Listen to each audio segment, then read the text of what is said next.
Ryutaros then stopped singing and noticed that there is a music store in front of him. He went inside and check it out. He began hearing some songs until one of the employee came up to him. "Hello sir, I see you like that song," the employee said with a smile. "Yup, I like this song." Ryutaros replied, One of Little Glee Monster's song. I'm glad to hear that. Would you like to buy it?" The employee asked Ryutaros. He was about to say something until a girl came into the door. They look at the door who it was. "Excuse me, I'm here to pick up some dash." She then can't finish her sentence because she met a familiar face and Ryutaro's eyes becomes widen and saw who it was. It was 𝐒𝐿𝐴𝐻 comes to the door with a guitar behind her back. "𝐒𝐿𝐴𝐻-ichin," Ryutaros said with a shock. "Ryutaros," 𝐒𝐿𝐴 said with a happy face, "It's been a while." Ryutaros hugged her and she hugged him back. "What are you doing here?" he asked. "I'm here to pick up the strings I order, but what are you doing here?" 𝐒𝐿𝐴 asked. "Well, I was skipping down the road and I noticed a music store, so I decided to check it out." Ryutaros said with a smile, "Oh, you must be the customer that ordered the strings. Well, here you go." The employee said and gives the strings to 𝐒𝐿𝐴. "Thank you." 𝐒𝐿𝐴 said to the employee, "So, sir, do you want to purchase that song?" The employee asked Ryutaros if he wants to buy it. But I don't have any money," Ryutaros said with a sad tone. "Oh, that's too bad," the employee said with disappointment. 𝐒𝐿𝐴 looked at Ryutaros, who is sad that he wants to buy it. "Don't worry, Ryutaros, I'll buy that song for you," 𝐒𝐿𝐴 said with a smile. Really, thank you, 𝐒𝐿𝐴𝐻-ichin," Ryuta said with happiness.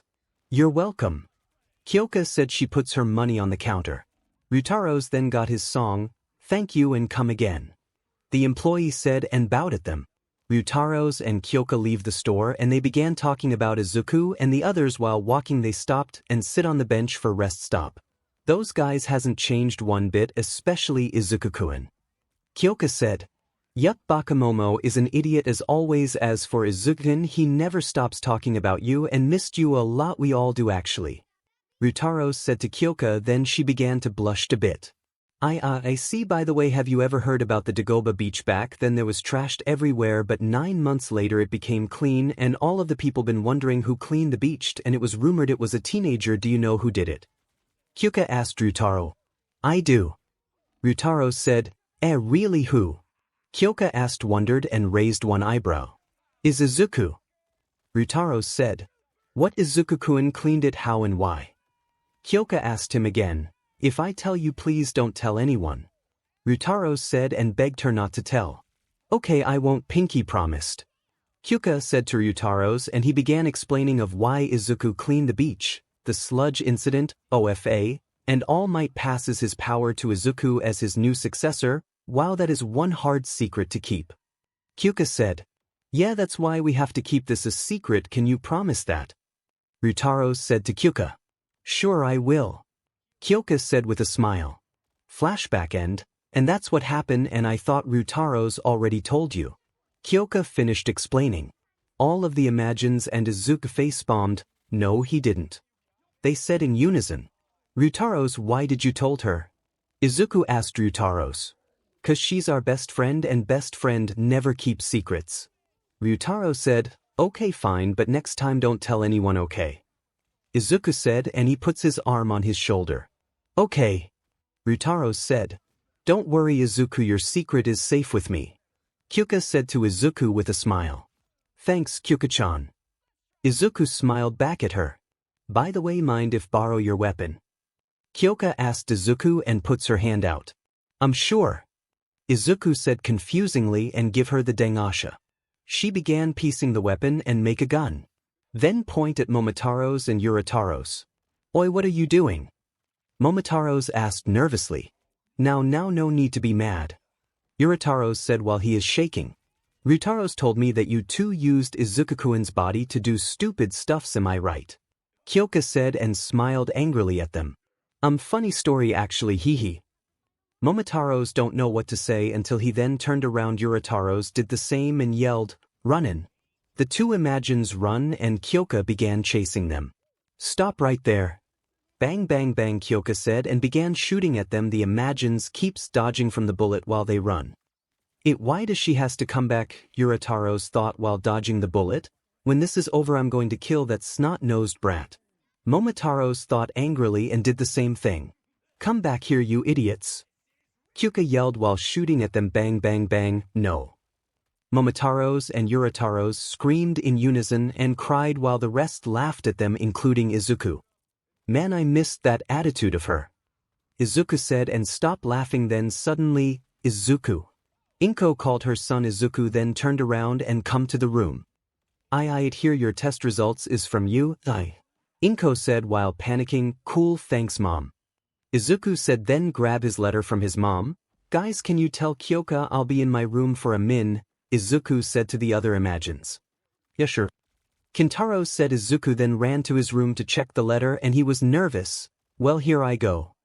Izuku thought he opened the letter, but there is no letter but a small disc, and then a projector appeared above the disc showing All Might. I am here as a projection. Izuku then falls to the ground and he was shocked that All Might is showing on the projection. What the All Might? Wait a sec, this is from you. Right, wait, then that means he dash. Izuku said, then got interrupted by All Might. Ahem, sorry I couldn't contact you, I had to do some paperwork that took some time. All Might coughed and bowed. Also, I came to tell you that I will be working at you. He said, All Might is working at you. And he is a teacher. Izuku said. What is it?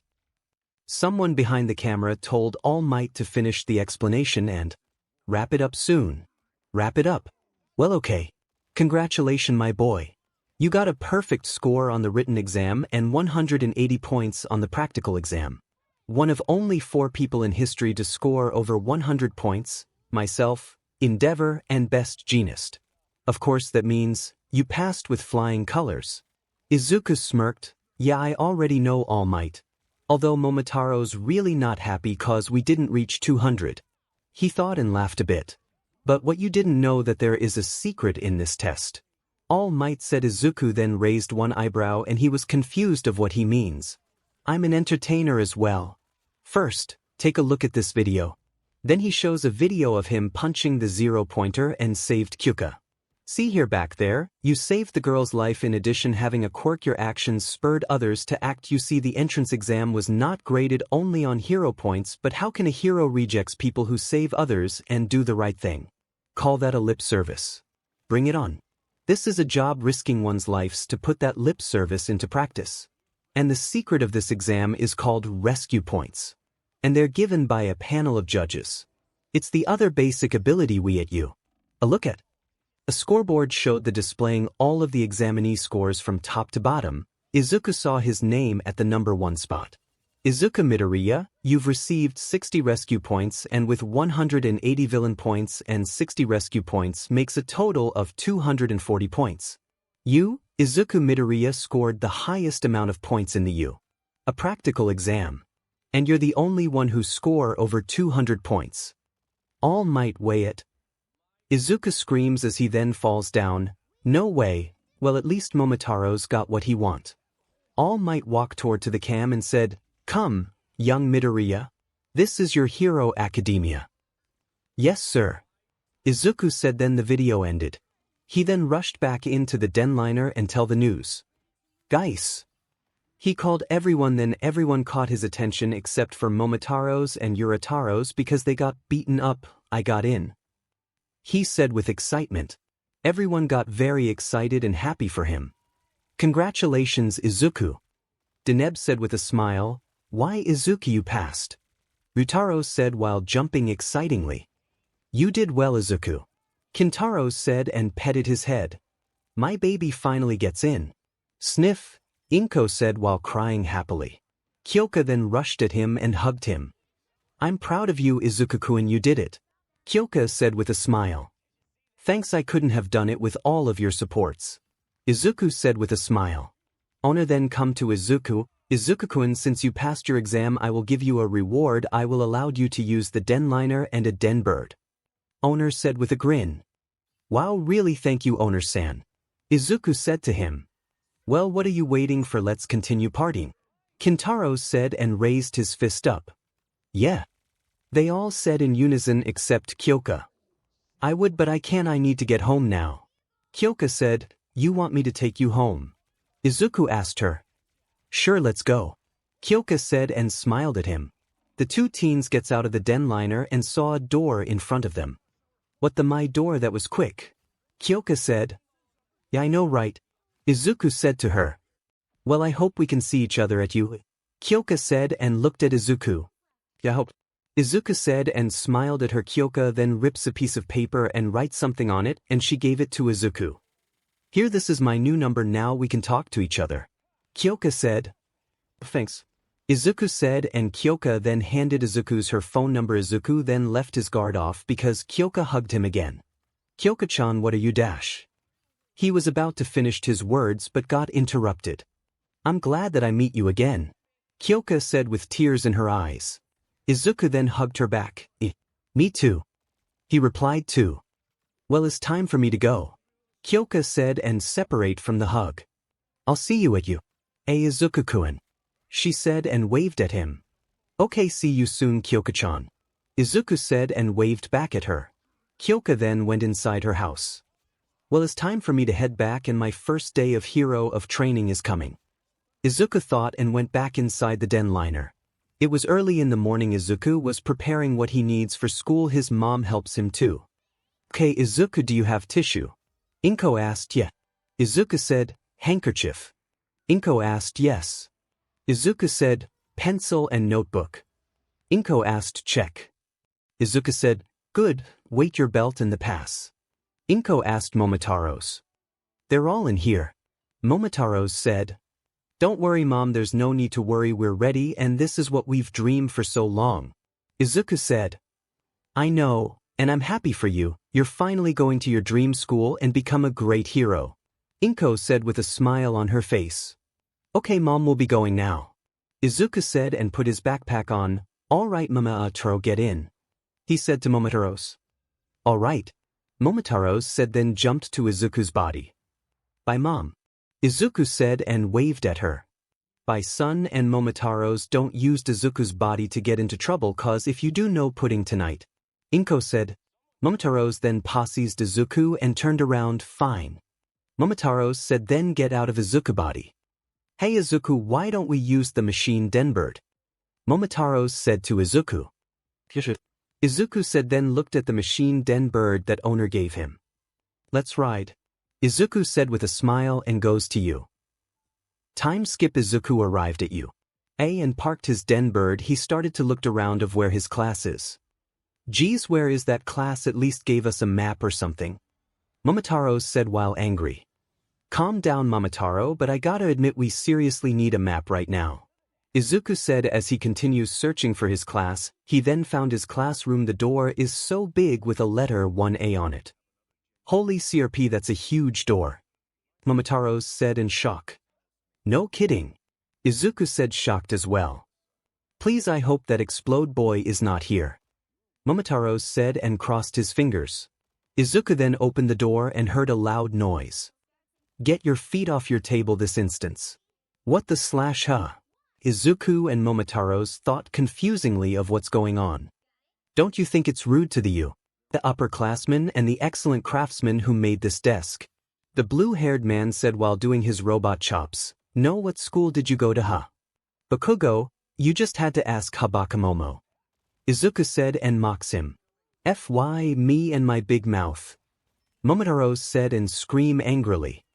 Let's start this over again. My name is Tenya Lida from Semi-Private Academy. He introduced himself. Semi, so you're a DMN elite, huh? Looks like I'll be having fun crushing you. Bakugo said, crushing? Do you really want to become a hero? Tenya replied. 𝗧𝗜𝗂 was about to turn around until suddenly, 𝗧𝗜𝗂-kun. A familiar voice calling him. It was 𝗂𝗂. 𝗂𝗂-chan, you got in and I'm surprised we're classmates, 𝗧𝗂𝗂 said with a happy tone. Yeah, it's nice to be in the same class with you, 𝗂𝗂 said happily. Then Bakugo and Lida looked at the green-haired boy in front of the door. It's you, Tenya said and recognized the boy who destroyed the zero-pointer. All of the students in the classroom looked at the green-haired man. Hello, 𝗧𝗂𝗂 said awkwardly and waved at them. Katsuki then smirked. I knew this nerd and that Oni would get in. Hello, I'm from the Semi-Private Academy. My name is Dash. I know who you are. I'm 𝗧𝗂𝗏 Midoriya, nice to meet you. Izuku said and smiled sheepishly and scratched his head. Izuku-kun, you know this guy? Kyoka asked Izuku. Yeah, I met him at the entrance exam. Izuku replied. I see. Well then, it's nice to meet you. I'm 𝐒𝐮𝐬𝐽𝐻, Izuku's childhood friend. Kyoka introduced herself. It's nice to meet you too. Anyway, Midoriya, you realized there was something on the practical exam, did you? Tenya asked. Huh? Izuku responded dumbly. I had no idea. I completely misjudged you. I hate to admit it, but you're better than me, Tenya said as he praised Izuku. This Four Eyes is so weird, Momotaros said. More like he's too uptight, Izuku said to Momotaros in his mind. Oh hey, are you the boy with the armor who destroys the 0-pointers? Izuku then turned around and saw a girl with brown hair right behind him. That move was really amazing, she said as he gets close to Izuku. His face has become a strawberry and Kyoka got jealous a bit. Thanks for the compliment, Izuku said while blushing. Them Kyoka intervene and stand in front of Izuku. The brown-haired girl then backed up a bit. I'm sorry, who are you? Kyoka asked. Oh, sorry for not introducing myself. I'm Ochako Uraraka. Hope we can be friends. Ochako greeted with a smile. I'm Izuku Midoriya. Izuku said, Kyoka Jairu. Kyoka said, I'm Tenya. Lita is nice to meet you. Tenya said, by the way, are you two a couple? Ochaka asked Izuku and Kyoka. The two of them then blushed. I'm sorry, what? Kyoka said nervously, we're just childhood friends. Izuku said, and nervous as well. Mysi, Ochako said. Bakugo continued to stare at the scene. Momotaros as well in his mind. Just confessed already / just confessed already. Momotaros and Bakugo said in unison in their thought. I wonder if today just an orientation and entrance ceremony. I wonder what her teachers looks like. Aren't you nervous? Ochako asked. This girl talks too much, Momotaros said and raised his voice a bit. Is fine, Momotaros, you don't have to get mad. Izuku said, if you're here just to make friends, I suggest you to go somewhere else, said with a monotone voice. Izuku, Kyoka, Lita, and Ochako looked down and saw a man with a sleeping bag on the floor. Welcome to you. A hero course, the man said and squeezed his juice. What is that thing? They thought in unison. Is a talking caterpillar, Momotaros said with a sarcastic tone. The man stood up and unzipped his sleeping bag. Okay, it took 8 seconds before you were quiet. Time is limited. You kids are not rational enough. My name is Shota Aizawa and I'm your homeroom teacher for 3 years. Aizawa, now put this on, go out to the field, Aizawa said as he took out a gym uniform from his sleeping bag. Everyone is confused, including Momotaros. Why do I have a bad feeling about this? Momotaros said nervously. Meanwhile, in the teacher's lounge, Allmight was reading the teacher directory. The U.A system does not follow a beaten path. Depending on the homeroom teacher, even the first day be back with Class 1A. What a quirk assessment test. Class 1A yelled in unison. Wow, on the first day, Momotaros thought. What about the entrance ceremony and the orientation? Ochako asked. If you're going to become a hero, you don't have time for some leisurely events. U.A.'s selling point is how unrestricted its school traditions are. That also how teachers run their classes. Aizawa responded and looked at his students with a shocked face. You kids been doing physical tests since junior high, right? Physical fitness test where you weren't allowed to use your quirks. The country still uses averages taken from results from students not using their quirk. It is not rational. Well, the Ministry of Education is procrastinating, Aizawa said and looked at Izuku. Midoriya, you finished at the top of the practical exam, right? You were the only person scored 200 points, earning the highest records of you. Not to mention you also taken down that 0-pointer, while everyone is trying to get away. Pretty impressive to say at least, Aizawa revealed as the rest of the class with shocking faces, including Bakugo, except Kyoka just smiling at her childhood friend. Hee, we were awesome back there, Momotaros said with a smile. I know, right? Izuku said, I didn't know that you were able to get that many points. Incredible.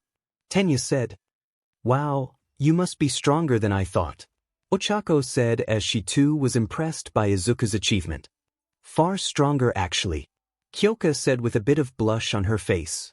Izuku then blushed while scraping his head behind his back and smiled sheepishly. Oh come on guys, is not a big deal. It was only the entrance exam and besides you three got pretty good scores as well. Izuku said. Baka, don't be so polite, you did a good job. Momotaros said in Izuku's mind. What DMNIT Deku? How did you get higher scores than me? Katsuki yelled at Izuku with an angry tone. Anyway, putting that aside, Midoriya in junior high, what was the best score for the softball throw? Aizawa asked Izuku. 50 meters. Izuku replied. Then try doing it with your quirk.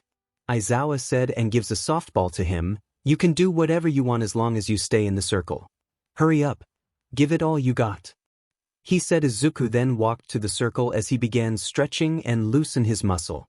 Izuku, you sure you don't need help? Momotaros asked in his mind. Is fine Momotaros, if there is a problem, I'll tell you. Izuku replied. Momotaros said. Izuku then activated his WhatIf full cowl as the scent of ozone filled the air around them and green sparks of lightning surrounds him. I'm gonna used 1%, there's no need to go overboard. Izuku thought as he gripped the softball tightly. He took a step forward and arched his back and yelled, smash. He yelled. The ball went flying through the air as gust of wind blew the students slightly off their feet. Aizawa looks suspiciously at Izuku. He's holding back, isn't he? It doesn't seem like he's going at all. Aizawa said, know your own maximum first. Aizawa said as the ball hit the ground. A fire a few section. That is the rational way to form the foundation of a hero. He held up his phone as it reads 750 meter. Class 1A gasp in a shock minus 𝗏𝗏𝗏𝗏 and Kyoka. 750 meter. Seriously? Said a blonde student with a black lightning bolt mark on his head. What's this? This looks fun. The pink girl said with horns. Fun huh, then let's make this more interesting. Today you will do 8 physical tests to gain your potential and whoever comes in last place will be expelled from you, Aizawa said. What? All the students screamed in unison, including Momotaros in his mind. I knew I had a bad feeling about this act. Momotaros said and put 2 hands on his head. In the teacher lounge. CRP, he got Aizawa. Midoriya is gonna be in trouble, not to mention Momotaros. If he do something stupid he will get him expelled. Allmight said worriedly. Back with class 1, expelled. If you get last place in 8 tests, that's it. Plan B. Momotaro, you might gonna help me out and call Kintaros if there is a strength test. Izuku told his partner. I'm planning on it. Oi Kuma, wake up, we have a situation. Momotaros called at home. Kintaros. I know the situation, you can count on me. Kintaros said and crack his neck. Good, Momotaros said. Like I said, I get to decide how this class runs. Understand? If you have a problem you can head home right now. Aizawa said as he pulled his hair out of the way and showed a creepy smile. Ochako then spoke up. Last place will be expelled. But sir, this is the first day of school though, that isn't fair. She said, I agree with her, is unfair and this teaches crazy. Momotaros said, oh, and you think like natural disaster are. Aizawa, huh? Everyone got confused of what he said minus 𝗏𝗏𝗏𝗏. The power-hungry villains, or catastrophic accidents that wipe out the whole city. I know the world is full of unfairness. It's a hero's job to try to combat that unfairness. If you want to be a pro, how you're going to push yourself to the brink for the next 3 years, you will throw one terrible hardship after another at you, so go beyond plus ultra style. Show me it's no mistake that you're here. Aizawa said. Tenya then took out his water bottle and began to drink. I don't approve of this kind of hazing, but you erased the top hero program. I have no choice. Tenya thought, time to blow these nerds away. Bakugo thought, I hope we can pass this test, Izuku-kun, and what's more, I wish those guys doesn't do anything stupid. If they do, I'm going to kill them. Kyoka thought, did you feel that scary aura, Kuma? Momotaros asked him with a sweat drop. Yes. Kintaros replied, and with a sweat drop too. Now we're wasting times on talking, let the games begin. Aizawa said test 1 50-meter dash. The first test was a 50-meter dash. 2 students will line up and race each other at a time. The camera, like computer machines, will read and measure each student that gets the first time will get a higher score. The first two students line up ready to race are Tenya Lida and a green hair frog girl. On your mark. Get set. The machine made the sound of a gunshot signaling the beginning of the race. Tenya blasted off and was the first one to finish the race. 3 for second.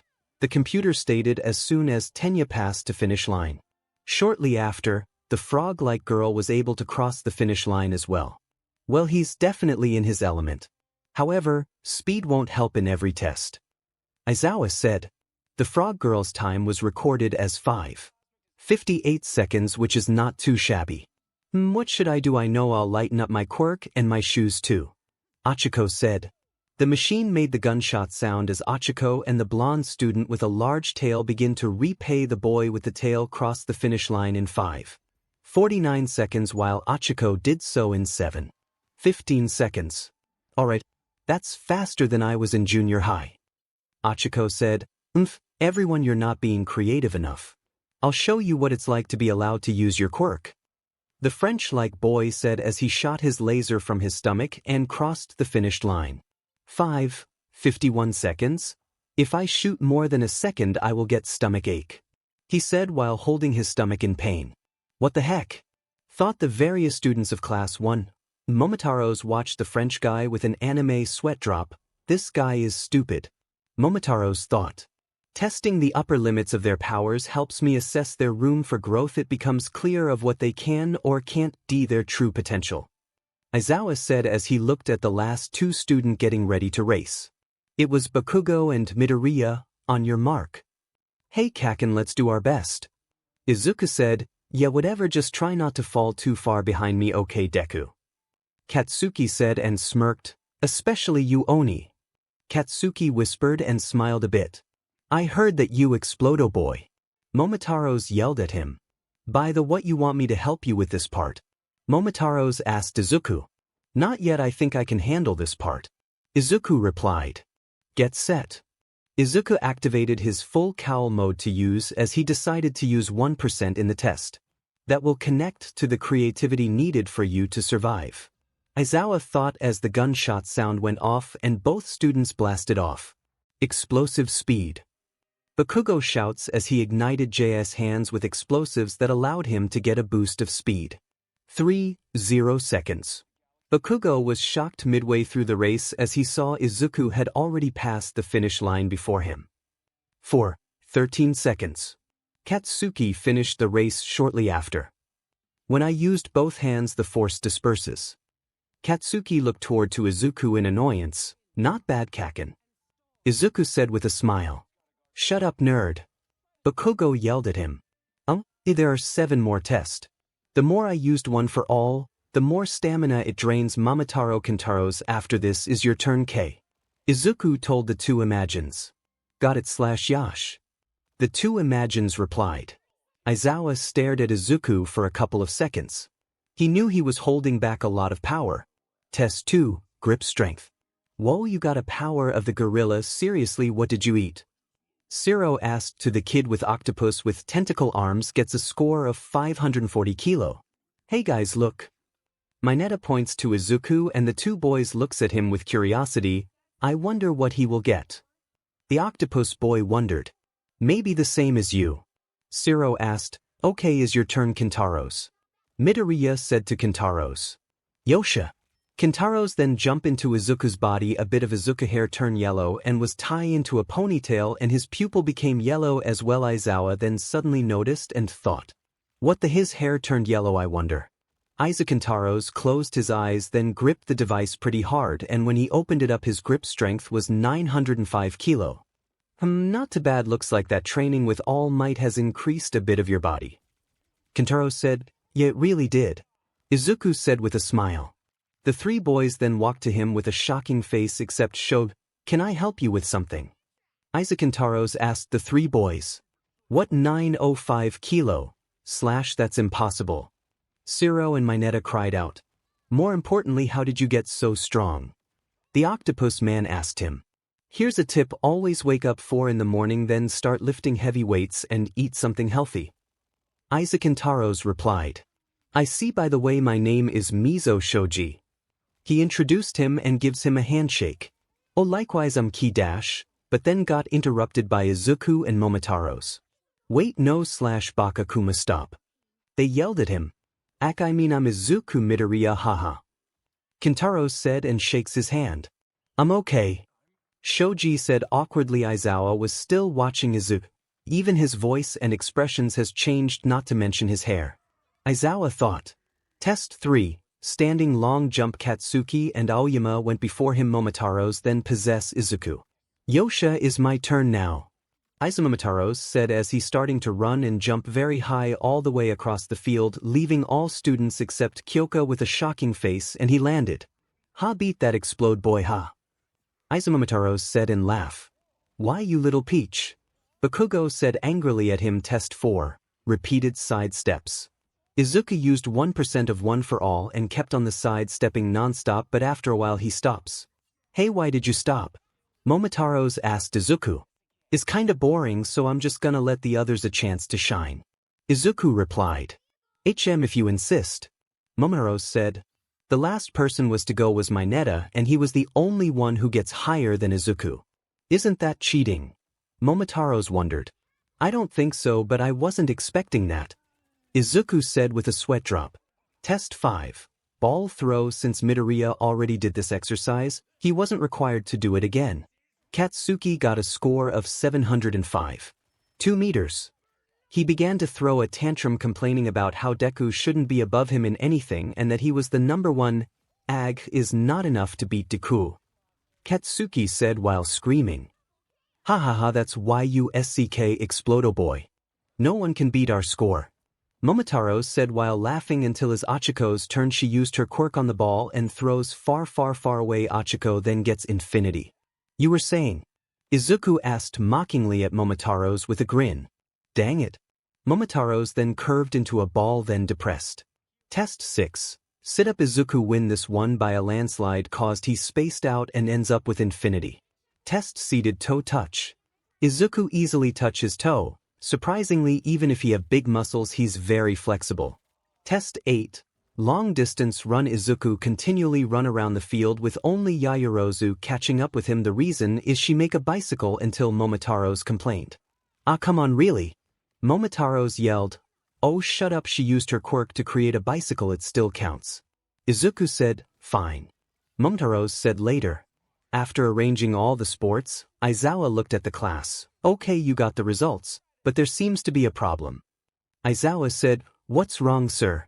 Tenya asked. Aizawa did not reply until his hair then began to go up as his eyes turned red and his scarf spread and launched towards Izuku. While Izuku is distracted out of instinct, Momotaros possess Izuku and caught the scarf. Midoriya, Izuku / Izuku-kun. Tenya, Ochako and Kyoka yelled in unison, hey, what the hell was that for? Momotaros yelled angrily. You've been holding back this whole time.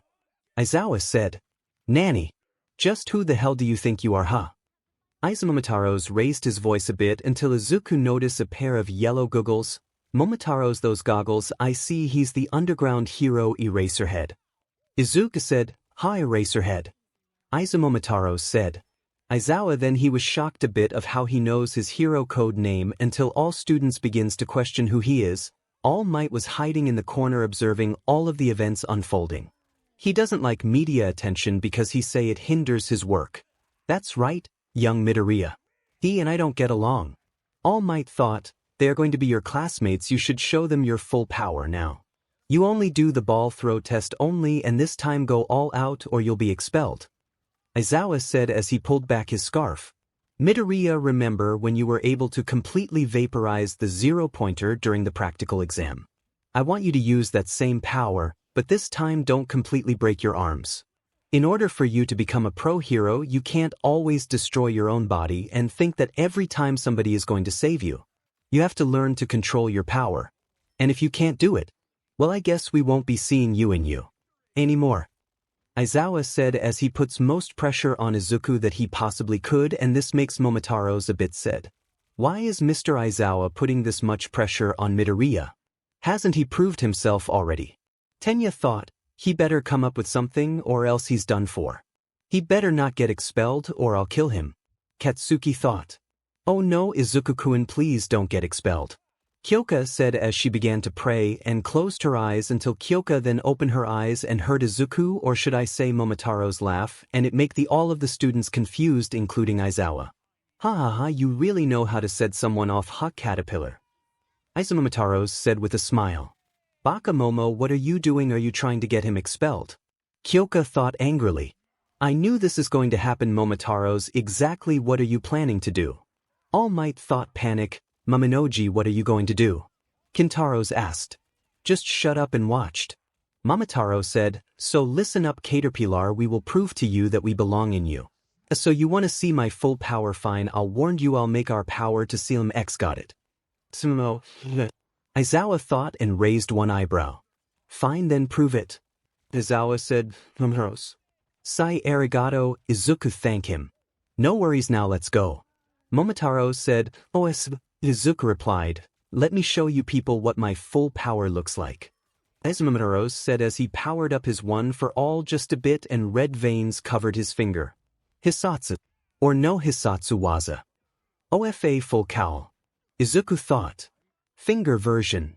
Momotaros yelled and throws the ball to the sky. The force was so strong some glasses broke the school break and blows some of the students off their feet. There was a sonic boom. Aizawa then gets back up on his feet and checked the scores and showed it to the other students, which show 900 meters. Hey teach. I can still move. Momotaros said and gives a thumbs up, this kid. Aizawa said with a creepy smile. I came because I was worried, but what the heck, young man? You still couldn't control one for all, but you also couldn't incapacitate it. So, you propelled the ball at the point of contact by sending the power of one for all to just your fingertips, minimizing the injury while maximizing the power. Allmight thought as he felt so much pride in the fact that his successor was able to defy the odd once again. What the heck, young Midoriya? You're so cool. He thought. 900 meters. Multiple members of Class 1A cried out in shock as they were once again had their jaw drops thanks to witnessing the absolute raw power none other than Izuku Midoriya. OMG, that was amazing, I knew he could do it. Achiko cheered. Indeed, that power was incredible. Tenyalita said. Thank God Izuku-kun didn't failed, but that was a bit overboard though. Kyoka said. However, the one that was most surprised was Bakugo as he had his mouth open gaping at Izuku and Momotaro's powerful throw. DEKU-O, Katsuki said as he ignited an explosion in his right hand and ran towards Izuku head-on as he yelled in pure rage. OCRP. Izuku thought panically. So you want to fight, bring it on, explode boy. Momotaros said and prepared to fight even with a broken finger. Momotaros stand down. Izuku tries to stop but he didn't listen until Aizawa scarf catch Bakugo and immobilize Bakugo. What the dash? Why is your scarf is so strong? Katsuki said as he grit his teeth as he tried to break free but to no avail. It also didn't help that his quirk has been deactivated as well. Because it's a capture weapon made of carbon fiber woven together with metal wire made of a special alloy. Geez, you kids keep making me use my quirk over and over again. I have dry eyes, you know. Aizawa said as his hair was elevated upward and his eyes were now glowing red, signaling that he was using his erasure quirk to immobilize Katsuki. Geez, for a hobo caterpillar he's strong, but explode boy's face doped. Momotaros thought and giggled a bit. It's such a waste since his quirk is so amazing. All of the students said simultaneously as they sweat dropped at their teacher's quirk's lame drawback. Aizawa deactivated his quirk and let go of Bakugo. We're wasting time. Let me redo my calculations and I'll reveal the results in a moment. Aizawa said Momotaros was about to come toward to his classmate but he got smacked by Kyoka. Pow, ow, what the hell was that for earphone brat? Momotaros yelled angrily at her while holding his pain, for being too overpowered stupid. Kyoka said with an angry tone. But he said to used full power though, Momotaros complained. Yes, but do you have to broke his finger now, get of his body now? Kyoka said and glared at him. Momotaros was scared so gets out of his body. Sorry Izuku-kun, that was for that Oni. Kyoka apologized to him. I understand, no worry. Izuku said while holding his pain. What they didn't know that their classmates watched the whole thing. What just happened? They thought with a sweat drop. Izuku and Kyoka then goes to their classmates and left Katsuki in the middle sulking. About 2-3 minutes later, Aizawa was finally ready with the test results. He walked over to the group of students. Okay, I'll quickly tell you the results. The total is simply the marks you got from each test. It is a waste of time to explain verbally, so I'll show you the results all at once. Aizawa said, then clicked a button on his phone as a blue hologram projection appeared showing a list that ranked all of the students' scores from the highest to lowest. The results were as follows: Izuku Midoriya, Momo Yaoyorozu, Shoto Todoroki, Katsuki Bakugo, Tenya Lida, Fumikage Tokoyami, Mizo Shoji, Mashireo Ojiro, Ijiro Kirishima, Mina Ishido, Ochako Uraraka, Koji Koda, Rikido Sato, Tsuyu Azui, Yuga Aoyama Hantasiro, Denki Kaminari, Kyoka Jiro, Toru Hagakure, Minoru Mineta. Yay, we got first, Momotaros yelled happily in Izuku's mind. I couldn't have done it without you guys, Izuku said with a smile. Mineta's eyes began to tear up as Hri saw that he got the last place in the test. And oh, I'm getting expelled on the first day. But right before he started to sob fully, Aizawa cut him off. By the way, I was lying about the expulsion. No one is going home. What/it? Everyone were speechless, including Momotaros Kintaros, as their eyes were wide as saucers. It was a rational deception to draw out the upper limits of your quirk.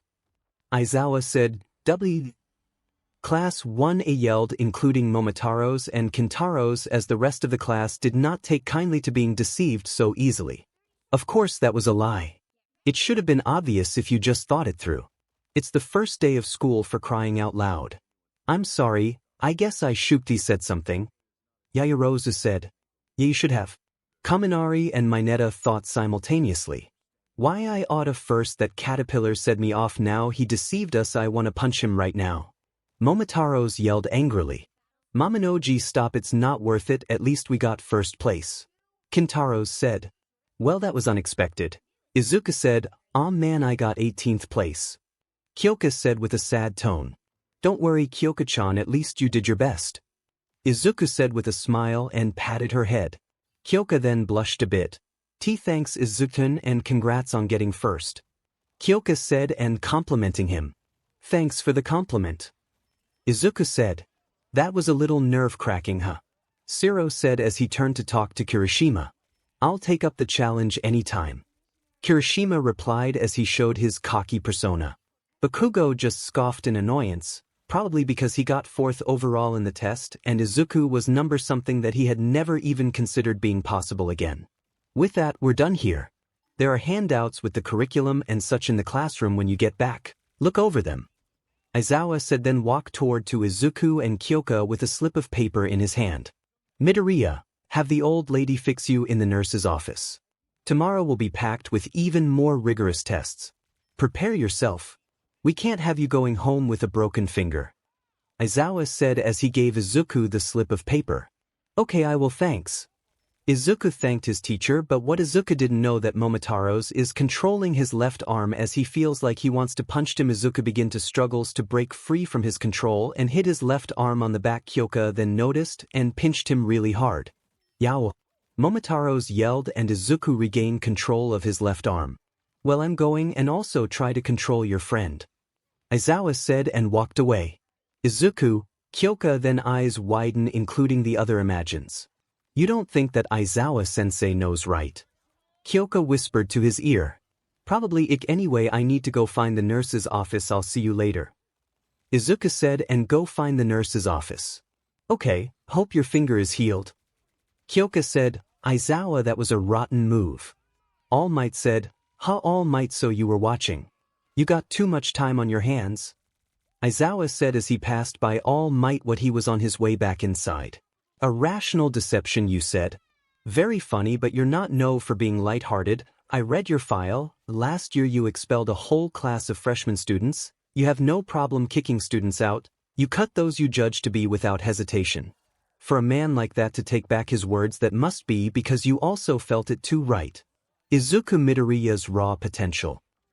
All Might bellowed as he pointed Aizawa. Aizawa began to have a suspicious look on his face. Also, you seem to be supporting him quite a bit. Is it too far-fetched to say that maybe you have been giving young Midoriya little favoritism? Aizawa said. All Might widened his eyes and realized his mistake. See, I need to be more careful with the way I speak about young Midoriya towards others. All Might thought. Is that how a teacher should be acting? Aizawa said started walk away but decided to say one last thing before he leave. It's true what you say. He does have amount potential, probably the most potential a student has ever had.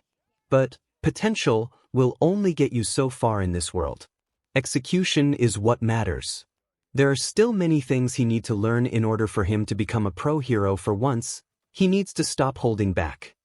Aizawa said. Although not only that, his expressions and his hair too is like he has different personalities. Aizawa thought. Flashback. Oh, likewise 𝗬𝐻𝐼𝐵𝐼𝐻𝐼 Midoriya ha. Kintaros said and shakes Shoji's hand. Flashback 2. Ha, you really know how to set someone off, ha caterpillar. So listen up, caterpillar, we will prove to you that we belong in you. So you want to see my full power? Fine, I'll warn you, I'll make our power to seal him. X got it. End of flashback. And what does he mean by we and our? Aizawa thought while walking. All Might grimaced as he heard Aizawa's harsh but true words.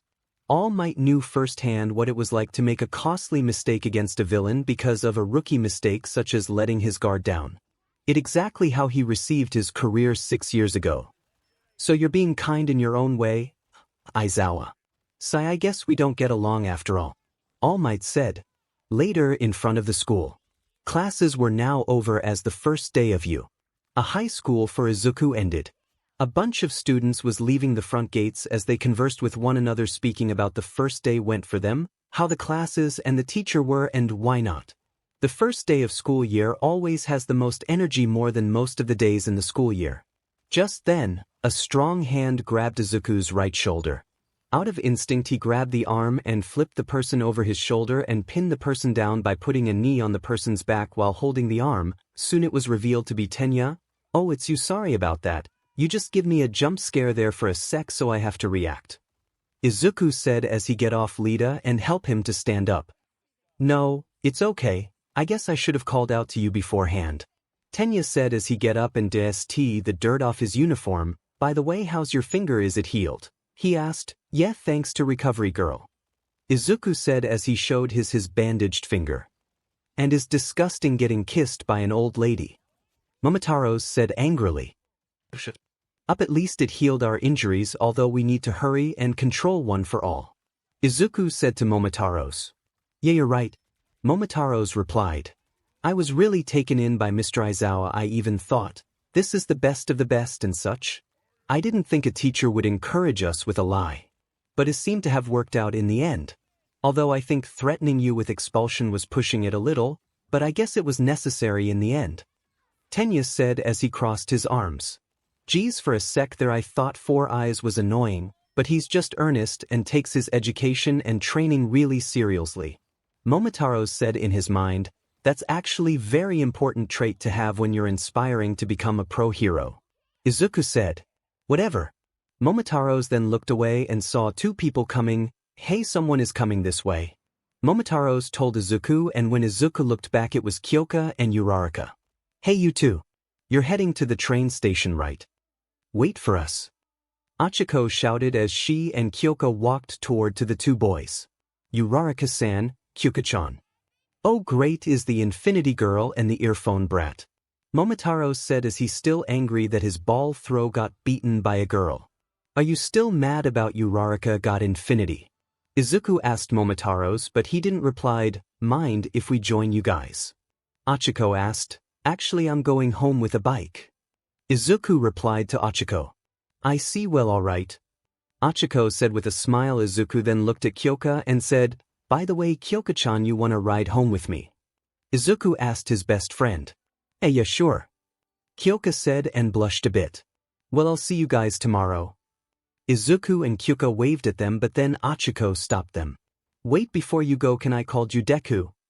Ochako asked Izuku. Izuku, Kyoka, and Momotaro's eyes widened as they didn't expect her to ask that. Deku. What? Well, during the fitness test, the boy with the blonde hair named 𝗏𝗏𝗧𝗟𝗘 said, 𝗓𝗑𝑢. Ochako said, oh, that well, Kaken actually used that word to make fun of me. It means good for nothing, worthless, trash, and that I will never amount to anything. 𝗧𝗜𝗑u said as he rubbed the back of his head in embarrassment. An insult. That's not a nice way to greet a fellow classmate. Lita said, 𝗧𝗜𝗑u, just ignore what 𝗏𝗏𝗧𝗟𝗘 called you. You're not a useless DEKU. You're special, smart, kind, and nice, not to mention that cute voice of yours. Kyoka thought in her head while looking at 𝗧𝗜𝗑u. Oh, is that right? I'm sorry, I didn't know. But DEKU sounds like the Japanese word for, you can do it. It has some sort of never give up vibe, so I kinda like it. Ochako said, I see, that's interesting, but still don't call me DEKU, just call me by my name instead. 𝗧𝗜𝗑u said, okay then. Ochako said with a smile. Well, let's go, Kyoka-chan. 𝗧𝗜𝗑u called Kyoka. Okay, Kyoka said, and they walked off to the entrance. Those two are really close, Tenya and Ochako thought. An hour later, 𝗧𝗑𝗑u and Kyoka arrived at her house, dropping Kyoka off. Well, we're here, so this is your new house now, cool. 𝗧𝗑𝗑u said with a smile. By the way, do you have a min? Kyoka asked 𝗧𝗑𝗑u. Yeah, sure. 𝗧𝗑𝗑u and Kyoka got off the machine. Deneb, bring that Oni out. Kyoka told 𝗧𝗑𝗑u. I'm okay. 𝗧𝗑𝗑u obeyed her order, then called him, Momotaros, get out for a min. Momotaros then got out of his body.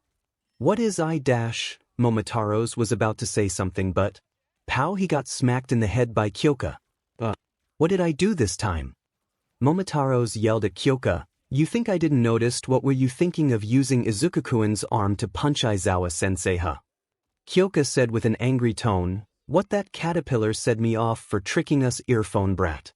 Momotaros said and mocked her. Are you trying to get him expelled, you stupid Oni? Kyoka was about to punch him again but was stopped by 𝗧𝗑𝗑u. Okay, that's enough, guys. The good thing is that I didn't get expelled, alright, but she's right, you know, Momotaros, if you keep using my body to do some stupid things I will get expelled, and try to control your temper. 𝗧𝗑𝗑u said with a serious tone. Fine, I'm sorry, I won't do it again, I promised. Momotaros said and crossed his heart. Now everything is settled, right, Kyoka-chan? He's forgiven, right? 𝗧𝗑𝗑u asked Kyoka. Well, if it's you, I'll accept, but if he tries to hurt you or used his body for doing something stupid, I'll kill him. Kyoka said and cracked her knuckles while 𝗧𝗑𝗑u and Momotaros got scared. She's scary, Momotaros thought. She may be scary, but she is cute. 𝗧𝗑𝗑u thought and blushed a bit. Well, we gotta go, I'll see you tomorrow, Kyoka-chan. 𝗧𝗑𝗑u said and waved at her. Yeah, bye 𝗧𝗑𝗑u, and stay safe. Kyoka said and waved him back with a smile. Later, earphone brat. Momotaros mocked and went inside of 𝗧𝗑𝗑u's body, then 𝗧𝗑𝗑u drove off. Kyoka then went inside her house. In Kyoka's house. I'm home.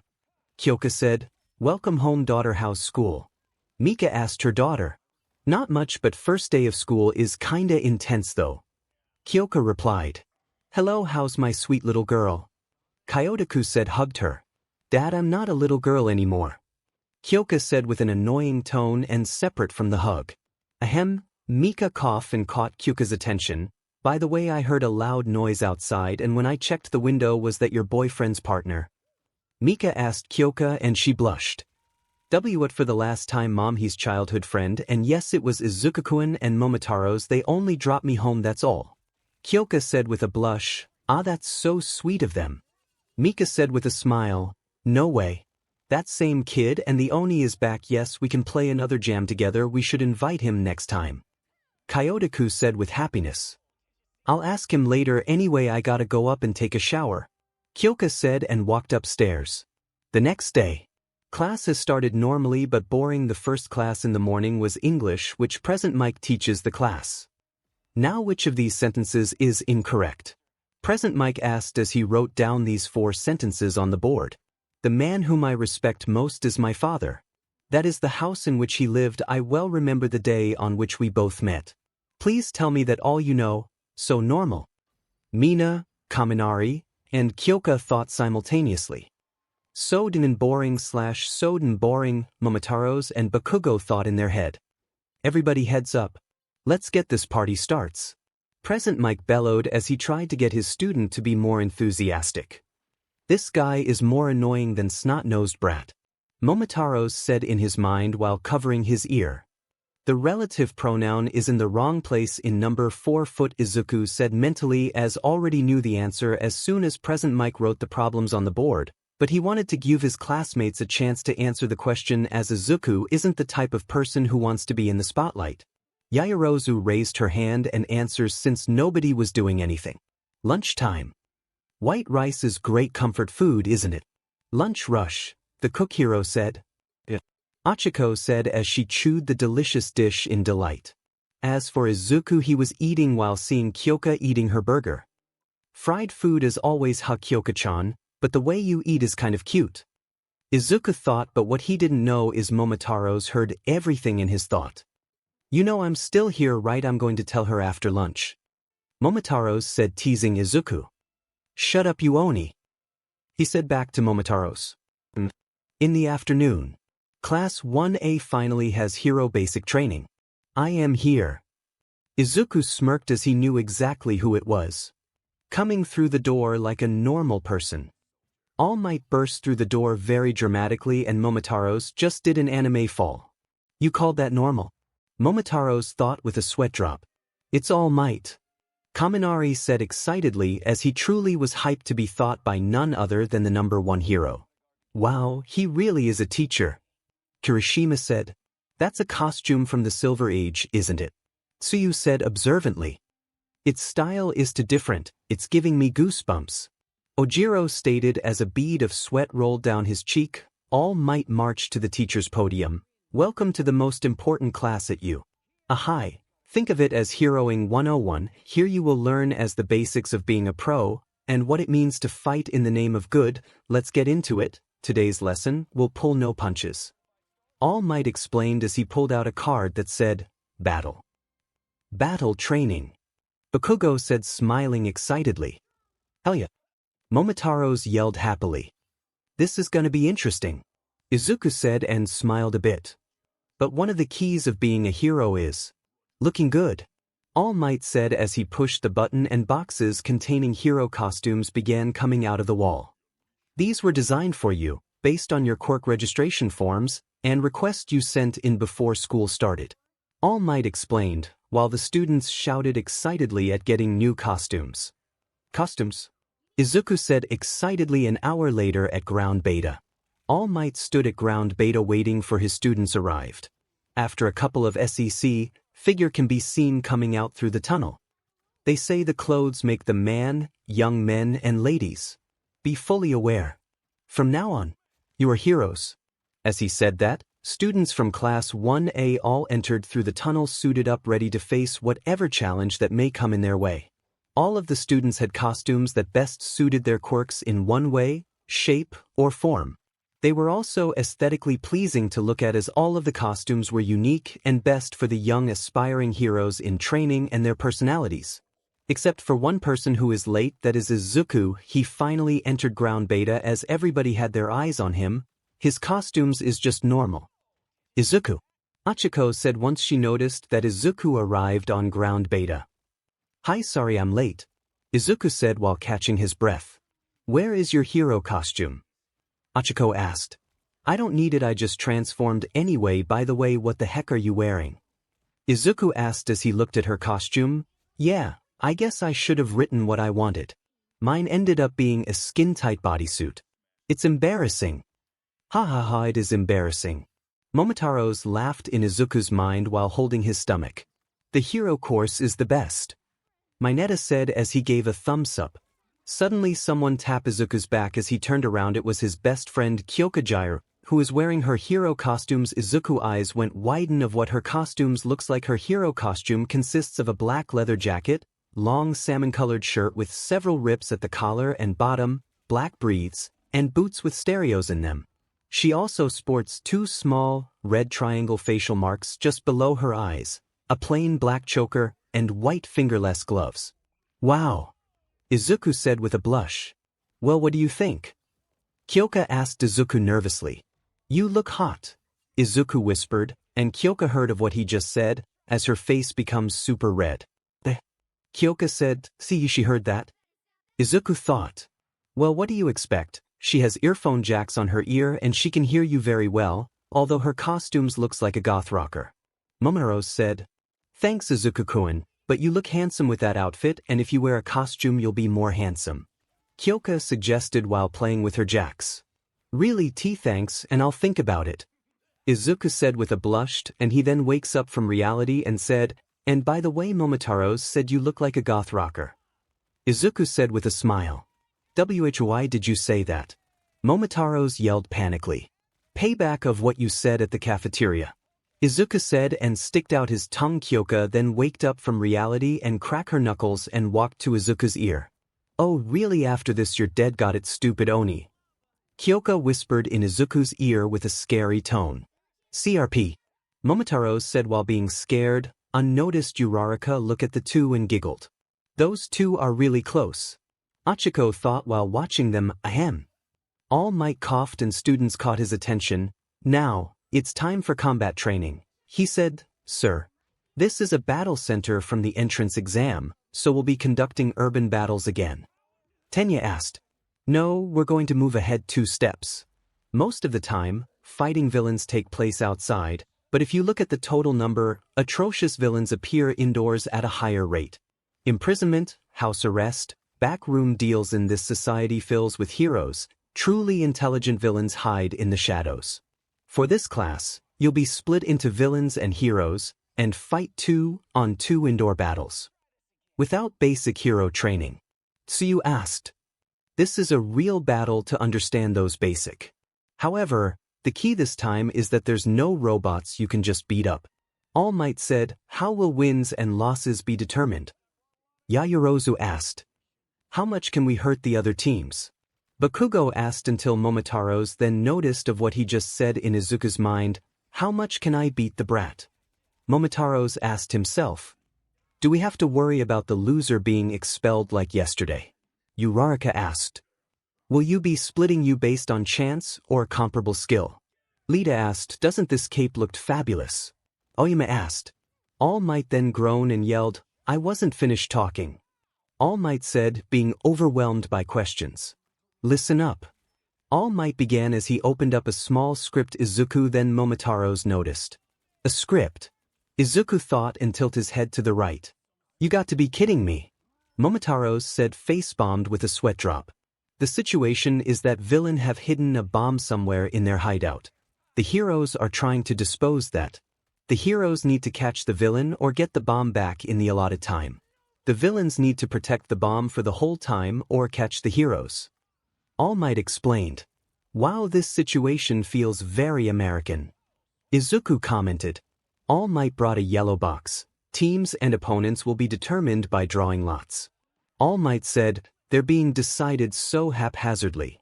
Tenya asked as he thought the selection would be organized.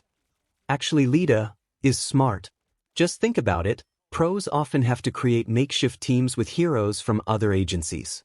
An important part of being a pro is that you must be able to adapt to any scenario you may come across and cooperate accordingly for the benefit of the mission. Izuku pointed out. I see. The discernment to look ahead. Please excuse my rudeness. Tenya said as he bowed. It's fine. Let's hurry up and do this quickly. Allmight bellowed as the students went and drew their lots to see who that were paired up with. Team A, Izuku/Achiko Team B, Todoroki/Shoji Team C, Yaoyorozu/Mineta Team D, Bakugo/Lita Team E, Mina/Aoyama Team F, Sato/Kota Team G, Kaminari/Kyoka Team H, Tokoyami/𝐶 Team I, Ojiro/Toru Team J, Kirishima/Siro. Wow, we're on the same team. Achiko said cheerfully. Yeah, let's do our best. Izuku said with a smile. Kyoka then looked at Izuku beside him and depressed a bit caused she's not in the same team. But I want to team up with Izuku-kun. Kyoka thought with a sad smile. Izuku then noticed and patted her head. Don't worry Kyoka-chan, there will be always next time. Izuku said while petting her head, okay fine. Kyoka said while blushed a bit. Allmight placed his hands in 2 boxes, a white one labeled Hero, and a black one labeled Villain. The first teams to fight will be All Might dramatically took his hands out and in his hand appeared a black ball labeled, and a white ball of these guys. Team A will be the heroes and Team D will be the villain. Izuku and Bakugo both gasped, as they didn't expect to be fighting each other so soon. Well, I guess I would have to go up against Kaken sooner or later. So we might as well get this over with, right, Momotaro? Izuku asked Momotaro, but he didn't respond until suddenly, Momotaro. Izuku asked again and Momotaros just yelled excitedly in his mind, including Bakugo. Yes, finally.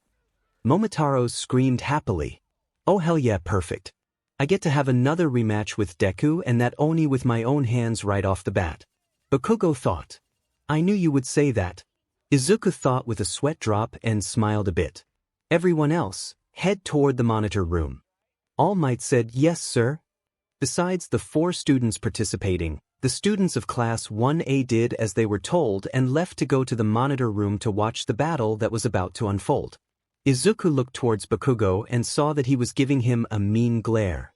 So to annoy him, Izuku decided to glare at him back and give him a smirk. Bakugo was taken back by this gesture and just got even angrier as he made a silent growl. Villain team, go in first and set up. In 5 minutes, the hero team will break in, and the battle will start.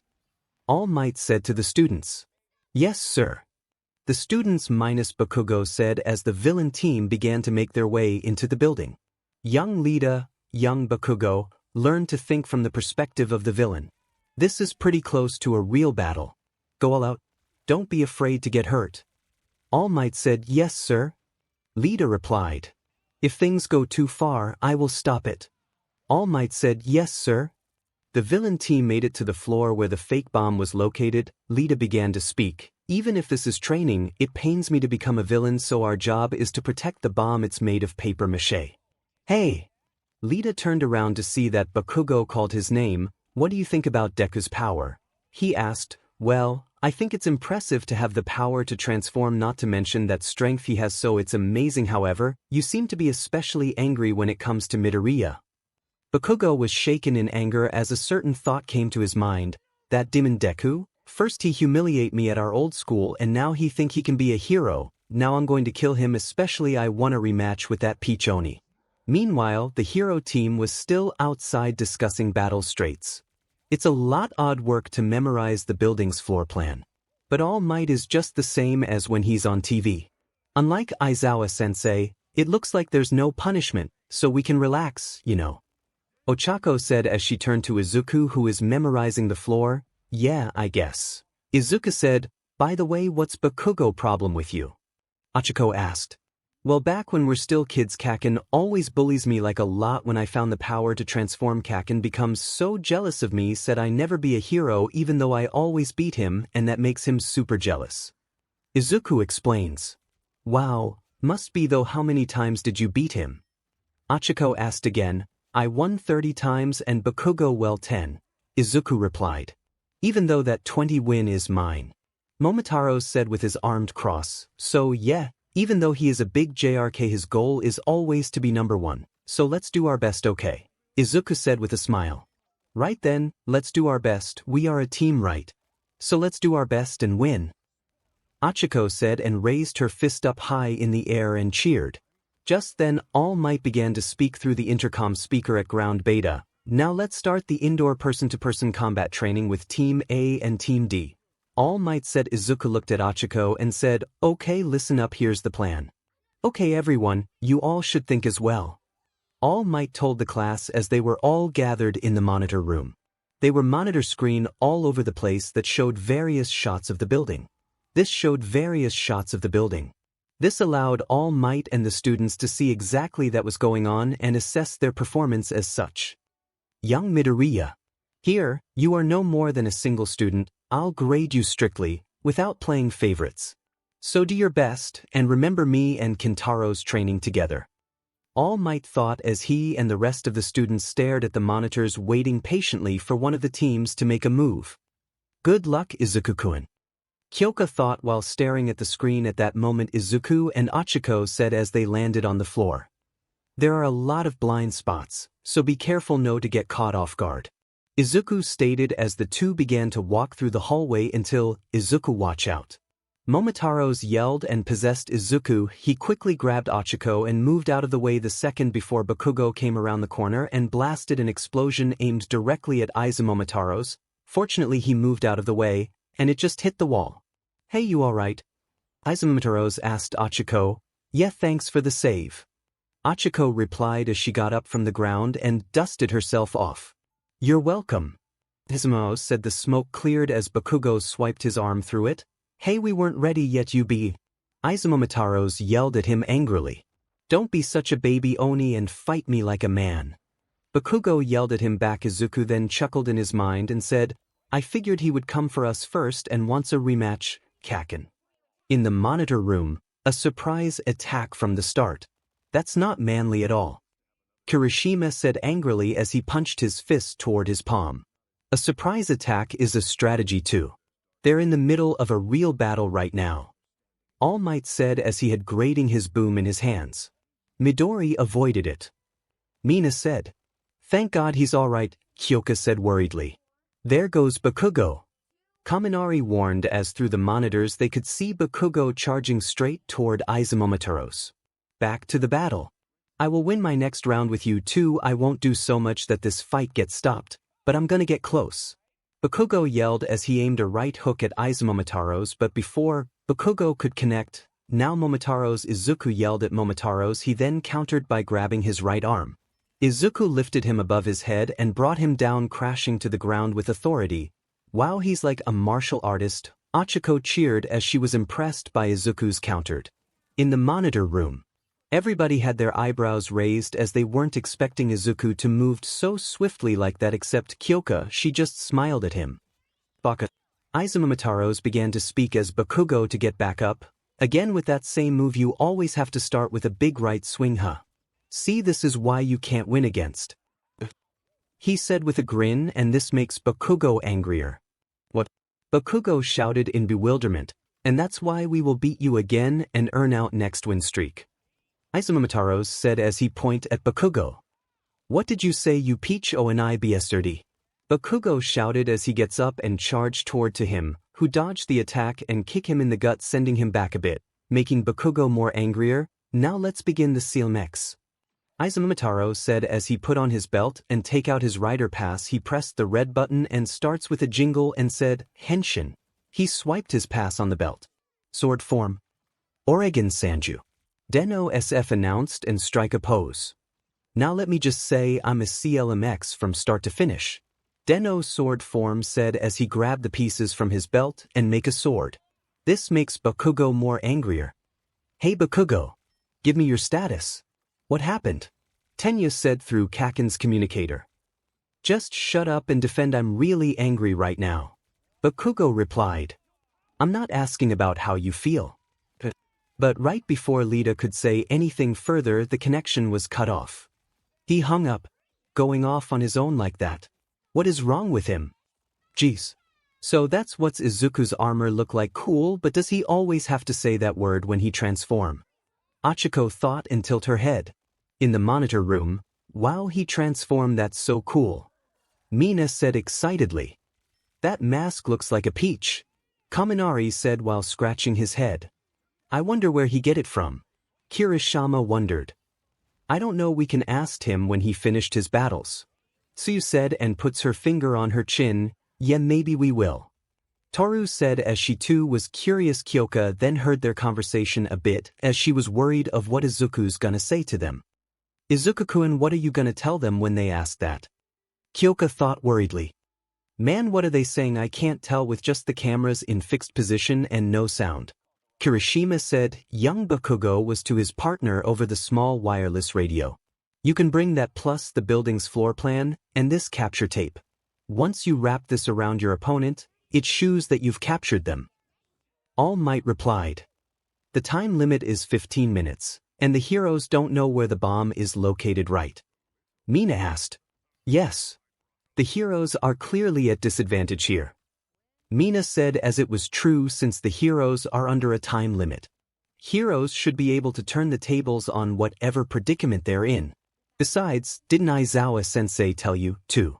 You no go beyond dash, plus ultra. The students of Class 1A cheered their school motto. Monsieur, 𝗏𝗏𝗏 is dash 𝐒𝐮𝐦𝐦𝐚𝐫𝐲 said. Ha! Allmight replied as he looked towards the monitors. Back to the battle. 𝗏𝗏𝗏 put his left hand behind his back as he ignite an explosion. Deneb saw what he was doing and yelled towards 𝐒𝐻𝐿, Oi go! And follow the plan. Right. 𝐒𝐻𝐿 replied as she made her way towards the upper floors. 𝗏𝗏𝗏 fired an explosion that he used to propel him towards Izuku at high speed. He aimed a roundhouse kick toward DEKU-O with his left leg, but DEKU-O managed to block the attack with his right hand just in time, looking away during a fight. You must be sure of yourself. 𝗏𝗏𝗏 said, Oh, shut up you big dynamite, you talk a lot. Deneb said before he grabbed 𝗏𝗏𝗏's left leg and swung him the force of OFA across the hallway as 𝗏𝗏𝗏 back hit a wall.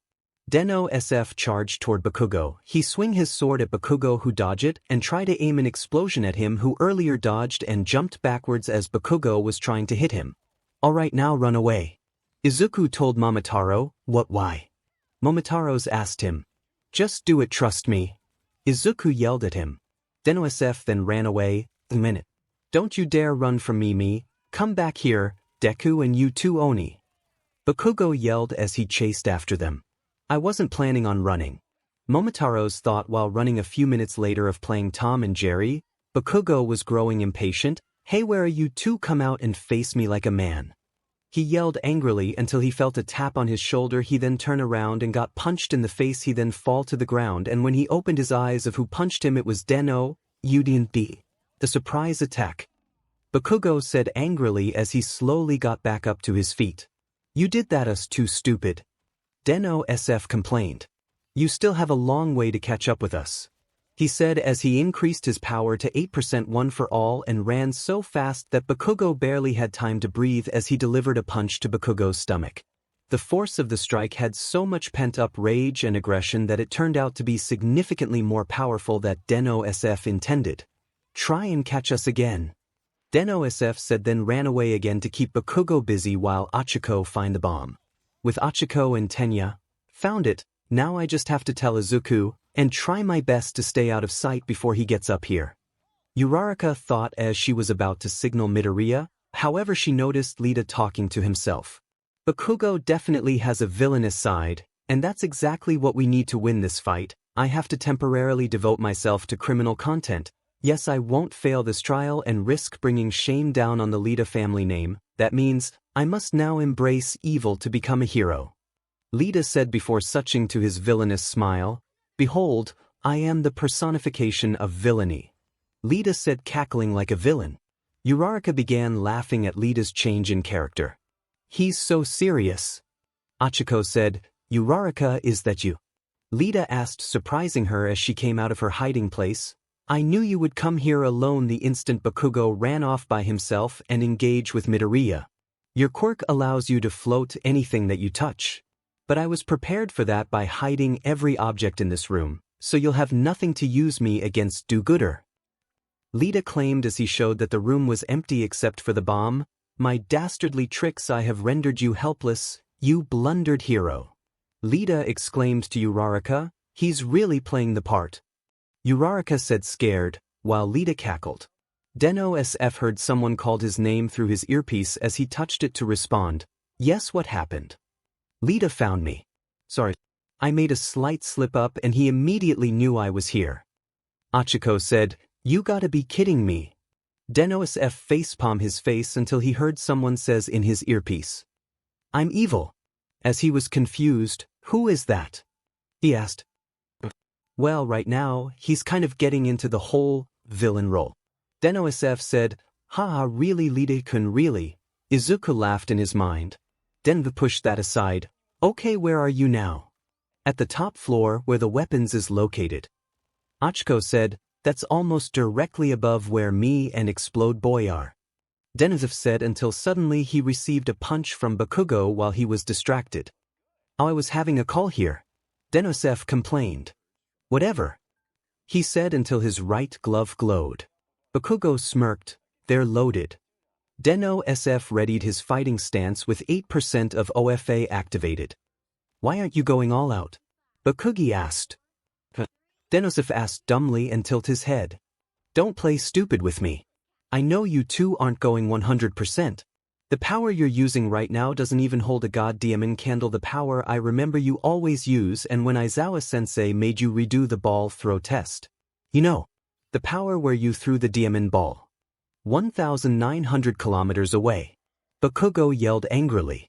How the hell did he know? Momotaros thought and wondered. Never underestimate your enemies and you lose, don't you remember? Izuku asked Momotaros. I know that. Momotaros said. No you don't, Izuku said with a smile. 𝗏𝗂𝐬𝐵 then continued. Are you trying to tell me that you can beat me easily even if you don't use full power? Even if you beat me many times, don't underestimate me. Well, might as well. Momotaro, mind if I say some words? Izuku asked Momotaros. Be my guest. Momotaros then switched to Izuku and looked at 𝗏𝗂𝐬𝐵 dead in the eye. I have to say you're sharper and stronger than before. I guess now we're equal. Izuku said. 𝗏𝗂𝐬𝐵 widened his eyes as he heard the words that just sprouted Izuku's mouth. Equal like hell you are. You are beneath me, DMN. He yelled at him. Izuku then switched to Momos. Says to the guy who lost 30 times to us. Momotaros said and mocked him. Ha, what are you going to do now? Deneb asked with a smile. 𝗏𝗂𝐬𝐵 started to make a scowl, but then he changed it to an evil grin. Hey, by now you two probably know how my quirk works, right? 𝗏𝗂𝐬𝐵 asked. Yeah, you used sweat to explode things, right, which is disgusting by the way. Deneb said to 𝗏𝗂𝐬𝐵, which makes him a bit angry. What? Hey, whatever, it doesn't matter, imagine what I can do if I had a lot of it. 𝗏𝗂𝐬𝐵 said as he pointed the gauntlets at him. Oh, Izuku said in his mind. This is not good. Momotaros said. That's right, these gauntlets aren't for show, they've been storing up my sweat for one monster blow. 𝗏𝗂𝐬𝐵 then began to pull the pin slowly on his grenade-like gauntlets. Back at the monitor room, Allmight looked worried as he watched the monitor room. No, he's going too far. Allmight said, young 𝗏𝗂𝐬𝐵, don't do it, you'll kill him. Allmight ordered 𝗏𝗂𝐬𝐵 to stop, but he ignored. He'll be fine as long as he dodges, get ready to cry Deku. 𝗏𝗂𝐬𝐵 said, don't say that word. Deneb said as he makes an X at that moment. 𝗏𝗂𝐬𝐵 completely firing pin as explosion bigger than anything he has ever seen. 𝗏𝗂𝐬𝐵 produced fired directly at him. Its attack potency was so strong that it rocked and made the entire building shake as Ochako and Tenyo were knocked off their feet in the top floor. The explosion was so strong that everyone else in the monitor room could feel it. This is supposed to be a class not. Is he completely nuts? Kirishima yelled as the rest of Class 1A were in complete shock of 𝗏𝗂𝐬𝐵's violent and brutal attack could kill someone. Izuku Kyunen. Kyoka yelled with tears in her eyes as the other students looked at the purple-haired girl. Young Midoriya. Young Midoriya. Allmight yelled as he was worried for his students' safety. Please be okay. Kyoka thought while she cried, and some of the students began to comfort her until suddenly. Hey look! Mina yelled as he points to the cam. The smoke started to settle, revealing Deneb in platform, but in front of him there was one more, a red like Oni laying on the ground with smoke on his face. What the why is there an Oni in front of Midori? Mina asked as she was confused by who is that person. I don't know, but whoever he is, it looks like he got knocked out. Kaminari said as he watched the screen. Kyoka looked at the screen and wondered why Momotaros is out. Momotaros. Why is he out of Izuku-kun's body? Kyoka thought. Monos, what happened? Allmight asked mentally. Back to the battle. What the? Why are you out of his body, stupid Picho and I? 𝗏𝗂𝐬𝐵 asked angrily at Momotaros. I didn't. That dumb Kuma pushed me out, that's why. Momotaro explained angrily. Kuma. Don't tell me that's not who I think it is. 𝗏𝗂𝐬𝐵 as he looked at Izuku. Yes it is. Oi Kuma, what the hell, man? Momotaros stood up and yelled at him. Flashback. He'll be fine as long as he dodges, get ready to cry Deku. 𝗏𝗂𝐬𝐵 said, don't say that word. Deneb said in Izuku's house. Naki. Kintaros wakes up from his nap and stood up. Nekri. He said, Nekri. Kintaros said as he leaves the house. Where is he going? Inko asked. Not again. Urataros said and facepalm. Kintaros then jumps to Izuku's body and struggles to get Momotaros out. Mamanoji, let me have some fun. Kintaros pushed Momotaros out. Baka kumaya. Momotaros yelled angrily and got caught in the explosions. End of flashback. 𝐒𝐮𝐦𝐦𝐚𝐫𝐲, I'm going to borrow your body for a while. Kintaros said to 𝗧𝗜𝗂 in his mind. Do what you want but just don't hurt Kaken a lot. 𝗧𝗜𝗂 said with a sweat drop. Glady. Kintaros then pressed the yellow button and starts the jingle. He then make a sumo pose and swiped the pass and said, Henshin. Axe form. He transformed this time the backside armor soon such to the front and red to the back. Just then an axe with yellow sides slid down the silver line on the helmet. Soon the yellow pieces opened up and went down to the eyes, becoming the new visor. This was Kamen Rider Deneb axe form. Or no 𝐒𝐮𝐦𝐦𝐚𝐫𝐲. 𝗒𝐮𝐦𝐦𝐚𝐫𝐲 Deneb announced and crack his neck, wipe your tears with this. Kintaros grabs a tissue and throws at 𝗂𝐿𝐴. In the monitor room, whoa, is that a new armor? It looks so manly and what he did is also manly. Kirishima said as he pumped his fist. It's so awesome. Kaminari said as he was impressed by his new armor. So that's what his armor looks like when he transformed with Kintaros. Allmight thought that bear. Kyoka said before facepalm herself, which caught the students' attention including Allmight. Wait Gyre, what do you mean by that bear? Kaminari asked her. Sai, looks like I have to explain. See 𝗧𝗜𝗂 with the yellow armor that is not 𝗧𝗜𝗂 is actually one of his partner possessed him, Kyoka explained. Possessed like a ghost? Mina asked. Yup. Kyoka replied, leaving all the students shocked except Allmight who was looking at her. This is the girl that Kintaros mentioned. Allmight thought. So that explains everything. Suddenly a familiar voice coming from behind them. It was none other than Aizawa-sensei. Aizawa-sensei. All of the students yelled. Since when were you here? Allmight asked. 5 minutes ago. Who would have thought that this boy is possessed by these creatures?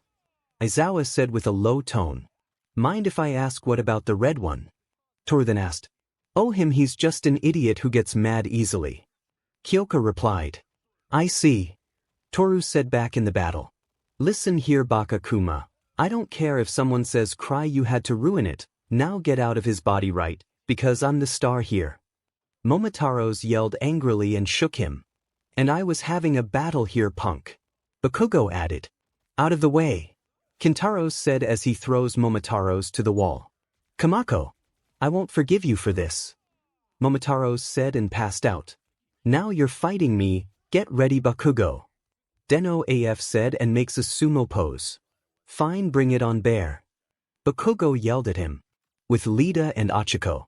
𝗂𝐿𝐴, answer me. Did you do that? What in the world did you do? Explain yourself.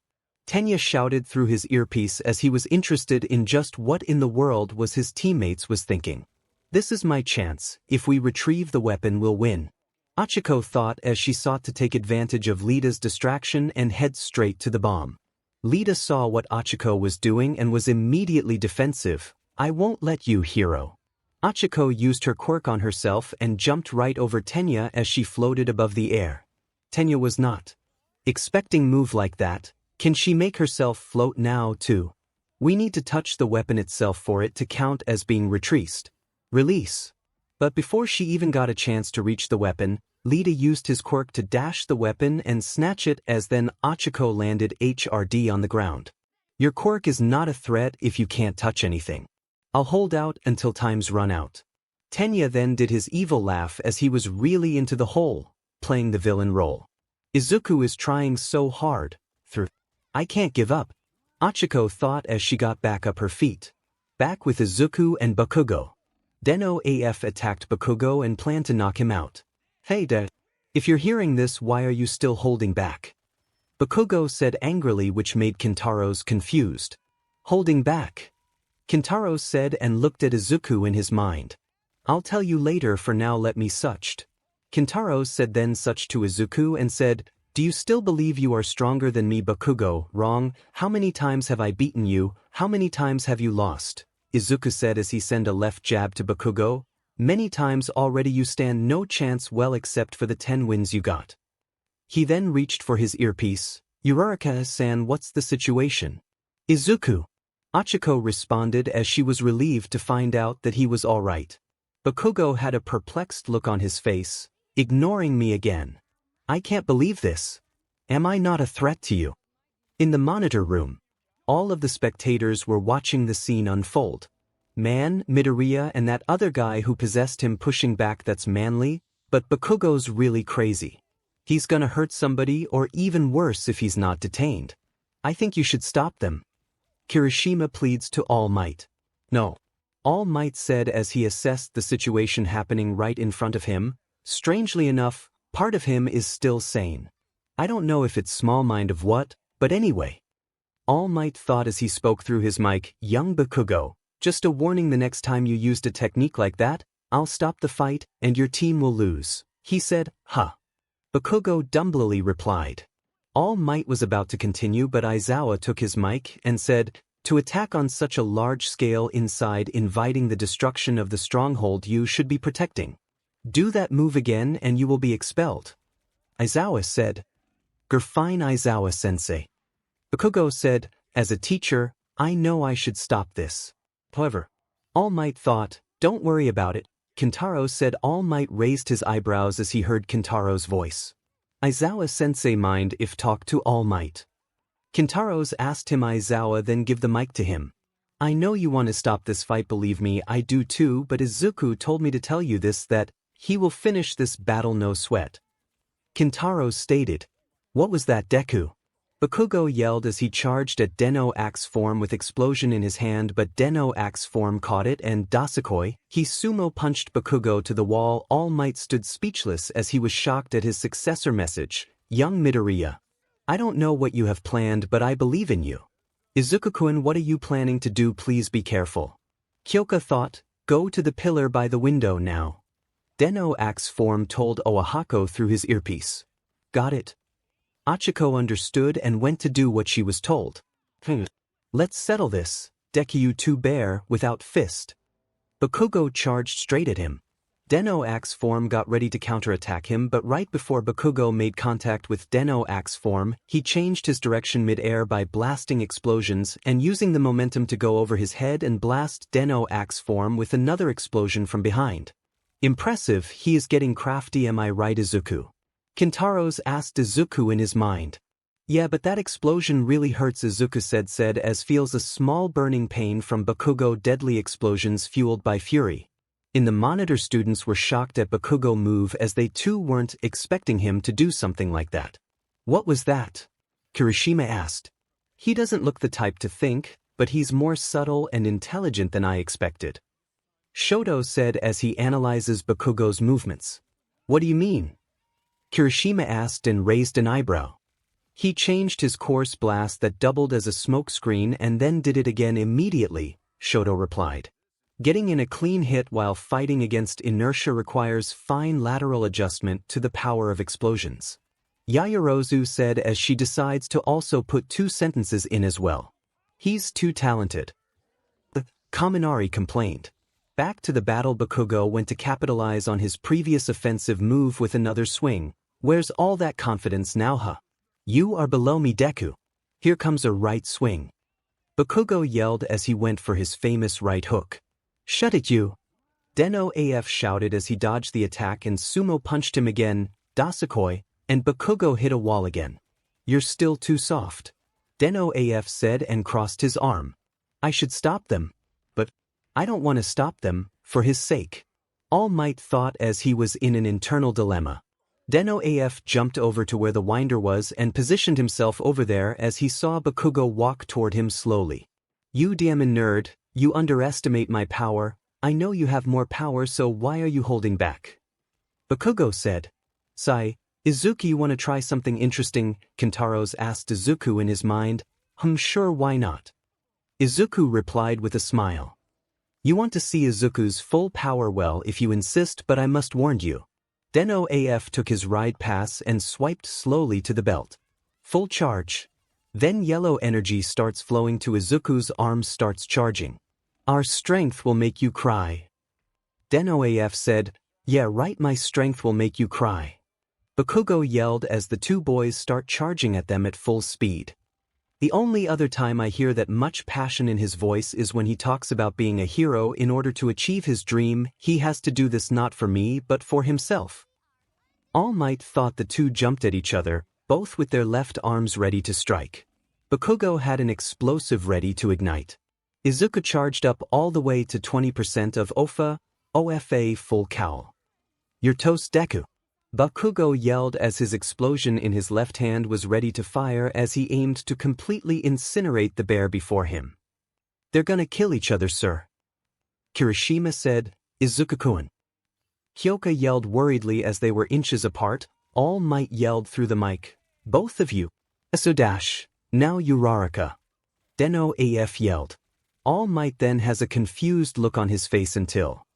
"All right." 𝐒𝐮𝐴 heard her teammates signed and proceed to hold and grab onto a pillar by the window. "I may have said we are equal, but 𝗧𝗜𝗍𝗘𝗘." Right at that last moment before they collide, Deneb aimed his arm upward and launched his fist toward the ceiling. The arm went through each floor and made a hole in each one.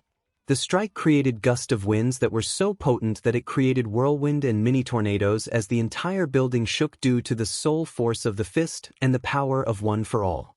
The only reason the entire building didn't completely collapse is that he only aimed toward the ceiling and the air and not the building itself.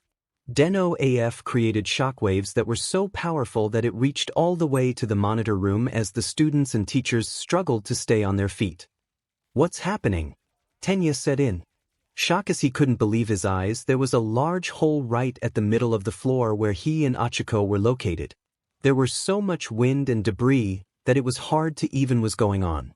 𝗏𝗏𝐻 activated her quirk on the pillar she was holding onto and lifted it. "Sorry, Lita-kun improvised special move the comet home run."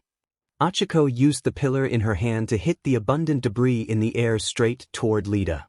"In the name of villainy, I demand that you stop this," Lita yelled as he used his arms to shield himself from the debris that was aimed right for his head. 𝗏𝗏𝐻 took that opportunity to use her quirk on herself and leap over Lita towards the bomb. As soon as she was close enough, she yelled, "Release."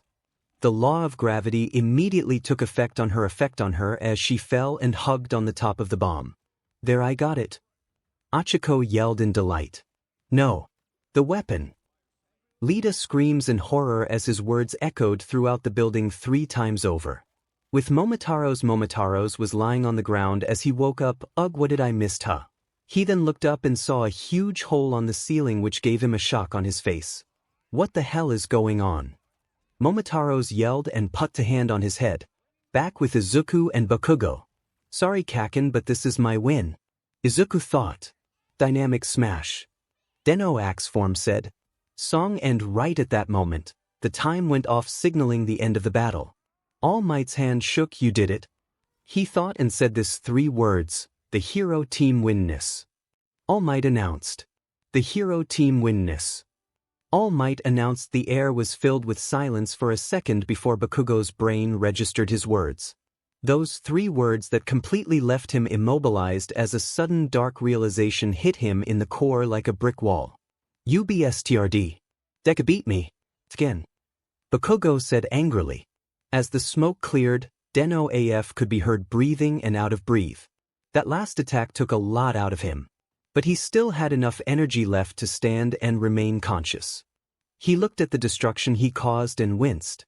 He didn't mean to cause this much damage, since he only aimed for the ceiling and upper floors. But it seems this was the result of his new attack, Dynamic Smash. He just hoped that All Might will not reduce too many points.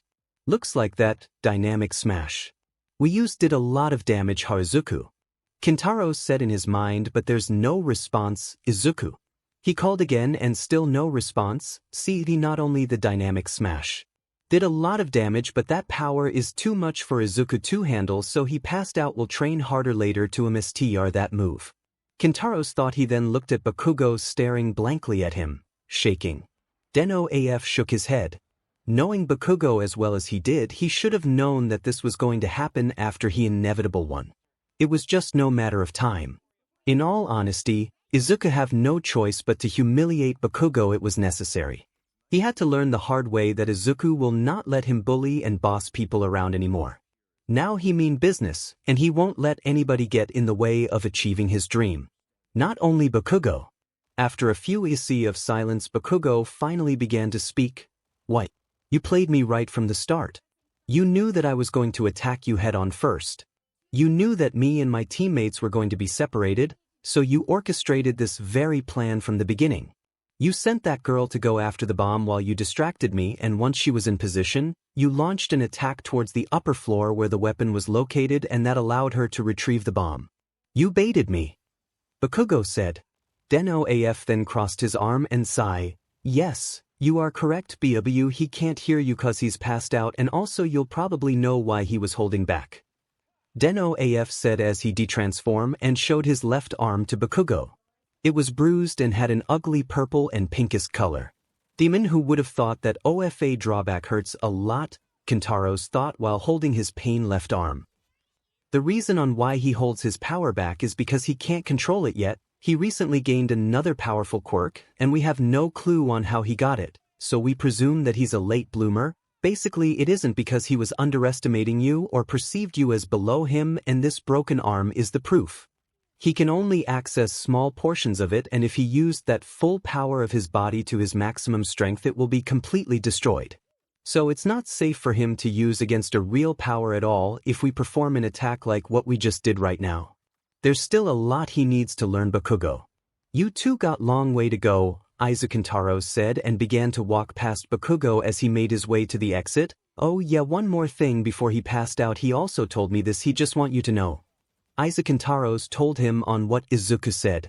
Flashback, Kintaros, can you please tell 𝗏𝗏𝗏𝗏 this, even though it's been a long time since I say it, but I still believe that you are an amazing person and you have a great talent and potential. Izuku told Kintaros and he just nodded, and a flashback. He said that don't let this loss today bring you down. Sometimes you win and sometimes you lose. That's just reality and nature of life. But true heroes pick themselves back up, and from each and every failure, they learn from their mistakes and improve themselves so that next time, they are sure to succeed. Now if you'll excuse me, I'm going to bring Izuku to the infirmary. Kintaros said and jumped out of his body and caught Izuku. He then puts him on his back like a piggyback ride, and with that last sentiment, those two get out of the building. While Kintaros carrying Izuku, he heard a loud noise coming from the building. Oi baka kuma.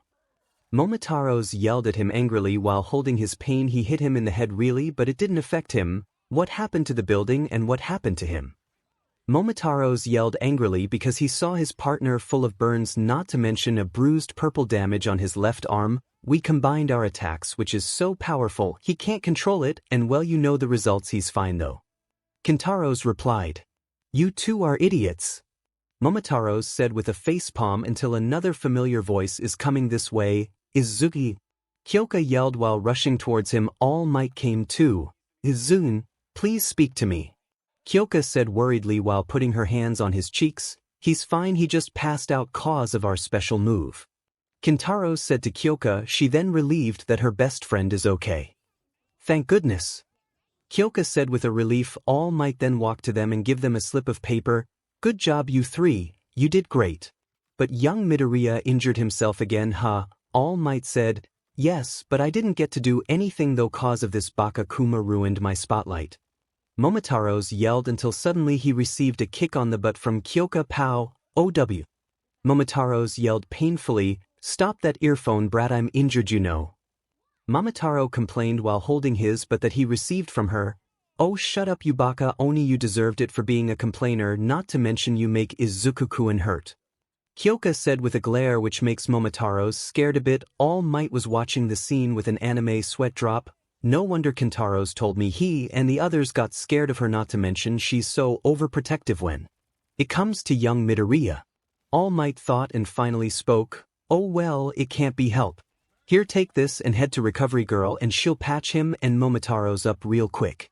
He said, yes All Might senpai, let's go Momonoji. Kintaros told Momonoji to follow him, whatever I'll my back. Momotaros said as he's holding his pain cause of Kintaros throw him to the wall. You guys better be careful with him or else now run faster. Kyoka said as she cracked her knucks. Yes ma'am. The two imagines now runs to the infirmary and leave the place. All Might then laughed a bit of what he just saw. Wow, she really is a boss.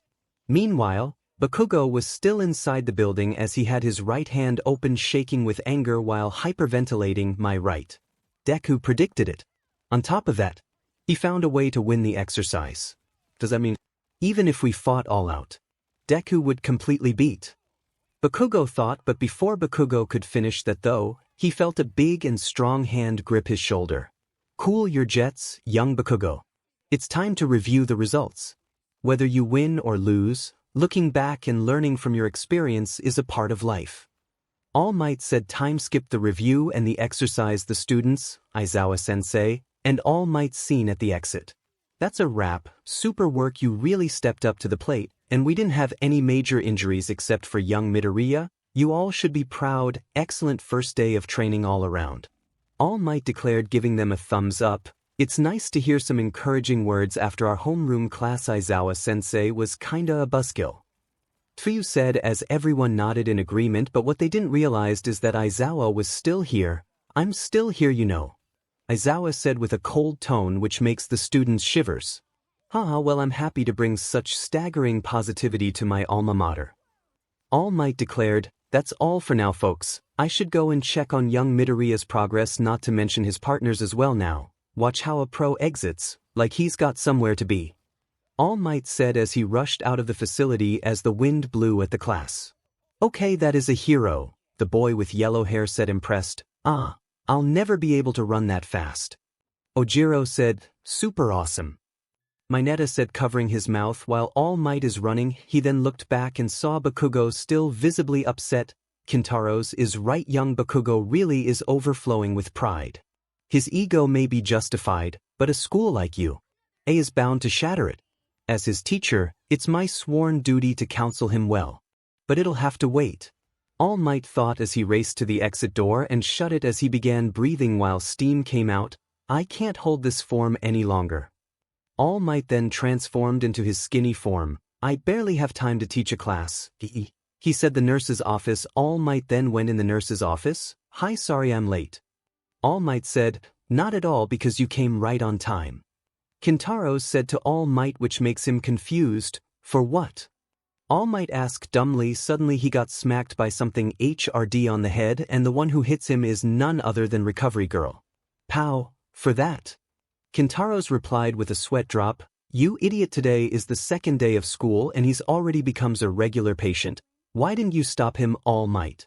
Recovery Girl scolded All Might while Izuku laid unconscious in bed. You're right, Recovery Girl. I'm sorry, so how is young Midoriya? All Might said worriedly.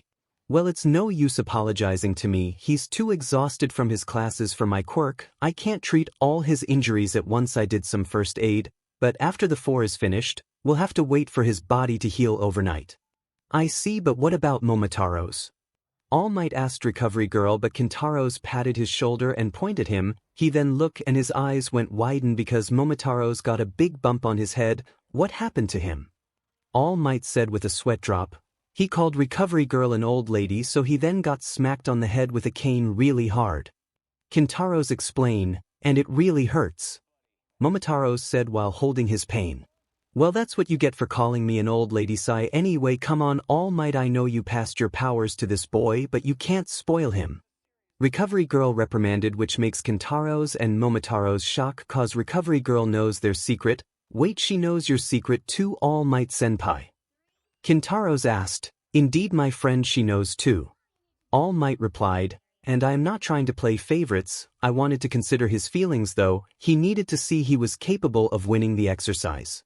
Oh yeah, also could you please not to talk so loudly about one for all when anyone around could hear you? All Might said as he put his finger on his lips. Yeah, I know, Mr. Natural Born Hero, Mr. Symbol of Peace. Recovery Girl dismissed. Hold on a sec, All Might tell us how many people knows about this. Momotaros asked him while holding his pain. Well, only several people knows about my injury and this weak form, like the U. A facility and a certain group of pro-heroes, for example. However, All Might was about to say something, but Kintaros spoke. Only a few select people know about one for all, Kintaros said with his arms crossed. That's right, there's Recovery Girl. the principal, and a very close friend of mine, young Midoriya, and you guys too, but no one else knows the truth about my powers. All Might explained. Actually, All Might, we have a person that knows about you and that power. Momotaros tells, which makes All Might eyes wide as saucers. What, who? All Might asked nervously. Remember the girl with the earphone jacks on her ears? Well, Ryutaros might have told her about 𝗏𝗏 and you. Kintaros said. All Might left shock of what he just said. What? Why did he do that? All Might asked nervously. 'Cause that snot-nosed brat said this 'cause she's our best friend and best friend never keeps secrets. Momotaros said, and imitate Ryutaros' voice. Don't worry, she said she won't tell anyone. Kintaros reassured him. All Might then sighed in relief and said, fine, I'll make this an exception, just don't let this happen again. All Might told the two imagines. They didn't respond but just nod. Ahem, sorry to interrupt this conversation, but you're the #1 hero in the world, All Might. Does it really matter if you were born with your quirk or not? Do you have to be the symbol of peace? Is it that important? Recovery Girl asked All Might. If they knew I wasn't, the temptation of the power could corrupt our society. This quirk, those who wield it are responsible for mankind's safety. All Might said. Recovery Girl's scowl and changed to a soft smile. Well, if that's the case, it's even more important to be a good guide. Recovery Girl said, you're right. All Might replied. Later, Izuku opened his eyes and saw a white ceiling above him. He looked towards the clock in the room to find out that it was already late afternoon. Oh, so you're awake. Recovery Girl said, took you long enough to wake up. You sleep like Bakakuma. Momotaro Izuku turned his head and see Recovery Girl sitting on her chair looking at him, especially his imagines. What happened? Izuku asked while trying to get up. We used the special move we talk about, and thanks to that you passed out and we brought you to the infirmary. Kintaros explained. I see. Izuku said, you three are clear to leave, but be more careful next time. Okay. Recovery Girl asked, yes ma'am / whatever / got it. The three replied. As Izuku got off the bed, the two imagines went back inside his body and walked back to his class. As he was walking down the halls, he sighed as he thought about the events that transpired today. I ended up skipping my afternoon classes. Aizawa-sensei gonna try and wrap me in those scarves again. Man, what a pain in the butt. Izuku mumbled. Yeah, I know. Speaking of which, I think your classmates might want you to introduce us. Kintaros said in his mind as the two imagines comes out of Izuku's body. Finally, we can get out for once. Momotaros said while stretching his arms. Yeah, you're right, I should introduce you guys to them, but next time, Kintaros, don't do that again. Thanks to that incident you did, everyone knows our secret. Izuku said as he and the two imagines made it to Class 1A, and as soon as he slid the door open, he was bombarded by his classmates. Oh, hey, is Midoriya and his friends is here. Good work. Man, I don't know what you were saying during the match, but you were fired up. Ijiro said as he congratulated Izuku on his victory. It was so cool seeing the top 2 students of the entrance exams fighting evenly. Hantashiro said as Izuku and Bakugo battle as definitely hit the highlight of the day. You did a good job dodging. Mina Ishido said with high levels of energy. You guys did that in the first match, so the rest of us had to give it our all too. Rikido Sato said as he pumped up his fist. You were far from elegant but dash. Yuga Aoyama began to say but was cut off by Mina when she yelled out that Izuku did a good job on dodging again as she jumped up and down excitedly. Yeah, thank for the compliments. Izuku said, well, it looks like someone has become popular. Momotaros said as he puts his arms around his neck. Gee, you think? Izuku said sarcastically, so are you going to introduce us to your partners here? Kirishima said pointing to the two imagines. Oh right, sorry. They're the reason behind my powers. Izuku said introducing the two imagines to his classmates. Yo, I'm Momotaros and I am an imagine, and if you wondering what an imagine is, I'll explain another time, and if one of you brats call me an Oni, I dare you, cause if you say it I'll destroy you. Momotaros said as he introduced himself, trying to fear him, but Izuku and Kintaros smacked his head. Momotaros, calm down, forgive him, he's an idiot. Izuku apologized. It's alright. Shiro said with a sweat drop. Well then, I am Kintaros, Izuku's training coach, and if any of you want to train, come by to our house and we will train hard, but I must warn you, this training will make you cry. Kintaros introduced and cracked his neck. Wow, what a manly introduction. I'm Ijiro Kirishima. And I'll be glad to train with you, Kintaros, sir. Kirishima said, I'm glad to hear it. Kintaros said with a smile, I'm Hanta 0. said, I'm Yuga Elya dash. I'm Mina Ishido, nice to meet you. Mina yelled out as she cut off Aoyama again. I'm 𝐒𝐮𝐦𝐦𝐚𝐫𝐲. Call me Tsu. Tsu, I'm Sato. Sato said, nice to meet you all / whatever. Kintaros said with a smile except Momotaros cause he doesn't care. I'm Mineta. Mineta said as he popped out of nowhere and jumped up high in front of Izuku, I am Yuga Aoyama. I am a man who never stops shining. Yuga said, where the heck did you pop out from? You did terrible in training. 0 said, hey is the midget man and the French idiot who always got stomachache. Momotaros mocked them, midget man. Mineta said, French idiot. Yuga said, haha Jaru is right, he acts like 𝗏𝗏𝗏𝗏. 0 said while laughing, and some of the students joined the laugh too of what Momotaros just called them, you're too loud. Fumikage Tokoyami said as he sat on top of the desk annoyed at the fact that his fellow classmate were being rather noisy. Speaking of Jaru, has anyone seen her? Izuku asked his classmates, she's right over there. Sato said pointed at her. Izuku then called her name, hey Kyoka-chan. Izuku-kun. Kyoka said as she rushed into him, sorry I'm la dash. Izuku then got interrupted cause Kyoka hugged him tightly. Idiot, what were you thinking? Stop scaring me like that, I thought I lost you. Kyoka said while hugging him tightly, Kyoka-chan, I'm sorry that I scared you.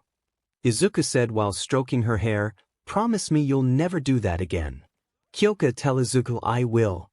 Izuku said with a smile, but they didn't notice that the others are watching them, including the Imagines. Ah, they're so cute. Mina thought while smiling, Midoriya so lucky. Mineta thought while feeling jealous, Midoriya is so manly. Kirishima thought, how long will they confess? Geez. Momotaros thought, Tokoyami. That desk is not a chair. Get off of it this instant.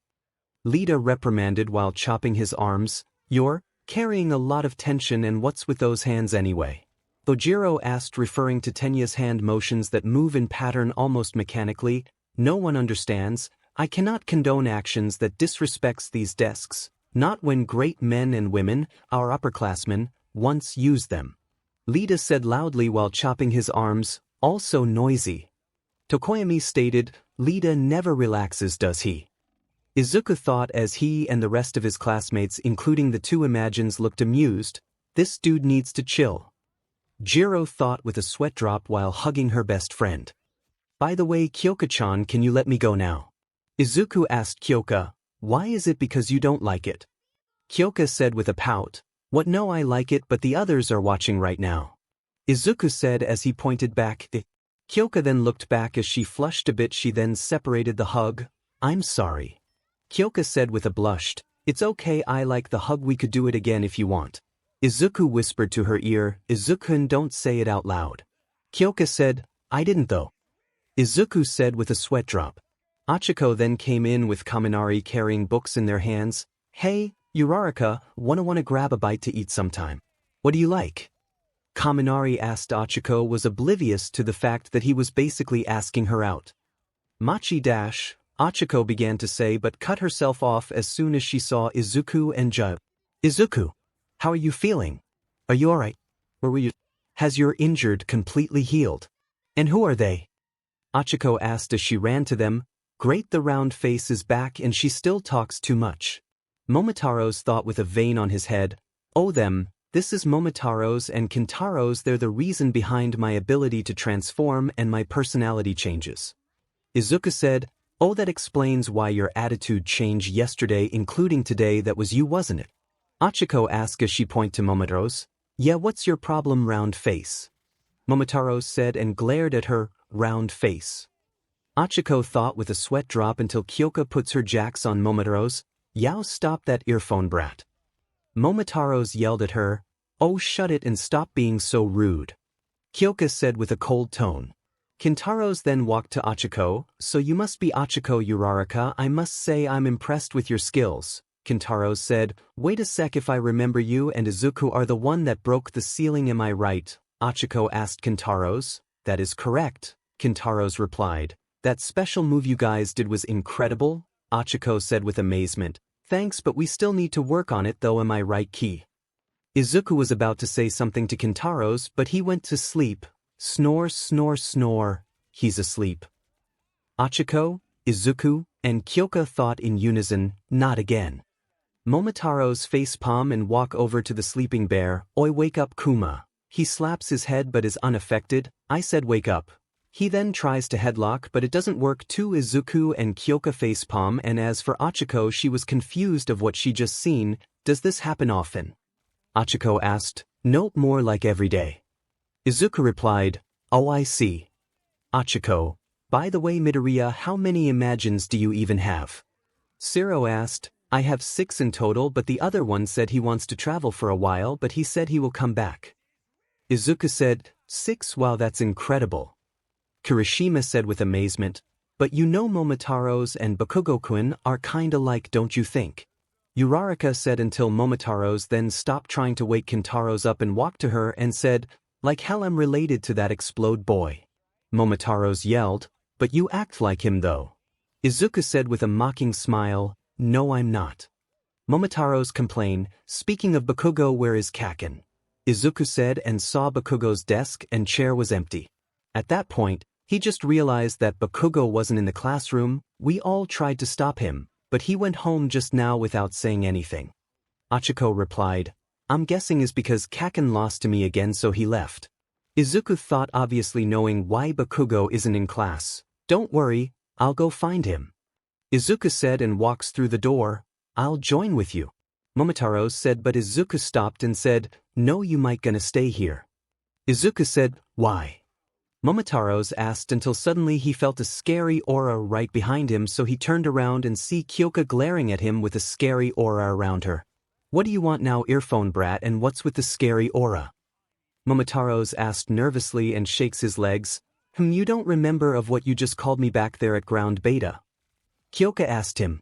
Flashback, what do you expect? She has earphone jacks on her ear and she can hear you very well, although her costumes looks like a goth rocker. Oh really, after this you're dead, got it, stupid Oni. Kyoka whispered in Izuku's ear with a scary tone. End of flashback, Siri. Momotaros thought, Kintaros restrain him. Kyoka ordered Kintaros, which makes him wake up. Yes, boss. Kintaros said, what, he woke up? They thought in unison with a sweat drop, sorry Mamanoji, but boss's orders.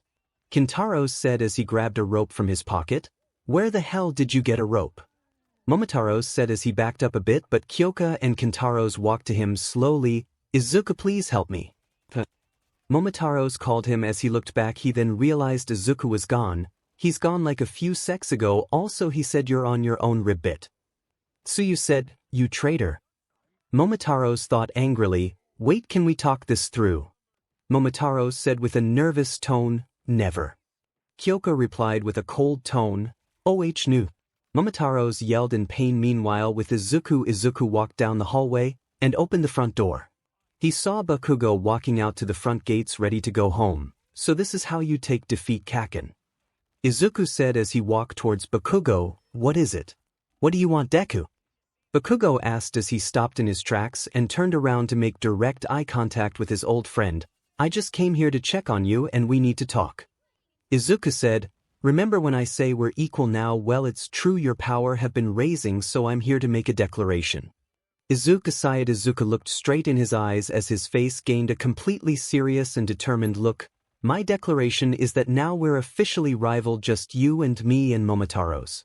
Back when we were kids you say you want to be number one, well so do we, and if you want it you're going to have to go through us. So we will be competing with each other. In order for you or me and my partner to achieve this dream and ambition, we will have to work hard 10x than anybody else. That also includes you. We'll have to be better than you if we want to achieve that dream. And we have accepted that fact. But don't take it the wrong way. I don't want to become your enemy, well except Momotaros, he always makes enemy with everyone. But we do want to be your rival in this pursuit to surpass one another and to be the greatest. So do you accept me as your rival? Izuku asked as he laid out his fist towards Bakugo, waiting for his answer. Bakugo looked at Izuku for a couple of EC before he smirked and walked towards him and fist bumped with him. Alright Deku, I accept. But you better know this. You idiots beat me today, but that's all you're going to get? You two will never beat me ever again, you hear me? I'll be the #1 hero and I don't care who stands in my way. You two better be ready to be #2 hero, because that #1 is mine. 𝗏𝗏𝗏 said as he and Izuku broke the fist bump. Yeah, we'll see about that because you're going to earn that spot, and I won't making it easy for you and that spot is going to be ours and don't forget I got 31 wins and you still stuck on 10 wins. Izuku said with a smirked, oh ha, but be ready because I won't be pulling any punches from tomorrow onward. 𝗏𝗏𝗏 then turned around and left as Izuku stood there by himself as he looked up toward the sunset smiling as he couldn't wait for what the future held for him. What he didn't know, All Might overheard their conversation as he smiled in relief. My boy, I'm proud of you for what you said, and for not telling young 𝗏𝗏𝗏 about One for All. You even gained a rival, which is a good thing. You two will give each other motivation and drive to improve and push beyond your limits. Good job today, young Midoriya, keep it up. All Might thought as he ran back inside the school building. Other people were also watching the exchange between the two students through the window. Those people being watched are Mina, Achiko, Siyu. What are they saying? I couldn't hear a word they said. Mina asked, we have officially become rival. And we are planning to surpass each other. Momotaros said poorly cause he got beat up by Kyoka-chan and got strapped in a chair. How did you know that? While you are right here being tied up and beat up, do you have strong hearings or something? Toru asked. No. I have super smell though. Momotaros replied, we imagines are connected to our contract holders so we can hear and see everything what our contract holders saying. Kintaros answers, the fated battle between rivals. Achiko stated as she watched Izuku held back towards the school building, from the way they fist bumped each other, I think you're right, it's possible they made up or got along. Tsuyu asked as she thought that could be what they were talking about. Yeah, I don't think so, after what happened today they wouldn't just make up. That fist bump must have symbolized some kind consensus from Izuku and Baka Momo and 𝗏𝗏𝗏 in the future. Kyoka said, the fated battle between rivals. Achiko said again as she smiled, she said it again. Momotaros, Kintaros, and Kyoka thought, it's time for our journey to become the greatest hero in the world to truly begin. Izuku thought as he went back to the classroom to get his stuff and prepare to head home with Kyoka and the two imagines. In an unknown location in an abandoned bar located deep within the city, a man reading a newspaper headlined, All Might becomes you. A teacher's closes agency temporarily. Did you see this? It says that he's a teacher. What do you think will happen if the symbol of is killed by villains? The next day, hey, how are All Might's classes? A female reporter asked Izuku as she and the rest of the media came up to him with a bunch of cameras and microphones. Izuku was really uncomfortable since they were all up in his personal space, which annoys him. He was about to say something until Urataros jumped inside his body and said, he's a good teacher and inspiration and a good motivation, also he has taught us a lot, and that's all I need to tell you. Appealing. 𝗧𝗟𝗘𝗧𝗟𝗏 answers the girl reporter with a blush. 𝗧𝗟𝗘𝗧𝗏 then took her chin and was about to kiss her. Urataros, stop. Izuku said panicky in his mind, Kami, don't you dare. Momotaros yelled at him angrily. He was about to jump back in but Kyoka arrived and put her jacks on Izuku, or should I say Urataros. I'm sorry but we need to get to class now. Kyoka said and drags Izuku to the entrance. What just happened? The reporters thought Urataros then leaves his body and Izuku regain his body back. Thanks Kyoka-chan, you saved me back there. Izuku said with a smile, no problem god, that pervert turtle is one hard to control. Izuku. Kyoka asked, tell me about it, I can't even pushed him out. Izuku replied. The news report media immediately ran towards Achiko, who just walking up to the school entrance to ask her a question. Will you tell us about the symbol of peace is like as a teacher? The reporter asked. Achiko was a little taken aback by the question. What he's like? He's super muscly. Achiko asked nervously as she did All Might's pose. They then saw Tenya was walking to the school's entrance and they immediately ran up to him to ask some questions. What do you think of All Might as a teacher? The reporter asked. His leadership and wisdom remind me on a daily basis that I attend the world's most prestigious educational institution. Of course he's the personification of honor and integrity that one would expect, but he's also not afraid to show his students his more humorous side. It's truly unique opportunity to be underneath the direct tutelage of the pro we all admire. Lita explained, however they looked unimpressed with his statement as they all had bored expressions. Excuse me. Can you tell me about Allmight? Oh, are you the kid who got caught by the sludge villain? The reporter said when they recognized 𝗏𝗏𝗏𝗏. Walk away. 𝗏𝗏𝗏𝗏 said with a vein on his head. Sir, could you get Allmight for us? Also, you look like a mess. What's your deal? The reporter asked 𝗧𝗏𝗧𝗟𝗏 as she and the other reporters were creeped out by 𝗧𝗏𝗧𝗏's appearance. Allmight's not on campus today. Now get out of here. You're disturbing my students enough already. 𝗧𝗏𝗧𝗏 said as he walked back into the campus. But the viewers wants to know how he's adjusting to life as a teacher. I think I've seen this guy somewhere before. Where? I don't know, but he's a bit scruffy for a hero. A few reporters began clamoring, how does Allmight ever get anything done with these media circuits stepping on his cape? 𝗧𝗏𝗧𝗏 thought as he ignored the resistant press, all right, if you won't bring Allmight out, I'll do it myself. The reporter said, frustrated as she tried to walk into the campus. Her cameraman tried to stop her before the front gate activated and multiple walls sprouted upwards, closing the gate completely. Hey, what's happening? The reporter yelled, terrified. Don't you know about the school's defenses? This gate is a barrier. The cameraman told the reporter, defenses, it practically killed me. The reporter yelled, stroll scared. Yeah, well, it's designed to stop anyone who doesn't have an ID or a special pass from entering the campus. Guess it worked. Apparently there are security sensors all over the place. The cameraman explained, keeping the public out. This school thinks it's untouchable. The least they could do is grant me one interview. The female reporter said, frustrated. I know, right? We've been here for 2 days and I don't have a single comment on the record yet. Another reporter agreed. Far behind the media, a mysterious figure standing ominously as the wind blew around him and illuminated his persona. It wasn't just random bystander. No, it is somebody with intention in Class 1A classroom. Good work on yesterday's combat training. 𝗧𝗏𝗧𝗏 said as Class 1A was seated ready to begin class. He looked towards 𝗏𝗏𝗏𝗏 and said, 𝗏𝗏𝗏𝗏, your talent and so DENeb act like a kid. Be mature and accept your losses and learn from them. He said, I know.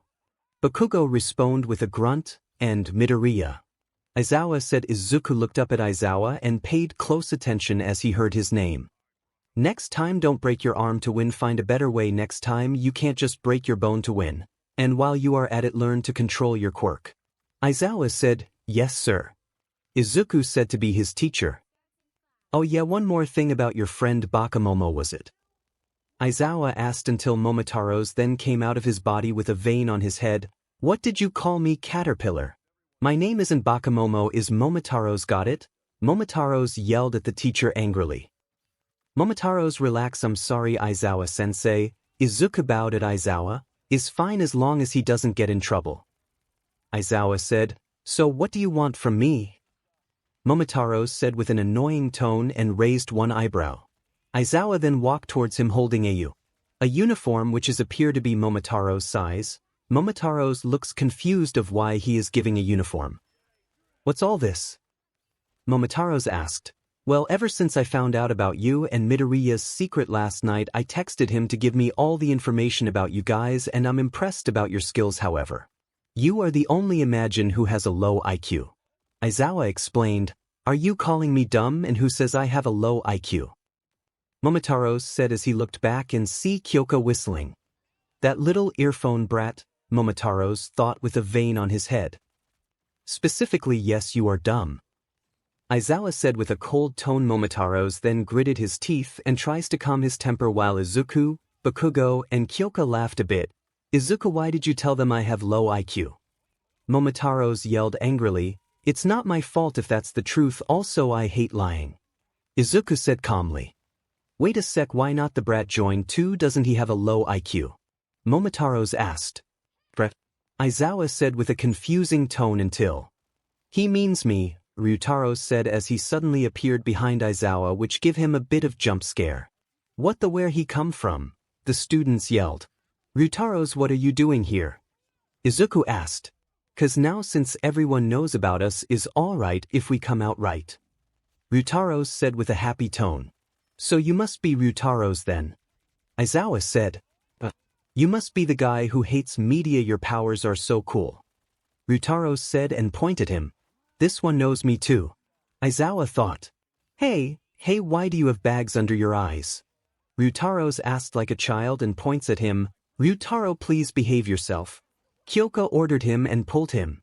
I'm sorry 𝐒𝐮𝐬𝐴-sensei, despite his appearance he's actually dash. Kyoka was about to say something but got interrupted. A child's age, yeah I know, I read the information and that's the reason why he's not joining the class now. Momotaros, go change, I will get another desk as well, and I'll fill the form for your name later, and just to be clear you won't be joining few events with the class, only some. Alright.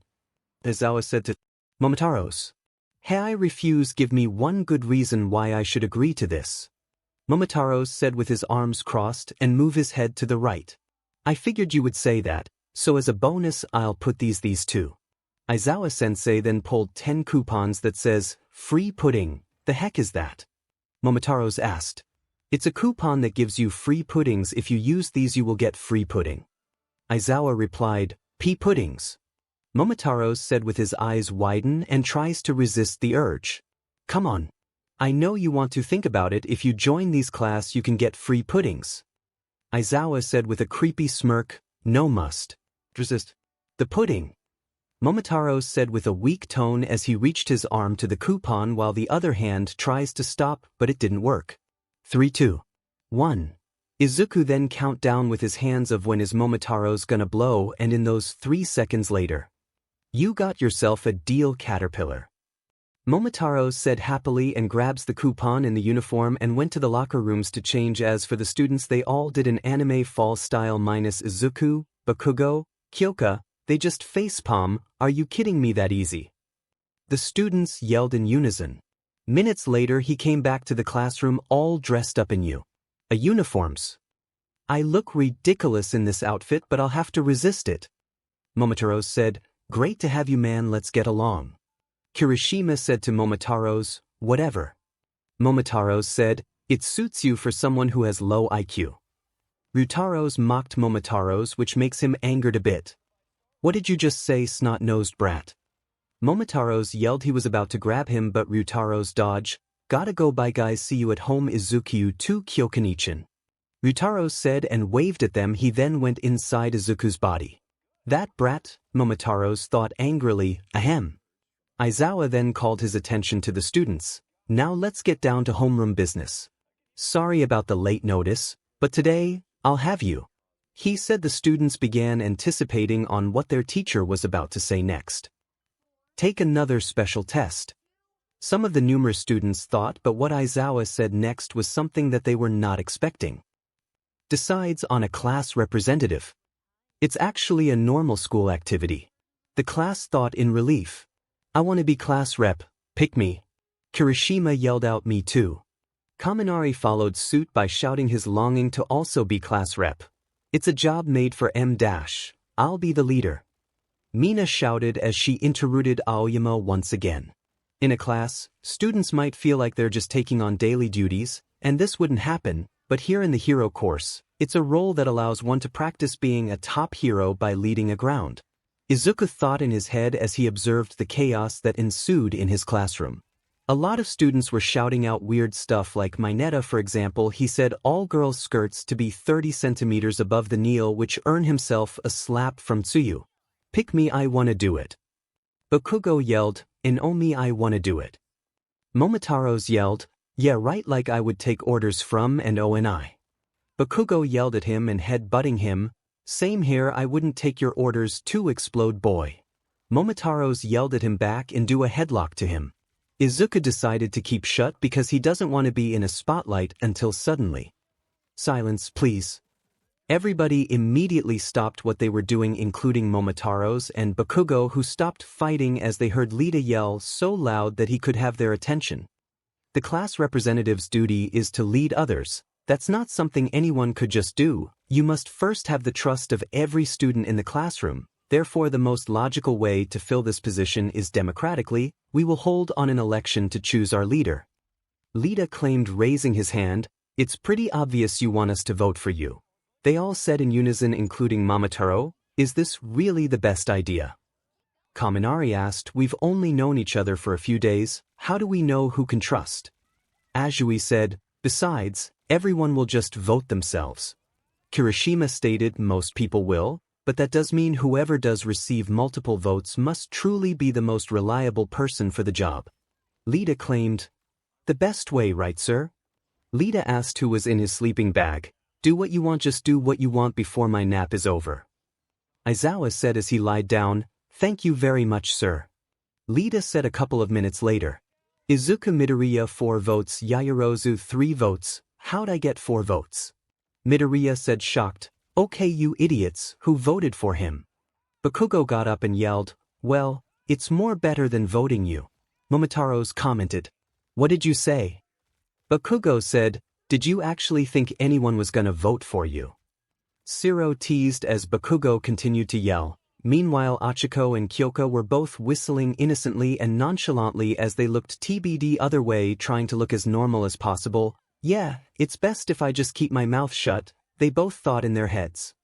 0 votes. I fear this would happen, but I can't argue with the system I choose.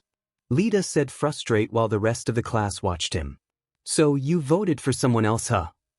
Yaoyorozu asked, but you knew it'd be best to vote for yourself, right? What were you trying to prove here, Lita?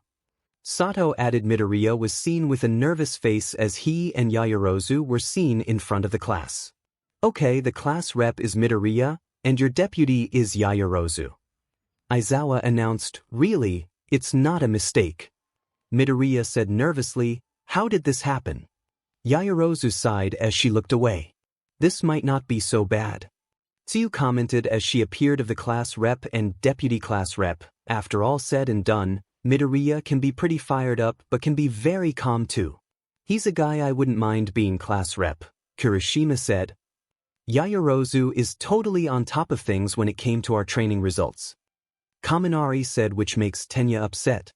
Later at lunchtime, it's always so crowded in here.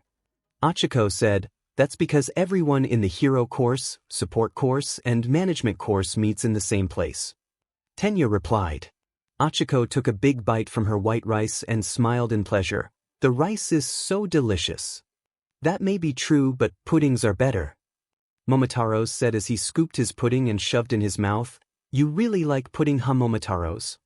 Achiko asked with a sweat drop. Yup, is the best. Momotaros said with a happy tone. Guys, I'm kind of worried about the class rep thing. I don't think I'm qualified. Midoriya said rejector. Sure you are. Uraraka said positively, don't worry about it, 𝐒𝐮𝐦𝐦𝐚𝐫𝐲. You are completely capable of the job. Kyoka said as well as she also ate her burger with them. Your courage and judgment at critical moments make you worth following.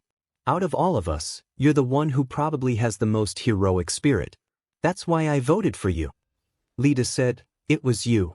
Izuku asked in shock. Me too. Achiko stated, me 3. Kyoka said, me 4 because I want to. Momotaros said, wait a sec. So you all voted for me?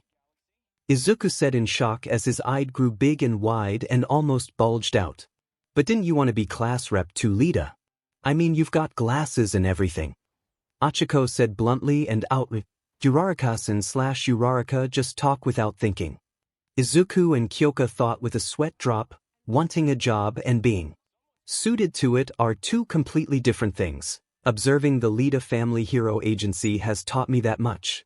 Lita claimed agency. Izuku, Kyoka, Uraraka, and Momotaros said together, hold on, what does your family do? Izuku asked Lita, oh, it's nothing. Lita lied, you know, I've been wondering something about you, admit it, Lita, you're filthy rich. Achiko asked happily, leaving Lita caught. I was afraid people would treat me differently if they knew about my family. Lita said as his friends began to stare at him, he gave in. You see, the Lita family have been pro-heroes for generations. It runs in our BLD, Lita explained. What, that's awesome. Izuku, Kyoka, Uraraka, and Momotaros said together. Are any of you familiar with the turbo hero Ingenium? Lita asked. Of course. He's a popular hero who has 65 sidekicks working at Tokyo Agency. Izuku stated, going into fanboy mode again. Wait a sec, don't tell that you're his. Momotaros said as he stopped eating his pudding. That's right, he's my elder brother. Lita said proudly as his friends complimented him. What? Izuku said with amazement. No way. Kyoka said with a shock. That's awesome. Uraraka said with a happy tone. Wow, and here I thought he was a four-eyes idiot who always interrupted people and orders them around, but who would have thought that his brother is that Ingenium guy on TV? Momotaros thought with a sweat drop. Ingenium is an unmatched commander who honors the hero code. As the second oldest Lita's son, I strive to be just like him. However, I think it may be a bit soon for me to be in a real leadership role. Tenya claimed as he looked over to Midoriya. You, for example, you figured out what the judges were after during the practical exam. A rep needs that sort of insight. Lita told Izuku, which makes him looked at him in awe. That's the first time I saw you smile, Lita. You should do it more. Uraraka suggested. What are you talking about? I smile all the time. Lita claimed, yeah right. Momotaros thought Izuku smiled and thought to himself, Ingenium is to Lita what All Might is to me. But maybe I should tell him about the entrance exam. But before Izuku can continue, an alarm buzzer went off, gaining the attention of all of the students in the cafeteria. What was that? Momotaros asked. An alarm. Izuku said, warning level 3 security breach. All students please evacuate the building in an orderly fashion. A woman on the loudspeaker announced as the students began rushing out of the cafeteria. What's a level 3 security breach? Lita asked another student. Yeah, what does that supposed mean? Momotaros added, it means that someone managed to get past the school's barrier. This hasn't happened in my 3 years here. We should get going. The seniors responded and left in the hallway. Students from all subjects were seen struggling as they were moved through the crowd. Ow, this is a total mob. Uraraka said as she, Kyoka, Midoriya, Momotaros and Lita were seen struggling to move through the crowd. Hey, calm down now. Kyoka tries to calm the students but didn't work as she pushed tightly against each other, painful as there was a bunch of commotion going on. As expected of the best. Everyone reacts quickly in a crisis. Tenya shouted as he too was being squished. Really, Four Eyes, how can you said that when they're panicking? Momotaros yelled at him, see, I can't stop. Izuku screamed as he was separated by his friends. Izuku-kun. Kyoka screamed as she watched her best friend get pushed away. Who in the world would trespass onto campus grounds? Lita asked while struggling. Hell should I know? Momotaros replied when he got distracted. He then got punched by one of the students and hits him to the window. Ow! What the hell, you brat, that hurts. Momotaros yelled at the student who punched him. He then looked at the window with a shock and grabs Lita out of the crowd and said, For Eyes, you might gonna look at the window. Momotaros told Lita to look at the window. It's the press that was outside. Lita said at the entrance of you. All you have to do is give us All Might, he's here somewhere. The female reporter demanded. Aizawa and Present Mike were seen in front of the door, tried to get the press to leave. We said it's his day off. Present Mike responded, just give us one good comment on record, then we'll leave. A male reporter offered. I know how you people work, give you an inch and you'll want a mile. Aizawa stated with his hands up, they are trespassing, that means they're kind of villains, why don't we just beat them up? Present Mike whispered to Aizawa, don't you even think about it, unless you want your name dragged through the mud, let's wait for the cops. Aizawa responded to the disappointed Yamada. Back inside the hallway. I was afraid it was some kind of attack on school, but there's no need to worry, everyone. Lita tried to tell everyone but was pressed against the glass as the panic continued. Where the hell is the teachers anyway? Why aren't they taking control? Momotaros thought while being squished. Everybody, stop freaking out. Kirishima shouted before he and Kaminari were swept away. Are we the only one here who knows everything is fine? There's no reason for us to be panicking. Lita thought before he heard Uraraka screaming. Tenya, Momotaros, help me. Uraraka yelled through the crowd as she held out her hand. Uraraka/round face. They said in unison, what would Midoriya do, or my brother, how would they handle this? Lita thought as he crept closer to Uraraka. I have an idea. Lita said, which caught Momotaro's attention. Which is? Momotaros asked. You go get Midoriya first and I'll go get Uraraka. Lita told Momotaros, didn't respond but just nodded. Izuku, where are you? Momotaros yelled to call his partner attention, over here. Izuku yelled and raised his hand to signal Momotaros of where his location is. Momotaros then reached his hands and pulled him out of the crowd. Thanks Momotaro, but what's going on? Izuku asked Momotaros. I'll explain later, but Four Eyes here got a plan of how to stop this. Momotaros replied. Lita then squeezed into the crowd to get Uraraka. He then stretched his hands out to Uraraka, touching distance which makes her confused. Touch my hand and make me float. Lita shouted. Uraraka struggled but finally managed to touch him float above the crowd. His glasses fell off though. Okay Midoriya Momotaros, I need a boost. Lita told them. They both nodded as Momotaros went inside his body and prepared to launch him. I need a place where I'll get everyone's attention.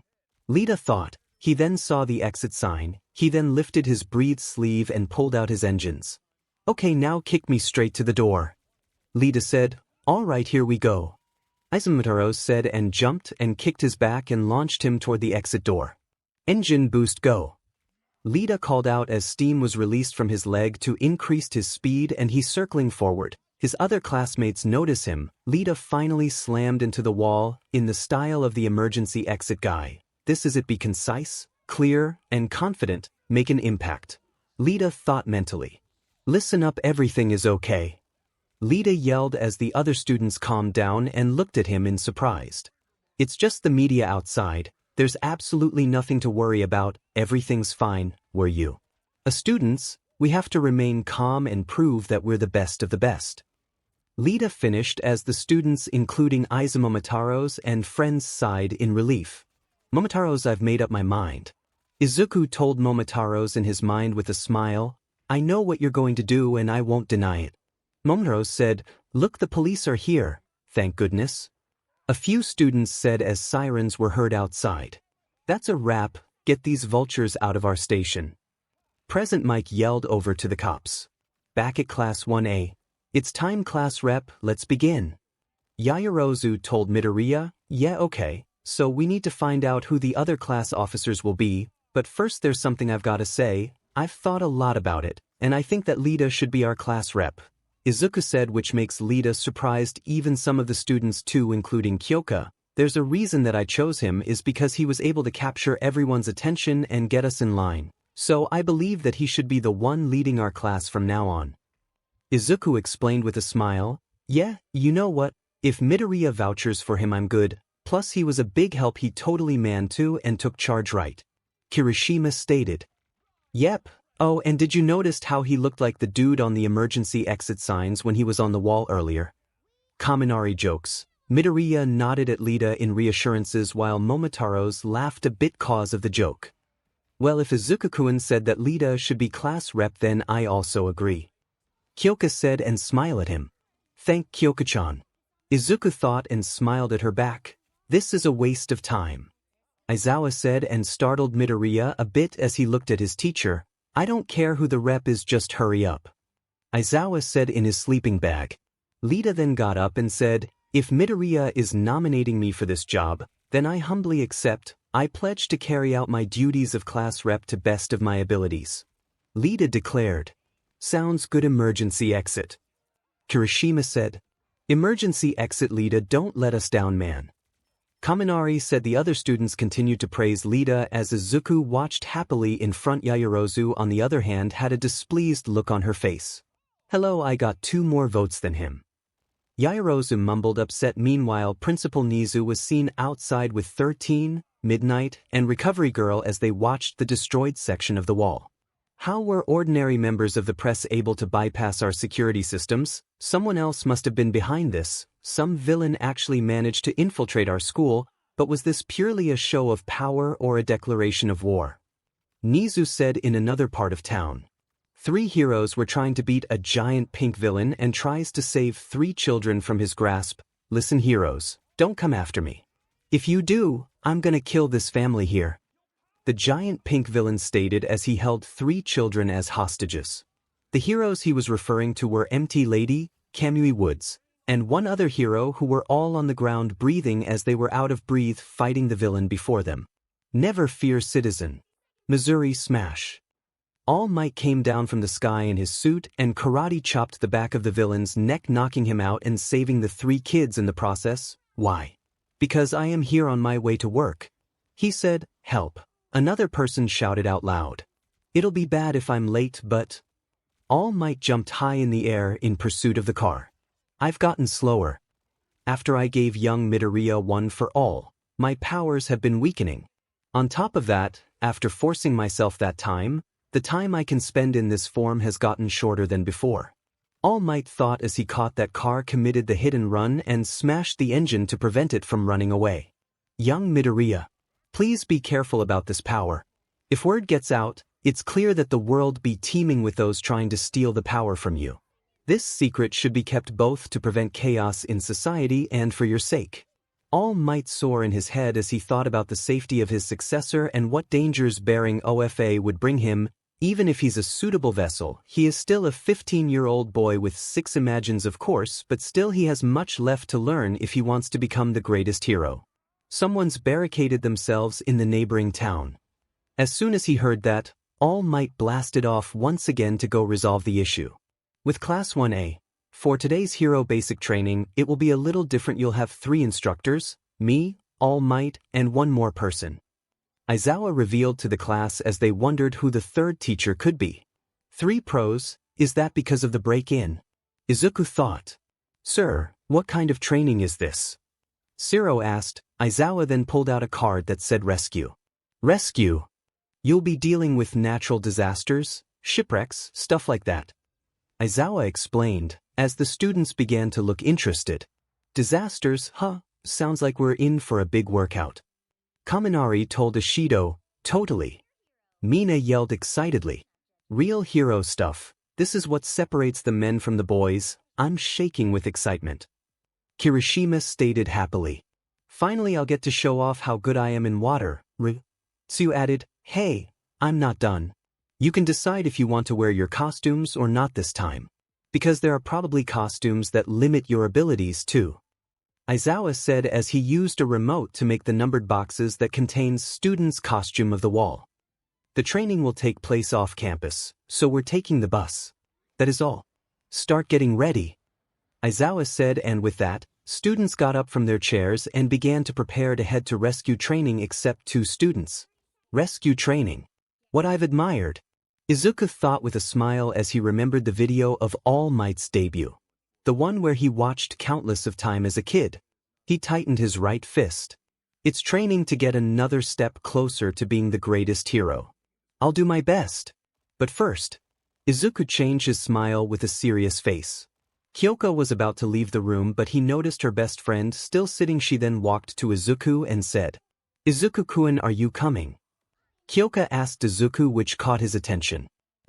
Oh, Kyoka-chan, yeah, sure, but I need to make a call with the others for a minute. I'll catch up with you later. Izuku said while scratching his head. Okay, then see you outside, Izuku. I'll be waiting outside, she said and waved at him. All right. Izuku said and make a peace sign. Kyoka then left the room. Right after Kyoka left the room, Momotaros then responded. Oh, Izuku, are you sure about this? Momotaros asked Izuku. Yeah, after what happened back there at the cafeteria, I feel like the villains are planning something when we arrive to that place, so it's better to call the others to stand by. Izuku replied with a serious tone. All right then. Later outside. The class was now outside waiting for the bus, and Izuku and Momotaros came a bit late. Sorry we're late, huff huff. Izuku said while catching his breath. Hey, Izuku-kun, still wearing normal clothes I see. Kyoka said walking towards him and the Oni as Izuku rubbed his head sheepishly. Yeah, I know. Izuku replied. Exactly when are you gonna wear a costume? Kyoka asked. I don't know, soon maybe, and I see you're wearing your hot hero costumes again. Izuku replied and turned his head to the right, hiding his blush. Kyoka then blushed as well because what he said, how her costumes is hot. Yup, I know, but you're much hotter. Though if you wear a hero costume. Kyoka said while playing with her jacks. Izuku then turned his head to her and blushed super red. W8W, what did you just said? Izuku stutters with a shock of what he just heard. Nothing, I didn't say anything. Kyoka replied and increased her blushed. See, why did I just say although? 𝗬𝐿𝐼 thought, then looked at her best friend, blushing as she continued, "It is true that he looks hot and the way he acts is cute too." Momotaros was watching the scene with a sweat drop and face-bombed himself. "You got to be kidding me." Momotaros thought until he got patted by someone from the back. He then looked back and it was Uraraka who called him. "What do you want, round face?" Momotaros said, "Mind if I ask you about something?" Achiko asked Izuku's partner, "What?" Momotaros said, "It's about them." Achiko pointed to the right as Momotaros look who she pointed as he knows she is pointing at the blushing teens. "Do they actually dash?" Achiko whispered into Momotaro's ears but then got cut off by Momotaros and said, Yes they are." Momotaros whispered to her back. "Wow, since when?" Achiko asked again. "Since they were children." Momotaros said, "Wow, really that long? That's a surprise." Achiko then continued to look at them. "I wonder how they like each other." Achiko wonders and puts her finger on her chin with a curious look. "Okay, that's enough lovey-dovey." Momotaros then walked to them and said, "Hey, will you two stop flirting already? Is disgusting." Momotaros told his partner and 𝗬𝐿𝐼. They caught his attention and yelled, "What? No, we're not flirting and we're just best friends, alright." Izuku and 𝗬𝐿𝐼 yelled in unison as they looked at each other again and moved their heads to not make an eye contact. Idiots. Momotaros face-bombed again and a vein appeared on his head. So cute." Achiko thought with a smile. Lita then blew the whistle to caught Class 1A to caught their attention. "Gather round Class 1A, using your student numbers form a 2 straight lines so we can load the bus efficiently," Lita ordered as he imagined a diagram depicting the bus and students. "Lita's kicking it into high gear as our class rep, huh?" Midoriya thought with a sweat drop. "Does Four Eyes even know what type of bus this is?" Momotaros thought with a sweat drop too. On the bus. The students were seen riding the bus, which the format was different than the one Lita was expecting. "The bus's open layout ruined my boarding strategy." Lita pouted with his head down. "Lita, you really need to chill out," Ashido told him. "Or maybe he should get an eye check to see what kind of buses looks like." Momotaros said, "I say whatever comes to mind, Midoriya-chan." Tsuyu called him and caught his attention. Yes, Azui-san." Izuku said, "Call me Tsuyu-chan." Tsuyu said, "Right? My bad." Izuku apologized. "I want to ask you some questions. Where did you get that power and how did you meet your partners?" Tsuyu asked. "Oh well, it was from my partner's boss. When me and 𝗬𝐿𝐼-chan were kids we first met them at the playground. At first we were so shocked that we thought Momotaros is an Oni dash," Izuku was about to explaining but 𝗬𝐿𝐼 interrupted. "But he's actually a complete pudding-loving idiot who gets mad easily and used Izuku-kun's body for stupid stuff. Some of his other imagines did the same too," 𝗬𝐿𝐼 said, which made him mad. "What the hey?" Momotaros yelled at 𝗬𝐿𝐼. "It's true though, back then 𝗬𝐿𝐼-chan had to stop you guys for possessing my body all the time and I can't even get you out, so don't complain, although it was thanks to you guys that I would use this power to save people and be the greatest hero ever." Izuku told his classmates. "That's really cool, have a power to transform, it's really flashy. My hardening strong against others but unfortunately, it doesn't look like much." Kirishima said as sharp edges appeared on his left arm. "Don't say that. I think it's really cool. It gives you a defensive edge in battle. It's a quirk that can definitely pass as a pros." Izuku said honestly as he truly thought Kirishima quirk is pretty handy on battle. "A pro, huh? But you have to think about a popularity as a hero too, you know." Kirishima replied. "My naval laser is pro level in both flashiness and strength," Aoyama said confidently. "But it's not great at that, it gives you stomachache," Mina said as he giggled at Aoyama's annoyed face. "Well, if you're talking about flashy and strong it's gotta be Todoroki and Bakugo," Kirishima said with a smile as he looked at the two teens he just named. "Sure, but Bakugo's always angry, so he'll never be that popular, including Momotaros, no offense," Tsuyu said bluntly without even looking at the explosive boy and the pudding-loving Oni. "What did you say?" "I'll kick your butt, frog girl," Bakugo and Momotaros shouted as they stood up from their seat while Sato kept his distance, wishing he wasn't sitting next to him. "You see," Tsuyu said and pointed at them, "you know, we basically just met you too." So it's kinda telling we all know about you guys' personality are flaming sirbi mixed with garbage. Kaminari said with a small smirk on his face. The ash-blonde boy and the Oni turned his attention to Kaminari as he got angrier. You're gonna regret the day you applied to this school, you loser. I'll kill you. They yelled in unison as they turned their head at them and said, and stop copying me Oni/Explodo boy. They yelled at each others. Izuku and Kyoka laughed as they laughed a bit, not believing that 𝗏𝗏𝗏 and Momotaros being teased so much by everyone. What the F are you laughing at, Deku/earphone brat? 𝗏𝗏𝗏 and Momotaros asked angrily as they looked at the purple-haired girl and the green-haired boy laughing at them. I don't know. But try looking in a mirror, that might give you guys an idea. The purple-haired girl said before laughing. Not to mention you guys are acting like brothers. Izuku added and laughed, which makes them angrier, and veins appeared on their heads. We are not brothers. They yelled in unison again. How vulgar. Yaoyorozu said as she covered her mouth with her hand. But I like stuff like this too. Achiko replied cheerfully. Anyway, for my last question, Midoriya. Tsuyu asked him again as Izuku then stops laughing. What is it, Tsuyu-chan? Izuku asked while wiping his tears cause of his laughter. Kyoka did the same thing too. What other imagines do you have? Tsuyu asked. Oh yeah, the only imagines we met are Momotaros, Kintaros, and Ryutaros. Who is the other three and why the names always end with Taros anyway? Kirishima asked. Well, the one you guys haven't met are Urataros, a big flirter, Sieg, an arrogant prince, and finally Deneb, a nice person who helps and give homemade candies to stranger, not to mention he is a great cook, and the reason why they have Taros in the end of the names is because their first partner named them. Izuku explained, oh, wait a sec, Sieg and Deneb, why don't they have Taros too? Simple, actually Sieg was the one who named himself and Deneb's partner was the who named him. Izuku said. Aizawa then looked at everyone. Hey, we're here. Stop messing around. Aizawa said, yes sir. They said in unison, whatever. Bakugo and Momotaros said in unison. Everyone was now standing in front of the facility with a pro hero right in front of them. Hello, everyone, I've been waiting for you. The students were gasping as Izuku's eyes began to sparkle. It's the space hero, 13.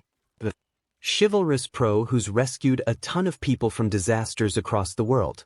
Fanboying as always. Momotaros thought while looking at his partner. Ooh, 13 is one of my favorite heroes. Ochako cheered as she pumped her fists. 13 then gestured towards the facility behind him or her. I can't wait to show you what's inside. This is gonna be awesome. Everyone was now inside the facility as they looked around the place before Kirishima started to speak.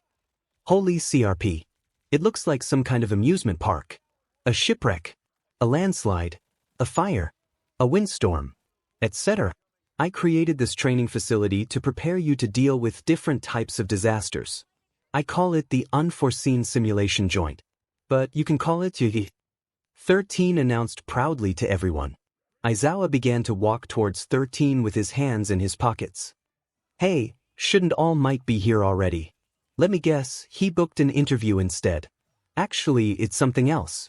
Apparently he did too much hero work on the way to school this morning and used up all his power. He's resting in the teacher's lounge. 13 explained as he or she held up 3 fingers. Izuku, Momotaros, and Kyoka were the only ones who understood what exactly 13 meant. That skeleton really needs to learn to pace himself. It's probably from that hero work Izuku and I saw in the headlines. Momotaros thought, really Allmight. Izuku thought and sweat drop. So irresponsible. Kyoka thought and sigh. That man is the height of irresponsibility. Aizawa said before looking at the students. The clock's ticking. We should get started. 13 looked at the students as well. Excellent. Before we begin, let me just say one thing. Well, maybe 2 things.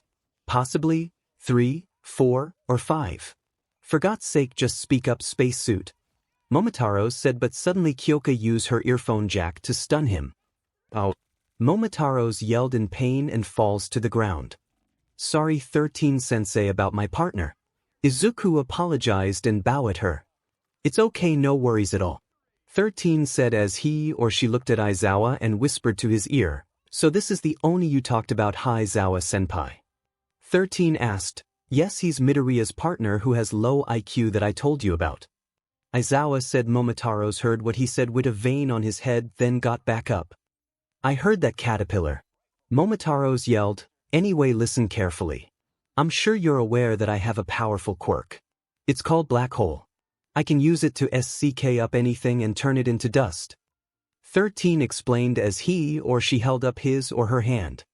"Yeah, you've used Black Hole to save people from all kinds of disasters, haven't you?" Izuku asked. "That's true, but my quirk could also very easily be used to kill," 13 said, causing most students to gasp. "Some of you also have powers that can be dangerous. In our superhuman society, all quirks are certified and stringently regulated, so we often overlook how unsafe they can actually be. Please don't forget that if you lose focus or make the wrong move, your powers could be deadly. Even if you're trying to do something virtuous like rescue someone. Thanks to Aizawa's fitness tests, you have a solid idea of your quirk's potential. And because of Allmight's combat training, you likely experienced how dangerous your powers can be when used against other people. Carry those lessons over to this class. Today you're going to learn how to use your quirks to save people's lives. You won't be using your powers to attack enemies or each other, only to help. After all, that's what being a hero is all about. Ensuring the safety of others. That's all I have to say. Thank you so much for listening." 13 said and bowed. Most of the students started to cheer after hearing that as Kyuka rubbed her arm a little. "Time to show off what my quirk could do for rescuing people. I hope Izuku-kun will be impressed by what I can do." Kyoka thought as he looked at him with a blush. "Yashiku's." Momotaros thought cheerfully, right? Now that's over. Aizawa started before being cut off by all of the lights turning off and the fountain starting to freak out. Why are the lights off?" Izuku asked until suddenly, a purple fog started to appear in front of the fountain as it started moving and a hand came out of it before revealing a face. A demon. Momotaros screamed and hugged Izuku. "Let go of me, and besides you're a demon too," Izuku said, and separate the hug. "I am not a demon." Momotaros yelled at his partner, "Stay together and don't move." 13. Protect the students. Aizawa ordered 13. "What is that thing?" Kirishima asked nervously. The villain then stepped out of the vortex along with many other villains too. "Wait, has the training started already? I thought we were rescuing people." Kirishima continued. "No, I don't think so," Izuku said with a serious tone. "Stay back. This is real. Those are villains," Aizawa said. "Villains?" Kyoka asked as she looked at all the villains up ahead. She then saw a bird-like monster with an exposed brain come out of the fog, which sent a chill down her spine. "This can't be real. I was right after all. They're the one who destroy the gate and let the media inside you. While we're panicking, and the villain used that as a distraction to get an info of when are we gonna arrive here." Izuku thought and clenching his fist. The villain then looked up, and as he looked up he only saw two pros and no sign of Allmight. 13 and Eraserhead. "The teacher's schedule we received the other day said that Allmight was supposed to be here." Kurojiri, a villain made of purple fog, pointed out as he and the rest the villain wondered where the symbol of peace could be as they were expecting to be here. "So these guys are responsible for that media trespassing, huh?" Aizawa said. "Where is he? I went through all the trouble of bringing this whole crowd too. The symbol of peace. I can't believe he's not here. I wonder if he'll came if we kill some kids." Tamura Shigaraki, the man with hands all around his body, said with absolute malice in his tone as he annoyed that All Might wasn't here, and it wouldn't be on him if he were to kill innocent students to bait the symbol of peace, as he barely had regard for human life. "Momotaros, come." Izuku ordered Momotaros to possess him. "Okay." Momotaros then jumped inside his body and possesses him and was about to put on the Deneb belt. However, Aizawa stopped him, as his hair floated up as he undid his scarf showing its long length. "Midoriya, Momotaros, stand down. I'll handle the villains while you stay with the others," Aizawa ordered as he too prepared for a fight. "How are you gonna fight that many people, huh?" Momotaros yelled at him. Wait a second. Villains. There's no way they could get into you, Kirishima exclaimed as he couldn't believe that a whole gang of villains just suddenly showed up out of nowhere talking about they're going to kill a couple of kids. What about the trespasser's sensor? Yaoyorozu asked 13 as she thought that the security alarm should have went off. We have them, of course, but 13 trailed off as he too questioned why the alarm hadn't gone off yet. It's the entire campus under attack. Or is this their only target? Either way, if the alarm sensors aren't being triggered, then one of these villains must have a quirk that's masking their presence here. They carefully chose this isolated facility as an entry point at a time when a class was being taught. Todoroki analyzed as most of the students looked amazed by this. They're fools for trespassing here, but they've thought this out. Whatever their plan, they must have a concrete objective in mind. But what is it? 13, get them out of here. And alert the main campus. Actually, if they've got the ability to block our sensors, then they might be jamming our regular communications too. Kaminari, try using your quirk to contact the school. Aizawa ordered the student as he stood in front of everyone. Yes, sir. Kaminari said before starting an attempt to communicate with the school. Wait a sec, Caterpillar, what about you? You're actually going to go and try to fight them all by yourself. You'll get killed, you know that. Momotaros said Momotaros then such to Izuku and responded.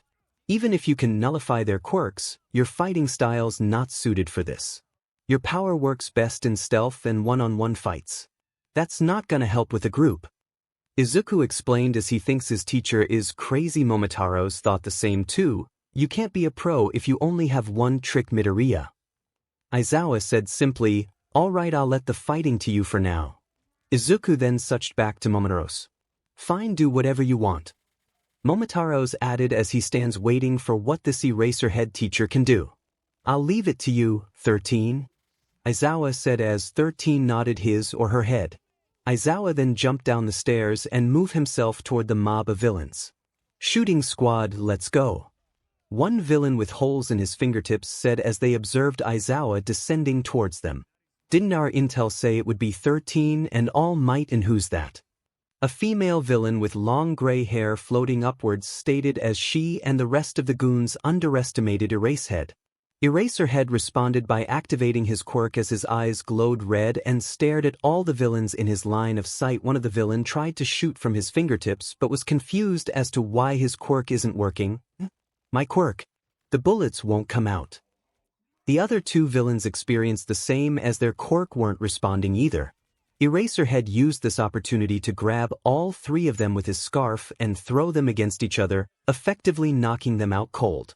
Idiot, he's Eraserhead. He can erase quirks just by looking at them. Erase. Are you gonna erase the quirks of heteromorphic type villain like us too? A large villains with multiple arms around his body said as he charged Eraserhead. No, I can't. Eraserhead said as he dodges his strike and punched him square in the face. But the skills of guys like you. Eraserhead wrapped his scarf around the villain's leg as he dodges another punch another villain and countered with a kick. Are statistically more likely to manifest in close combat. He's a MSTR of hand-to-hand combat, and since he's hiding his eyes with goggles, you can't tell whose quirks he's erasing. I hate pro heroes. The masses don't stand a chance against them. Tamura said annoyingly as he scratched his neck. Meanwhile, Izuku was observing the battle in his mind and was impressed while Momotaro's jaw dropped as he was shocked that he can take them a few SEC later. He responded. What do you know, Caterpillar can take them on? Momotaro said with a sweat drop. Maybe I shouldn't underestimated him. He thought, Hizukin, Bakamomo, we have to go. Kyuka shouted and caught their attention. He's fine. Momotaro said and running with the rest of the students. Suddenly Kurogyari appeared in front of them, blocking them from the exit. There is no escape for you. Demon Eye blinked and the guy who seemed like the most trouble got away. Eraserhead mentally cursed. Before kicking another villain in the face, he tried to go back but he was surrounded by too many villains. It is a pleasure to meet you. We are the League of Villains. I know it's impolite, but we decided to invite ourselves into this haven of justice to say hello. And besides, isn't this a fitting place for All Might, the symbol of peace, to take his last breath. I believe he was supposed to be here today, and yet I see no sign of him. There must have been some sort of change in plans we could not have foreseen. Well, in the end, I suppose it doesn't matter. I still have a role to play. 𝗓𝗏𝗧𝗟𝗘 finished his introduction 13 prepared to use her quirk on the villain, but 𝗏𝗏𝗧𝗟𝗘 and Kirishima suddenly charged at the villain to attack it before Kirishima smiled. Did you think we were just gonna stand around and let you tear this place to shreds? You live up to your school's reputation. The two teens smiled, then turned to frowns of shock as they saw 𝗓𝗏𝗧𝗟𝗘 was unfazed by their attack. But you should be more careful, children, otherwise someone might get hurt. 𝗓𝗏𝗧𝗟𝗘 warned the two teens. You two get out of the way right now. 13 ordered the two boys in front of him or her, but it was too late. I'll scatter you across this facility to meet my comrades and your deaths. 𝗓𝗏𝗧𝗟𝗘 declared as he spread his warp gate surrounding everyone in the purple fog. CRP. What is this? Kirishima asked as he shielded his eyes. Lita managed TP get Uraraka and Sato out of the warp gate, while Shoji covered Ashido and Siro, Izuku. Kyoka struggled as she tries to reach her best friend's hand. Earphone brat / Kyoka-chan. Momotaros yelled as they tried to reach her hand, but it was too late as Kyoka and Izuku got transported, including some of the student. Lita watched the dome-like quirk from the outside. What is going on? Lita said. Shipwreck zone. Ah crap. Momotaros yelled as they came out of the purple portal as he descended towards the water. When he opened his eyes, he realized that he was underwater. He deduced that he landed in the shipwreck zone. A warp? Is that his quirk? They want to kill Allmight. What in the world is going on? Izuku thought in his mind until he noticed his partner is drowning. I can't swim. Momotaros said while holding his breath. Are you serious after all that swimming lesson I thought you? You still don't know how to swim. Izuku yelled in his mind. Shut up. Momotaros said poorly. CV, what am I gonna do at this rate? I would drown too, and if I kick Momotaros out it will be hard to bring him up. Izuku thought panically until suddenly he noticed something swimming towards him. He saw that it was a villain with shark-like features, which was probably due to a fish mutant type quirk. He was heading straight for Izuku at high speed, not slowing down at all. Here I come. I don't have anything against you, but see ya. Oh crud. Izuku said as he braced for impact from the shark villain. But right before the impact, 𝗬𝗠 came at last and kicked the shark villain away as she held Mineta in her arms. Hey Midoriya-chan. 𝗬𝗠 said before stretching her tongue out and wrapped Izuku with her long tongue and dragged him out of the water. 𝗬𝗠 placed Izuku on the boat carefully as Mineta said groggily, for a frog, your melons are pretty big. Mineta told her as he rubbed his head against her chest, causing her to blush in embarrassment as she threw Mineta on top of the boat roughly as he landed on the floor hard, very much unlike she did with Izuku. As 𝗬𝗠 was climbing up on the boat, Momotaros then get out of his body and began coughing cause he almost got drowned. Thanks for getting us on the boat, 𝗬𝗠-chan. Izuku thanked her. You're welcome, she replied as she made it on the boat. Thanks frog girl, I can't believe we almost got eaten. Momotaros said with a sweat drop. And I can't believe you still don't know how to swim. Izuku said to his partner, what did you say? Momotaros raised his voice at him. Oh shut up. Izuku scolded him. Momotaros then shut his mouth until 𝗬𝗠 responded. This has turned into a bad situation. 𝗬𝗠 said, referring to the fact that the entire class was split into groups. Yeah, they planned this right from the start. They split us up and separated us from the teacher so it would be easier to get rid of us. They were waiting to pounce, just as Todoroki said. Izuku told them as he assessed their current predicament and had to admit it was a pretty clever plan. Yeah, not only that they outnumbered us. Momotaros said. But it's not like they can actually kill Allmight, right? Once Allmight comes he'll P&D those guys to the ground. Mineta said confidently as he tried to lighten the mood. Mineta, are you an idiot? Izuku yelled loudly as 𝗬𝗠, Momotaros, and Mineta looked at him. If they think they can kill Allmight then they might have a plan to do so. Besides, Allmight's quirk is strength not speed and he doesn't even know we are in trouble. Not to mention that villain isn't going to wait around and do nothing, and since we are the future hero they might try to kill us. Izuku finished. Mineta began to swear as he absorbed Izuku's words. Ajui, what the heck was that? 𝐮𝐦𝐦𝐚𝐫𝐲 point towards the water as the others then look who 𝐮𝐦𝐦𝐚𝐫𝐲 point. What the? Momotaros said, "You BSD. I'll kill you." The same shark villain from earlier shouted, but this time he brought a couple of his friends along with him. "There's a ton of them." 𝐮𝐦𝐦𝐚𝐫𝐲 screamed in horror. "Those guys have a way to defeat All Might." "You're probably right about that, and I bet that the key to defeat him has something to do with that huge bird brain 𝗧𝗧𝗟𝗘." Momotaros said, "Well, if these villains wants to fight All Might, then let's give them a fight." Izuku said as he stands up with a confident smile. "Yeah, let's get them." Momotaros said and smiled too, "Fight them. Are you too crazy? If you're saying is true, then we stand no chance at all." 𝐮𝐦𝐦𝐚𝐫𝐲 said, "Oi, midget man, instead of crying like a toddler, why don't you look at the villain and see what they're doing? Aren't they even attacking, and you wanna know why?"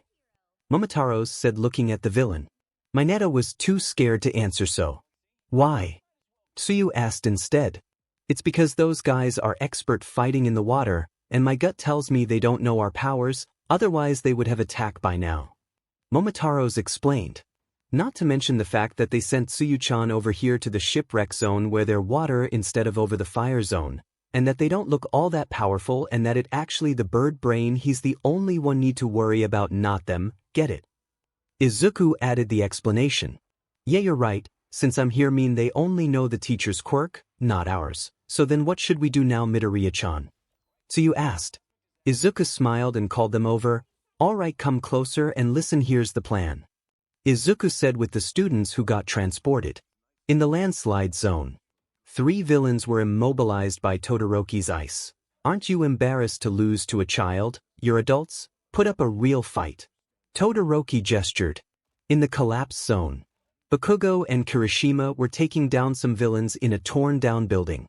In the mountain zone, Yaoyorozu made some weapons for he and Kyoka, as they and Kaminari were surrounded by villains. In the fire zone, Ojiro was facing off against some villains. In the squall zone, Kuda and Tokoyami had feet backs against each other, as villains surrounded them. Finally, at the main entrance, the remaining 6 students and 13 were holding their guards up against Kurogiri while Eraserhead was still seen fighting some villains in the Central Plaza. Back at the entrance, Shoji then used his quirk to search for his classmates. Shoji got them. "Anything, where is everyone?" Lead asked. "They've scattered across the facility, but our classmates are still here," Shoji announced as the others sighed in relief. "What do we do? That fog guy are not affected by physical attacks and can apparently teleport stuff." Zero stated, as they all saw Kurogiri call back his warp. 13 thought for a moment and said, "Class rep?" 13 asked Lida. "Yes." Lida replied, "I have a job for you. Run to the school and tell the facility what's going on here." 13 ordered. "The alarms aren't sounding and our phones and radios are useless right now. One of the villains must be the blame. Even though Eraserhead is canceling quirks left and right, we're still completely sealed off from the outside. Likely whoever jamming everything hid as soon as they entered the USJ. They could be anywhere, impossible to hunt down. It will be faster for you to run and get help than for us to find who's jamming everything." 13 explained. "But what about you? I can't just leave you guys here." Tenya was about to finish his sentence but got cut off. "Just go already, emergency exit," Sato said as he stepped in front of Lida and continue. "There are alarms outside. Isn't that why they're all staying inside?" He said, "As long as you can get outside, they can't follow. Blow that stupid mist away with those engine legs." Zero added, "Use your quirk to save others, be a real hero." 13 said, "I can help you out, just like I floated you out in the cafeteria. No prob, please class rep do it."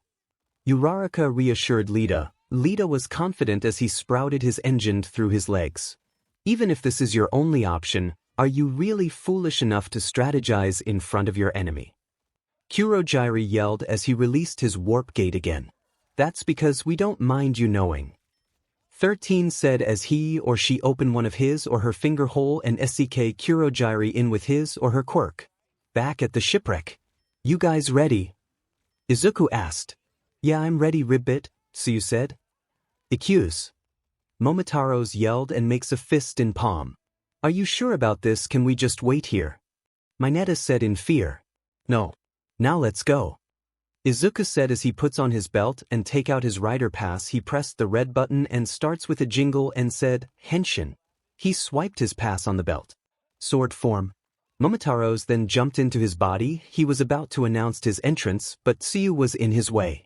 Just imagine Hana is 𝐒𝐮𝐦. Move.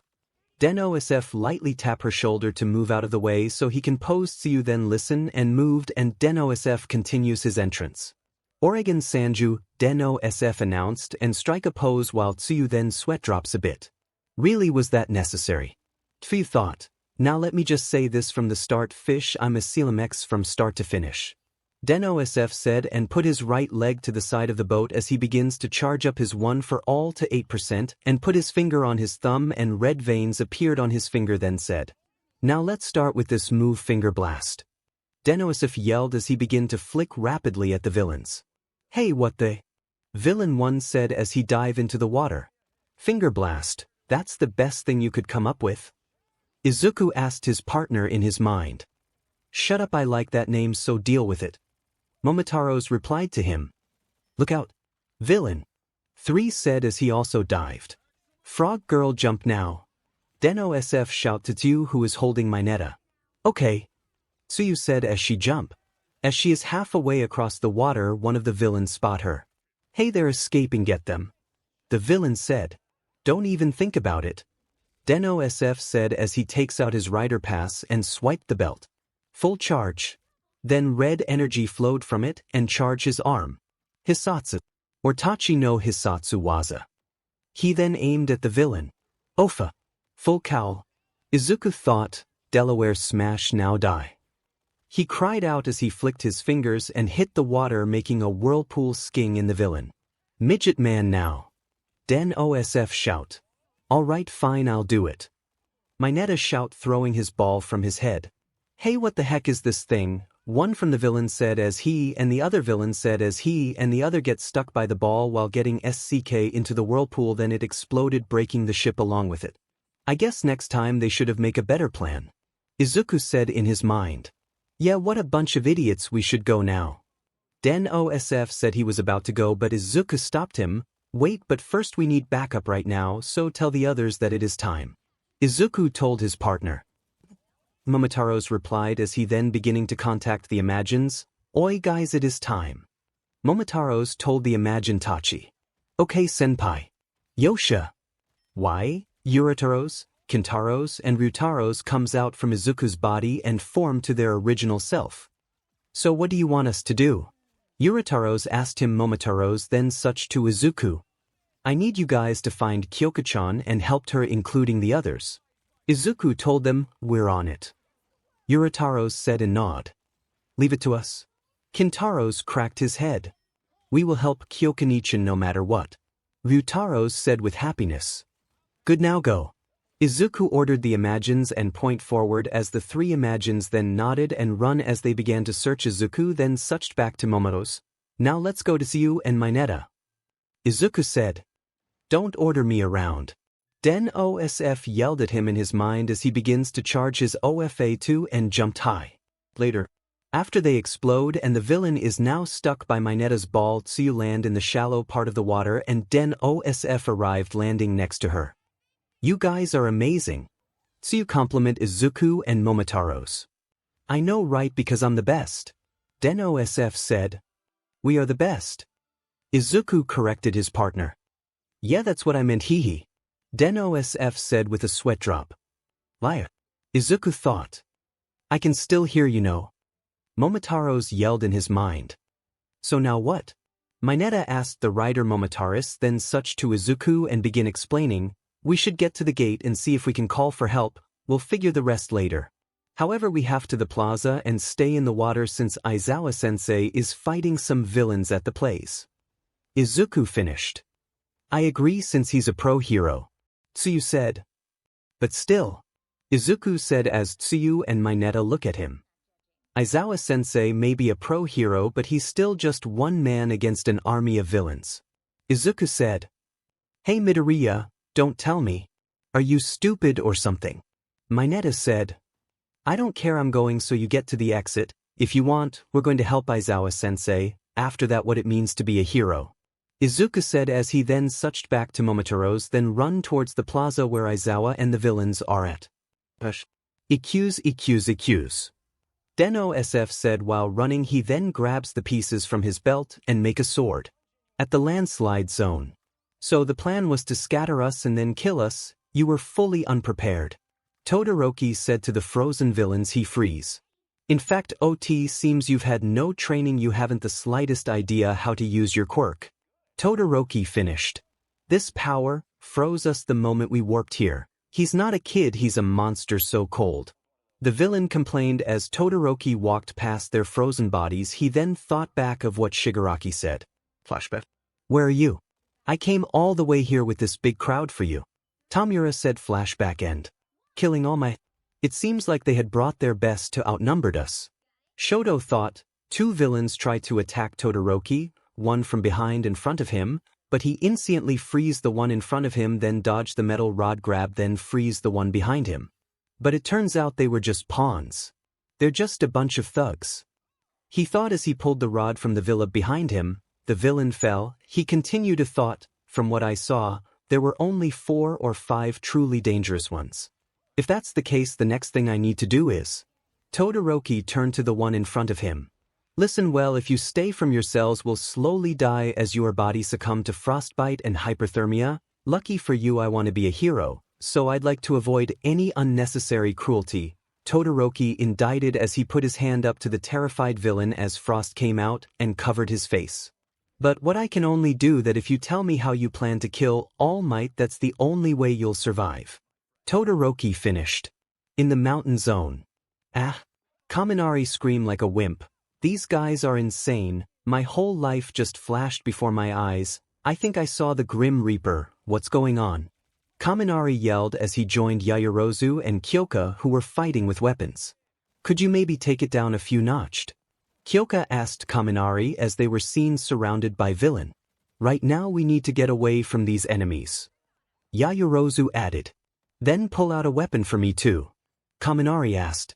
You're the one with electric powers, just zap them so we can run. Kyoka stated. Were you not paying attention during combat training? Some partner you were. I can cover my body with electricity, but if I try to shoot it out it will go everywhere. I'd take guys out with them, or did you want shock treatment? Kaminari stated. What's more, I can't even call for help because there's still interference jamming the signal. I'm counting on you too. I'm no help in this situation. You've got to get us out of here, please. Kaminari finished. What a coward, at least Izuku-kun isn't a coward like him. Kyoka said, whispering the last part. Hey, I heard that. Kaminari said to her, but he dodged a punch from a villain.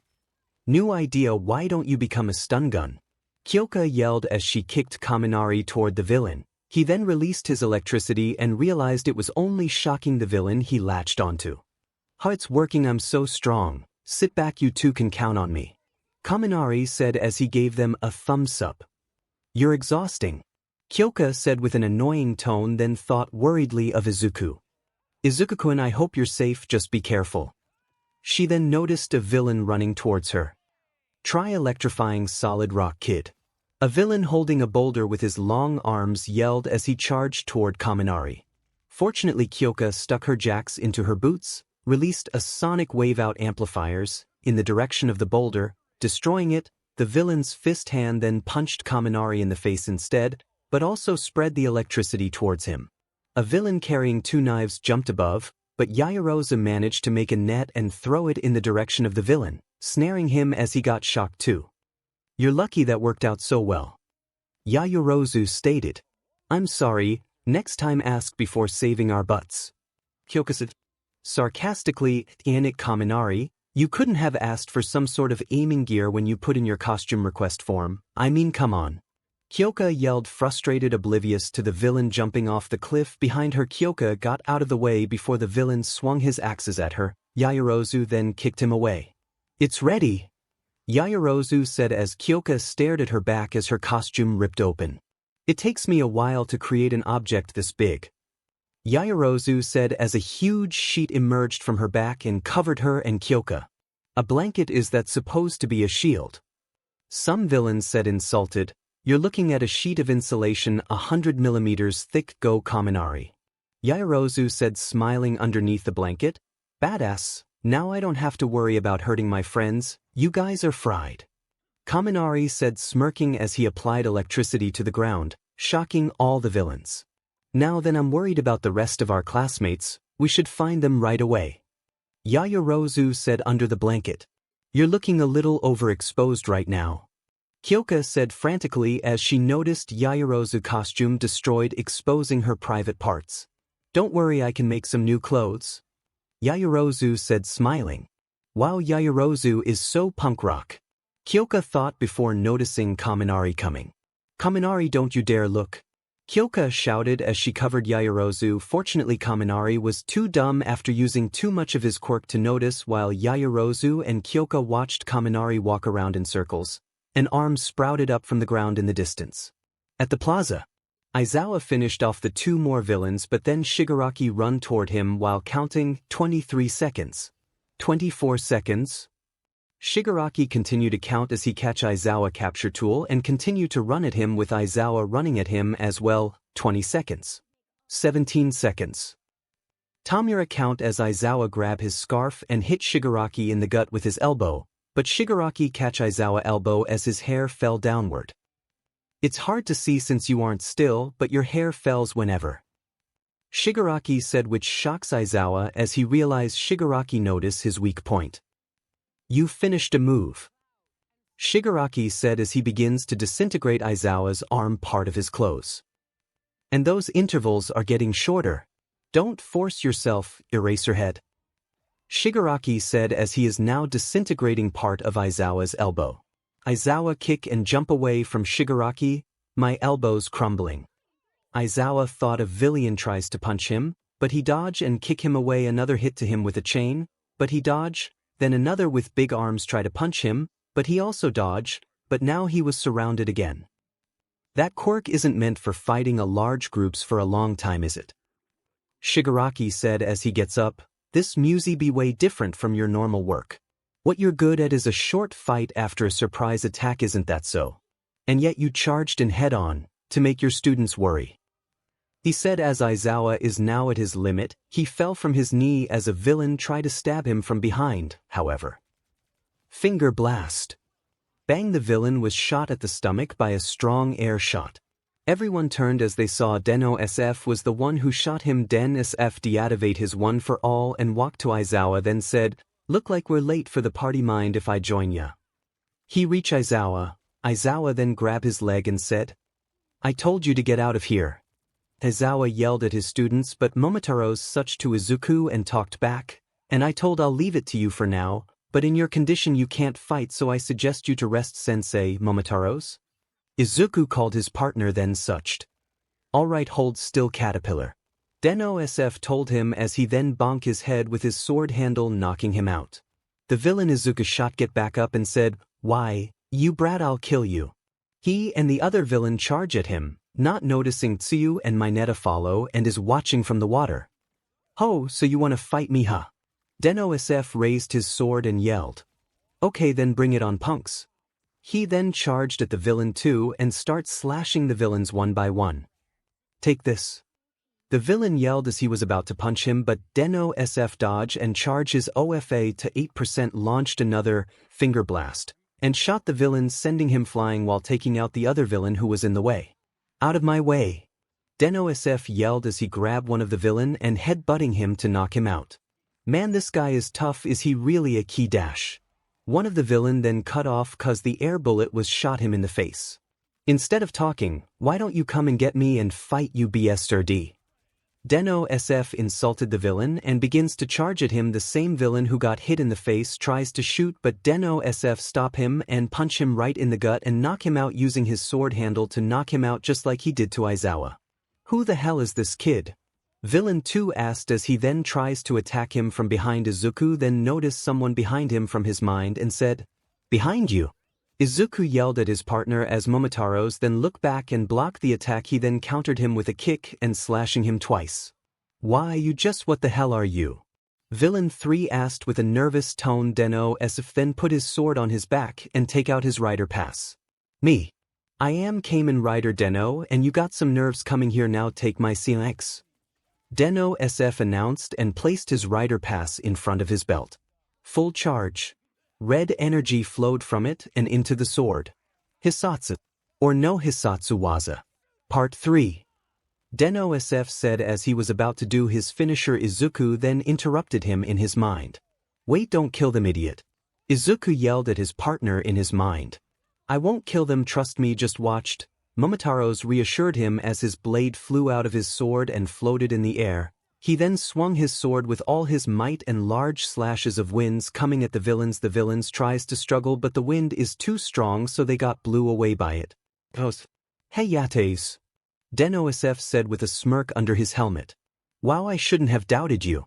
Izuku said with a sweat drop. I told you to trust me. Now then, the ones left are these two here. DEKU-O said as he faced Shigaraki and the Birdman with the exposed brain. A few moments of silence came, then the Birdman appeared behind him. Nanny. DEKU-O said with a shock as the Birdman then punched him to the wall.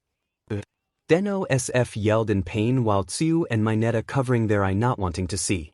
Back at the entrance. 13 was still skiing up quirkless.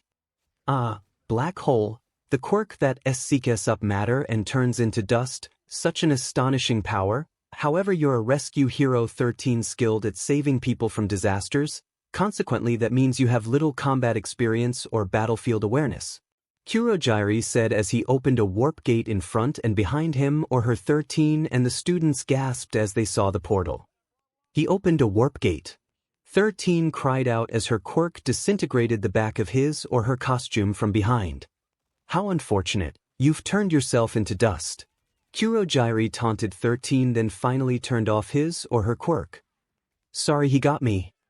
13 apologized as she fell down. 13. Ashido cried out.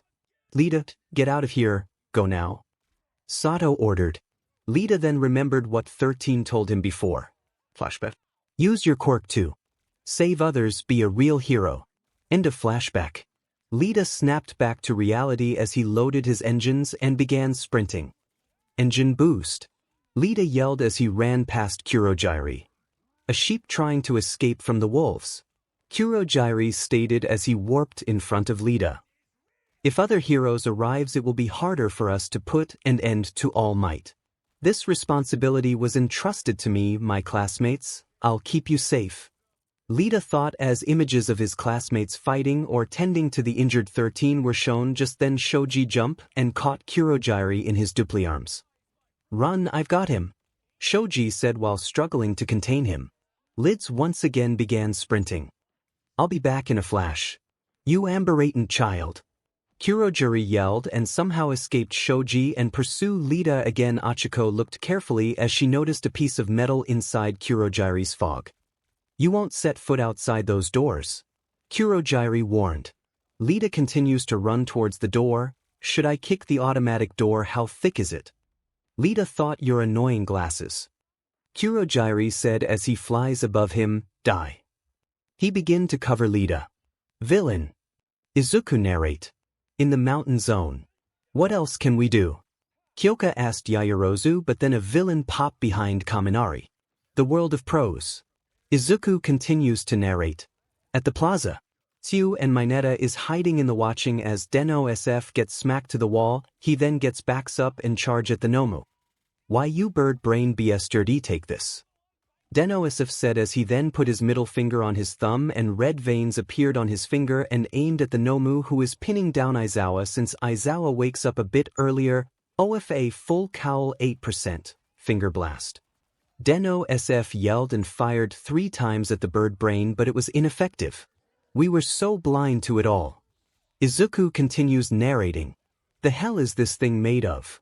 DEKU-O asked with an angry tone. Too bad, kid. Shigaraki said with a laugh. But he's the bio-engineered anti-symbol of peace, but you can call him Nomu. He finished. Then the Nomu roar. In the collapse zone. Explosions were seen coming from one building. Now DE. Bakugo yelled inside as he blasted a few villains away, while Kirishima battled a villain with a sword and won. Face the last of these guys, bunch of weaklings. Bakugo stated. Alright, let's hurry up and find the others. If we're still in the USJ then everyone else probably is too. And not all of them have the offensive skills we do.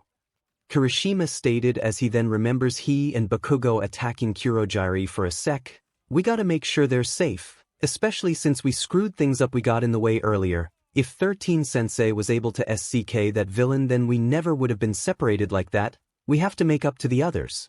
Kirishima told Bakugo, oblivious to the invisible villain crawling on the ceiling.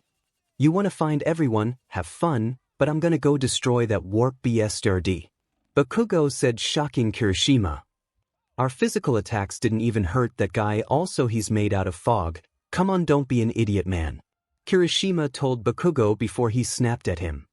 Shut up, I'm gonna take him down because he's their way in and out. If I cut off their escape route they'll be trapped here and pay for what they've done. I also have an idea too. Bakugo barked while they were arguing. A chameleon villain sneak up behind Bakugo and jump towards him, planning to attack Bakugo from behind. However, hope you had fun chit-chatting, too bad you let your guard down dash. The chameleon villain sentence was cut off as Bakugo grabbed him by the head, pinning him down, and used his explosion to knock the villain out, then said, anyway, if they sent us all to 𝗧𝗓𝗓's underlings, they should be fine. Kirishima looked at Bakugo then said, since when do you act calm and rational? Usually you and Momotaros were like. Kirishima then thought of Bakugo and Momotaros. Die. Which makes Bakugo angrier. I'm always calm and rational, you red-haired loser, and don't compare me with that pudding-loving Oni. We are nothing alike. Bakugo yelled at Kirishima. Yeah, like that, but you guys are alike though. Kirishima proved his point. No, we're not anyway, you just get out of here. Bakugo said as he walked past Hun, but Kirishima stopped him. Hey, wait up. I'll trust everyone. Kirishima said as he activated his quirk. You're a true man, Bakugo. So I'm in the fire zone. Inside, a few villains were running around looking for 𝗓𝗓𝗓. He's too fast. Villain 1 said as they split up. Just then one of the villains was knocked out by 𝗓𝗓𝗓 as he hanged from a street pole using his tail. I saw him up there. Villain 2 yelled out as 𝗓𝗓𝗓 used his tail to throw himself in midair. I have to help the others. 𝗓𝗓𝗓 thought. In the squall zone. We found you. 1 out of 2 villains yelled as they aimed for Kuda. However, Tokoyami's dark shadow came in and crushed them into the wall. That's 6 of them down. We're reducing their numbers, but very slowly. I hope it helps in the long run. Tokoyami claimed and gives Kuda a thumbs up. Kuda did the same thing too. At the entrance. I have no time for this, begone. 𝗓𝗓𝗓𝗓 yelled as he engulfed Lida in a black fog. However, Achiko was seen grabbing the neck armor of 𝗓𝗓𝗓𝗓. She then applied her quirk to him, making them float away. I don't know what his quirk is, but he's wearing some kind of weird armor, so he must have a physical body inside somewhere. Achiko taught as she then turned to Lida and yelled, Run, Lida. You pest, how dare you? 𝗓𝗓𝗓𝗓 yelled angrily as Lida finally made to the door and struggled to pry it open. I got you. 𝗓𝗓𝗓𝗓 yelled as he darted for Lida, but not so fast. Siro yelled as he shot some tape at 𝗓𝗓𝗓𝗓's neck. Sato then grabbed the tape and pulled 𝗓𝗓𝗓𝗓 away from Lida. He then swung 𝗓𝗓𝗓𝗓 around in circles before finally throwing him in the direction of Central Plaza. Lida finally made it outside as 𝗓𝗓𝗓𝗓 then groaned, engine boost. Lida yelled as his engine released a huge blast, causing him to sprint away from the USJ faster. He's going to call for backup. It's over. 𝗓𝗓𝗓𝗓 said as he watched Lida run back to you. A main building. Back at the plaza. 𝗓𝗓𝗓𝗓𝗓.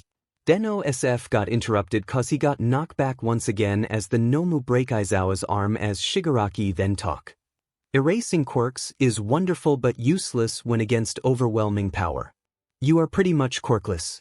𝗧𝗓𝗓𝗓 tries to use his quirk on the Nomu but it breaks his other arm. He's breaking bones like twigs. I'm positive I erased his quirk, so that means he's super strong without powers. 𝗧𝗓𝗓𝗓 thought before the Nomu grabbed his head. I think he's as strong as Allmight. He finished as the Nomu shoved his head hard to the ground. 𝗧𝗓𝗓𝗓, we need to get out of here, we're in danger by just being here. Mineta said in a panic mode, but Tsu just stood and stared at her classmate and teacher. Just then 𝗓𝗓𝗓𝗓𝗓 materialized then appeared next to Shigaraki. Tamura Shigaraki. 𝗓𝗓𝗓𝗓𝗓 called him. 𝗓𝗓𝗓𝗓𝗓, did you manage to kill 13? Shigaraki asked. The rescue hero is out of commission, but there were students I wasn't able to disperse and one of them got outside of the facility. 𝗓𝗓𝗟𝗓 explained. Shigaraki then put his hands up to his neck and began scratching frustrated. 𝗓𝗓𝗟𝗓, you fool, if you weren't using your warp gate, I'd rather tear you apart every last atom in your body. Shigaraki whined. There's no way we could win if dozens of pros show up to stop us. It's game over and I was looking forward to finishing this today. Damn it, let's go home. Shigaraki claimed. Go home, did he say he's leaving? Mineta asked, then turned to 𝗧𝗜𝗓. I think so. 𝗧𝗜𝗓 answer. Mineta then starts crying and hugs 𝗧𝗜𝗓 said. Yay, that means we're going to be saved. And grab her BRST. Yeah, but I have a bad feeling about this and stop touching me. 𝗧𝗜𝗓 said while she pushed Mineta's head down to the water. Oh. Before we leave, let's destroy at least some of his dignity. Shigaraki said as he turned to 𝗧𝗜𝗓, and suddenly he appeared in front of her and said, as the symbol of peace. He then reached his hand towards 𝗧𝗜𝗓 and Mineta and was about to use his quirk until, don't even think about it, hand face. Bang, an air bullet was shot right at Shigaraki's hand. Got my hand. Shigaraki yelled in pain. Everyone including 𝗧𝗜𝗓 and Mineta look at the direction where the bullet came from. It was Deneb who is breathing. Midoriya-chan/Momotaros. 𝗧𝗜𝗓 and Mineta yelled happily as Shigaraki then looked at him with a shock, including 𝗓𝗓𝗟𝗓. How are you still standing? 𝗓𝗓𝗟𝗓 asked. I'm sorry, what you say, all I hear is blah blah blah. Deneb said and mocked 𝗓𝗓𝗟𝗓. Shigaraki then looked sad while holding his pain and said, Gore, for a kid you are so stubborn. Shigaraki said. I was born being stubborn and you're acting like a kid too. Deneb said, which makes him more angrier. Why, you know me, get him. Shigaraki ordered his Nomu as the creature then rushed at him with high speed. The Nomu then grabbed him by his neck, which makes Deneb drops his sword and rush towards to the wall and end up smashing him to it. Izuku, Midoriya, Momotaros, everyone yelled in unison. Deneb cursed as he struggles to let go from his grasp. CRP, what are we gonna do? Our transformation limit is almost 1 hour. Izuku said to Momotaros. I can see that, but this bird brain is too strong. Momotaros said, now that you're out of the way, I'm going to kill you, but first let me kill your 2 friends here. Tamura said in an angry tone as he walked the other student, but before he get any closer, Izuku then forced Momotaros to establish his mind and said, Stay away from them, you monster. Izuku said while struggling from the Nomu grasp. Oh, so you can still fight? Why don't you just give up already, kid? You can't protect everyone. Shigaraki said. Hell no, no matter what, I'll protect people from villain like you, as long as I stand back up and as long as people are sad. I'll keep fighting to the end. Izuku yelled at him while his classmates, including Momotaros in his mind, watch him being a true hero. Izuku, you're right, we will never give up and we'll keep fighting as a Kamen Rider. Momotaros said. Then in that case, Nomu, kill him. Shigaraki ordered the Nomu as he began to choke him to death slowly. I'll definitely protect everyone, including Kyoka-chan, and bringing back their smile. Izuku shout the last part out, then suddenly. Still brave and noble as always, then allow me to assist your battle. Suddenly familiar voice suddenly heard from Izuku's mind. Momotaros heard too.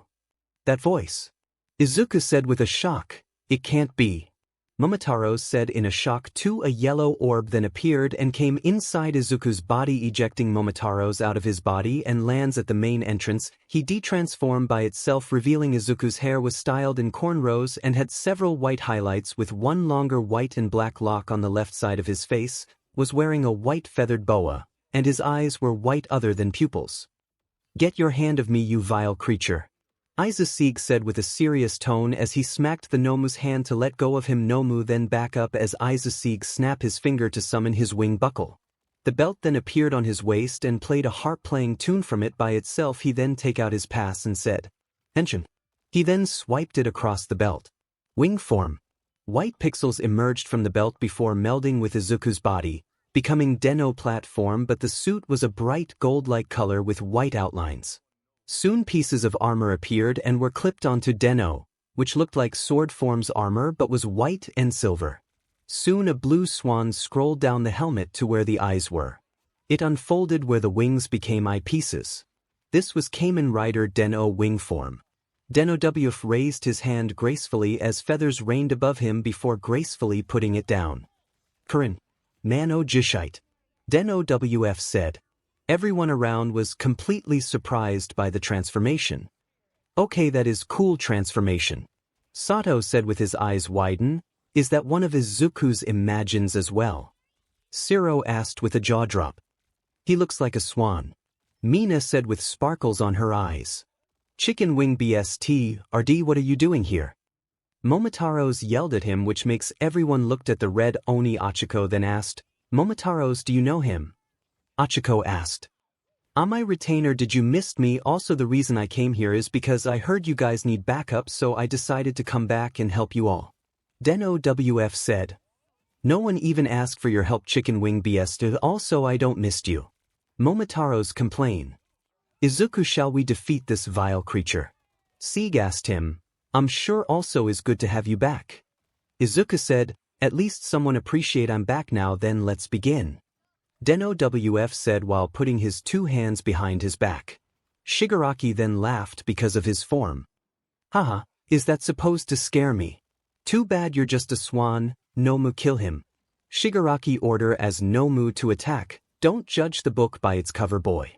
Den-O-WF said while putting his arms behind his back. The Nomu charged to Den-O-WF and attack with his right fist, but Den-O-WF dodged left and right 6 times using his speed, too slow. Before stepping to the right to have the Nomu punch pass him. When the Nomu turned to Den-O-WF, he receiving a backhand. He's so fast. Sato said with amazement, he's fighting so calmly. Achiko thought. That chicken BSRD, when this is over I'm gonna fry him for stealing my spotlight. Momotaros thought angrily with a vein on his head while carrying 13. What are you doing, Nomu? You're supposed to be faster than him. Shigaraki yelled. The Nomu turned back to Den-O-WF and tried to punch him again, but Den-O-WF caught his fist with his left arm while he puts his right arm on his back. Your fighting style is so weak, let me show you my fighting style looks like. Den-O-WF said as he pushed fist away from him and slapped the Nomu away from him. Den-O-WF then throw the blade and the axe piece of the Dengasher into the air and hold out the other 2 piece. One of them connect to blade piece and the other to the axe piece, becoming a hand axe and boomerang. Now come at me. Den-O-WF taunted the Nomu calmly. The beast then charge at Den-O-WF again, only for Den-O-WF stood there and wait for the right timing to slash it, and a few seconds later. Bow down before my blade. Den-O-WF then slashed the Nomu's stomach with the boomerang. The Nomu tried to punch again, nice try but still weak. But Den-O-WF used the hand axe to block and strike with the boomerang. The Nomu attack, but Den-O-WF dodge and use both hand axe and boomerang strike 5 times, then 1 more time to push it back. Nice try, but Nomu has shock absorption and regeneration. Do you even think that weapons would kill him? Shigaraki said. With an evil smile under his hand, but his smile then changed to frown as he realized that Nomu's regenerates so slowly. Why is my Nomu's regenerates so slow is supposed to be fast? Shigaraki said. Because my weapon is made out of special metal that will reduce any creature's ability by 50%, that's why. Den-O-WF explain. What? Shigaraki said angrily. Now let us continue. Den-O-WF said as he then slashed the Nomu 20 times with his speed and kicked the Nomu back. And song, how are you beating my Nomu, 𝐒𝐮𝐬𝐴𝐵, stop him. Shigaraki told him, but 𝐒𝐮𝐬𝐴𝐵 didn't reply. What's the matter, didn't you hear me? Shigaraki said as he turned around to 𝐒𝐮𝐬𝐵 only to find him pinned to the ground by Bakugo. Guess I found your body this time, you smoky BS. Even if you didn't have a body you wouldn't be wearing this neck armor, right? You're not immune to physical attacks if they're well aimed. Bakugo said, holding 𝐒𝐮𝐬𝐵 down by his metal piece. 𝐒𝐮𝐬𝐵 tried to get up, but Bakugo injured him with an explosion. Don't move, you try anything funny and I'll blow your butt up so bad that they'll be piecing you back together for weeks. Bakugo smirked as he warned 𝐒𝐮𝐬𝐵. Oh, that doesn't sound very heroic. Kirishima said. Den-O-WF then noticed him and said, if it isn't one of my retainers, how are you? Den-O-WF asked calmly. Bakugo then looked at him with a shocking face and said, you, what are you doing here, chicken B? Bakugo asked with an angry tone. You know this guy? Kirishima asked. Of course I know him. He's one of Deku's stupid imagine who turned me and the Oni into midgets a lot of times and he's supposed to be traveling. Why is he here? 𝗏𝗏𝗏 said while looking angrily at WF. Sigh, my retainer is still vulgar as always. Deneb said and shook his head with disappointment. What did you call me? 𝗏𝗏𝗏 yelled at him. Retainers. Kirishima thought with a sweat drop. Izuku then suched and said, will you guys stop fighting? I'll explain later. Kaken, for now just keep that guy down. Izuku said. Fine, whatever. 𝗏𝗏𝗏 said while holding him down. Why you? Shigaraki said, running at 𝗏𝗏𝗏, but he was stopped by Kirishima. Sorry but no. Kirishima said. Don't worry boss, we got this. Villain 1 said as he and a few other villains who came back cause of Deneb blew them away. They charge at 𝗏𝗏𝗏, forcing him to let go of Kurogiri. DMN it. 𝗏𝗏𝗏 said. Now we have them outnumbered. Kurogiri said as they outnumbered them, but suddenly. Not for long. A voice said as some OD. The villain was instantly frozen in place while the other dodged. The voice revealed to be Shoto. What? Shigaraki said with a shock. The symbol of peace will not be defeated by a villain like you. Todoroki said. That is correct, and you are having a hard time with us.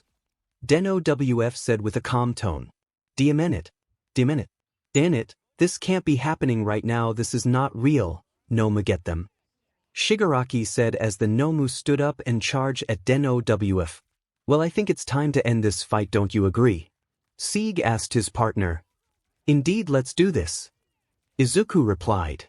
WF then dropped his weapons to the ground. Izuku and some of the students including Momotaros then noticed and said, Ha, what's wrong? Why did you drop your weapon? Too scared to fight him?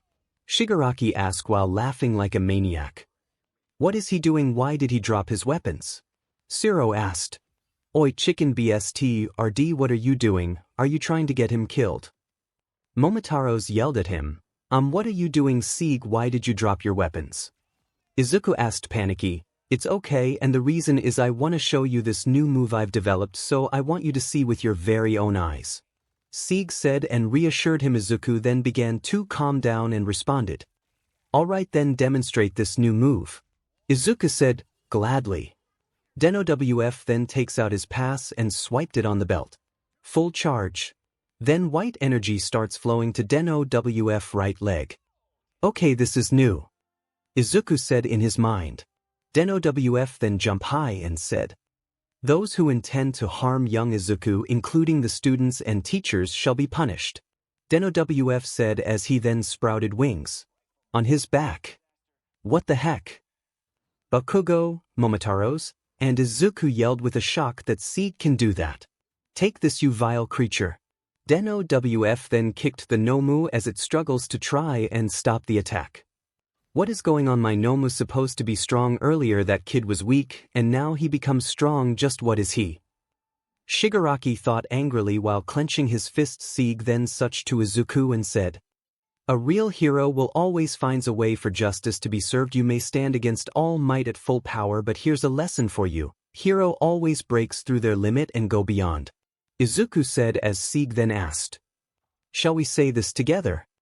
Yes, we will. I've been waiting to say this in my entire life. Izuku replied to Sieg as the both then yelled from the bottom of their hearts. Plus Ultra. Izuku and Sieg yelled as they kicked Nomu in the gut. This time there was a yellow light as the Nomu was then launched into the air. He went so high that he crashed into one of the lights on the wall of the facility as a huge explosion happened. In the squall zone, what's going on? Everything is shaking. Tokoyami asked, curious as he and Koda felt the explosion's vibration. In the fire zone, after hitting a villain with his tail, Ojiro look up and wonder. What was that? Outside of the USJ. Nomu was seen still flying through the air. He went through 2 clouds as before he was out of sight, leaving behind the star. Back at the entrance. All of the students including Momotaros then jaw drop of what they just did. Hey, did Midoriya and his partner just sent that villain flying, or am I going crazy? Siro asked as he and the yellow guy in the suit held 13 up. It was that brain dude. Sato answered, such power, I didn't think he could do that. Shoji said, Wow, that's Izuku's power for ya, including his partner's special move. Achiko said. I know, right? Did you see how he sprouted his wings before he kicked that villain? It's so cool and appealing at the same time. Mina said excitedly. As for Momotaros, he was just speechless of what he just did. What the hell, since when did the chicken BSRD learn how to do that? Momotaros thought himself. Back at the plaza. That was like the finishing move in a video game. I've never seen that kind of brute strength. Kirishima said in awe. He really is the best in the class, not to mention his power is growing stronger. Shoto thought. Dinenit, he just keeps getting stronger. Bakugo thought angrily. It looks like we teach that vile creature a lesson. Deno WF said with a smile under his mask. Okay, I have one question. Izuku asked. Ask away. Sieg said, since when do you learn how to do that? Izuku asked with a shock in his mind. While I was away, I might have trained a bit and unlocked this power. Sieg explained, leaving Izuku's silence with amazement. Wow, I'm actually impressed. Izuku said with a sweat drop, thank you. Now then. Deno WF then faced Shigaraki and Kurogiri with his hands on his back. Since your weapon is gone, I suggest that you should give up like gentlemen's. Deno WF said. No, he beat Nomo. He is not All Might, but he beats Nomo. He cheated. Shigaraki said shakingly. Mountain Zone. Don't move, Missy, let's take this nice and slow, the jammer said as he walked closer to the girls. As Kyoka had an idea and smirked. You know, you two idiots are so lucky. People with electric quirks are destined for mainstream success. Kyoka said, which confused Yaoyorozu and the jammer. What are you doing? Yaoyorozu asked, confused. I mean, even if you didn't want to be a hero, there are tons of jobs you could do to the city, right? Your kind of quirk is in high demand. Kyoka said as she continued. As she extended her earlobe, Yaoyorozu then noticed of what she's doing. So I'm wondering, why would you want to become a villain in the first place? Kyoka asked as her jack reached her boot. You don't have to answer, I just thought it'd be interesting, you know. Kyoka finished as she was about to insert her jack. Unfortunately, the jammer caught on, as he held his hand closer to Kaminari. Kyoka and Momo then gasped in shock. Nice try, think you can distract me that easily? The jammer said as Kyoka retracted her earlobe. Big mistake, sweetheart. I'm not some kind of dumb thug who can be outsmarted by a couple of kids. The jammer indicated. The knocked out villains began to wake up. You need to learn to take hostage situations seriously, so here's the new deal. Either this idiot gonna die or you are. How about that? You could either save his life or your own. The jammer offered to the two frustrated/scared girls. Now what's it gonna be, girlies? The villain began to surround the girls. What should I do? If only I could reach my jack to my boot. Kyoka thought panically until suddenly. Banga. What the hell, who did the dash? He then got interrupted because he got another shot in the back as he then let go of the electric idiot from his hand. Yaoyorozu then rushed to the electric idiot and pulled him to them, leaving the villain jammer fainted. Kyoka then noticed a familiar face from behind the villains as her eyes becomes widened because it was none other than Ryutaros who blasted him. Yay, I got him. Ryutaros said excitedly while making a peace sign. Ryuta/Ryutaros. Momo and Kyoka said in unison. Who is that guy? Villain 1 asked. I don't know, but whoever he is, we're still going to ugh. The villain got cut off because the villain got his head hit to another villain's head by someone, making them knocked out. Or no 𝐒𝐮𝐦𝐦𝐚𝐫𝐲. Kintaros said and crack his neck. Kintaros. Kyoka said in shock. Sorry we're late, it was so hard to find you guys. Kintaros apologized to the girls until suddenly some of the villain then get back up and sneak up behind him. Yaoyorozu then noticed and yelled. Watch out. Yaoyorozu yelled at Kintaros as he looked back. The villains was about to attack him from behind, but suddenly a spear-type weapon hit the villains with strong impact and it turned into a hexagonal symbol, then stunned the villains.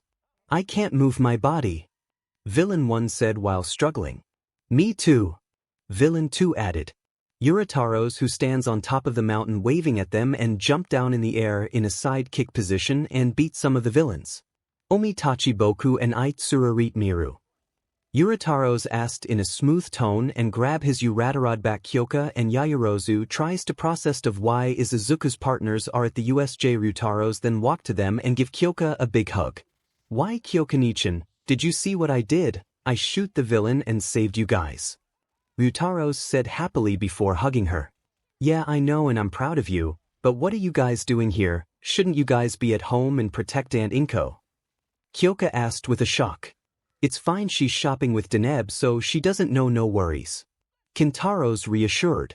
That's right, also you guys are wondering why we are here. Well, is because Izuku knew that this would happen, so he contacted us at home to prepare ourselves if the villains invade. Urataros explained. So that's why he said he wants to make a call. 𝐒𝐿𝐾 said as she remembered Izuku's words. Flashback. Huh. Oh, 𝐒𝐿𝐾-chan, yes sure, but I need to make a call with the others for a minute. I'll catch up with you later. Izuku said while scratching his head. End of flashback. He's always so prepared for anything. 𝐒𝐿𝐾 thought with a bit of blush on her cheeks. Urataros then noticed Yaoyorozu, who is standing next to 𝐒𝐿𝐾, as he then walks to her and gently lifts her right hand and said, "Oh my, what a appealing lady you are." Urataros said with a flirt, "I see you're one of Midoriya's Imagine, right?" Yaoyorozu asked with a sweat drop. That's right, I'm Urataros and I never seen a appealing lady with such a cute costumes before. It suits you. Urataros said and kissed her right arm. Yaoyorozu then blushed and responded. Ah really, oh my, what a gentleman you are. She said with a blush. Kame, will you stop flirting right now? We have to find Izuku quick. He is fighting a villain right now as we speak. Kintaros said, which makes 𝐒𝐿𝐾 wakes up from reality and said, Izuku-kun is what now? 𝐒𝐿𝐾 yelled in panic. That's right, so we must get to him quickly. Kintaros said as he then runs to find Izuku. Right? 𝐒𝐿𝐾 replied and runs with him too. Wait for us. Ryutaros yelled as he, Urataros, and Yaoyorozu runs too. At the plaza. Well, what is your decision? Deneb asked calmly. No, this can't be happening. Allmight is supposed to be here and the gnome was supposed to kill him, but instead we lost and Allmight isn't here. You cheated, I'll kill you. Shigaraki yelled while running at Deneb. Midoriya, look out. Kirishima yelled. What a bad decision. Deneb said as he just stand there while putting his arms on his back. Shigaraki jump, and when he was about to reach them, bang, a gunshot echoed as the bullet was released and hit Shigaraki's hand. They're here. Izuku said in his mind. Deneb then looked up at the entrance and saw the U.A. teachers including Lida has arrived. Sorry everyone, I know we're a bit late, but I got the teachers over here as fast as I could. The rat-like bear said to the happy relieved students. It's Lida. Uraraka said with tears of joy. Took you long enough, 4 eyes. Momotaros yelled at Lida. Your class rep has returned, and I brought reinforcements. Lida announced as he was seen with the U.A. pros, and they looked mad. The other villains began charging at the pros, while Fingergun Man began shooting from a distance. Present Mike stepped in and screamed with an ultra-powered screech down at the villains, immobilizing them. Then Ectoplasm opened his mouth and released a large amount of ectoplasma, which then developed into a lot of clones, who began to kick the villains down the stairs. Our priority is to protect all of our students, the Nizu ordered as he sat on the pro hero's shoulder. Yes, sir. The teachers said while walking in. Oh man, the pros are here, it's game over for real. Shigaraki said as he gets backs up to Kurogiri and said, let's go home and try again when W-. He was then cut off by Snipe, who was firing at him. Kurogiri then steps in and protects Shigaraki. I bid thee farewell for visiting villains. Deneb said as he bows at them. Looks like it's over. Izuku said. Deneb then de-transform. Yeah, but this is just the beginning, you have to be ready for anything. As Sieg said. Yes. Izuku replied as Sieg then comes out from his body and Izuku got his body back, but when he got it back he begins to lose balance as he then falls down. Luckily Sieg caught him. Are you alright, young Izuku? Sieg asked him. No, I feel like I've pushed my limit. How long did I transform? 1 hour and 10 minutes. A familiar voice said as Sieg and Izuku looked back and saw Momotaros coming at them. Wow, that's a new record, Izuku said with a poor tone, till suddenly. Izuku-in. Another familiar voice coming at them. The three then saw 𝐒𝐿𝐾, Yaoyorozu, and the other Imagines coming. 𝐒𝐿𝐾. Izuku thought while staring the purpled-haired girl running to him. Hey earphone badash, He then got cut off because 𝐒𝐿𝐴 kicked him in the face. Move! 𝐒𝐿𝐴 yelled at him as Momotaros then falls down. What did I do wrong? Momotaros said poorly as he then pass out with a shoe mark on his face. Izuku-kun, are you okay? 𝐒𝐿𝐴 asked worriedly and grabs his check. Yes, I'm fine, and it seems I pushed my limit also, guys, looks who's back. Izuku said as he points to Sieg. 𝐒𝐿𝐴 then looks as her eyes widen that Sieg has returned. Sieg/Torai-san/chicken wings. 𝐒𝐿𝐴 and the Taros recognized with a shock. It's good to see you again, my retainers, and it's nice to meet you again, young Gyre. You look different than I remember. Sieg said, yeah, time passed since you're gone. 𝐒𝐿𝐴 said while scratching her head. Ahem. Yaoyorozu coughed as the others caught her attention. I'm sorry to interrupt it, but who is this? Yaoyorozu asked and points at Sieg. Oh, how rude of me for not introducing myself. Sieg said as he then puts Izuku to 𝐒𝐿𝐴's arm as he then stands up and said, my name is Sieg. You may call me Prince, I don't mind, and I'm one of Izuku's imagines, and it is nice to meet you. Sieg introduced and bowed at Yaoyorozu. A prince gasped, I'm so sorry for asking you in a rude way, your highness. Yaoyorozu apologized as she then bent her one knee and bowed at him. You got to be kidding me. The Taros, Izuku, and 𝐒𝐿𝐴 minus Momotaros, who is passed out, thought with a sweat drop. My name is Momo Yaoyorozu, I'm a student and a vice rep of Class 1A, and it's an honor to meet you. Yaoyorozu said nervously while kneeling.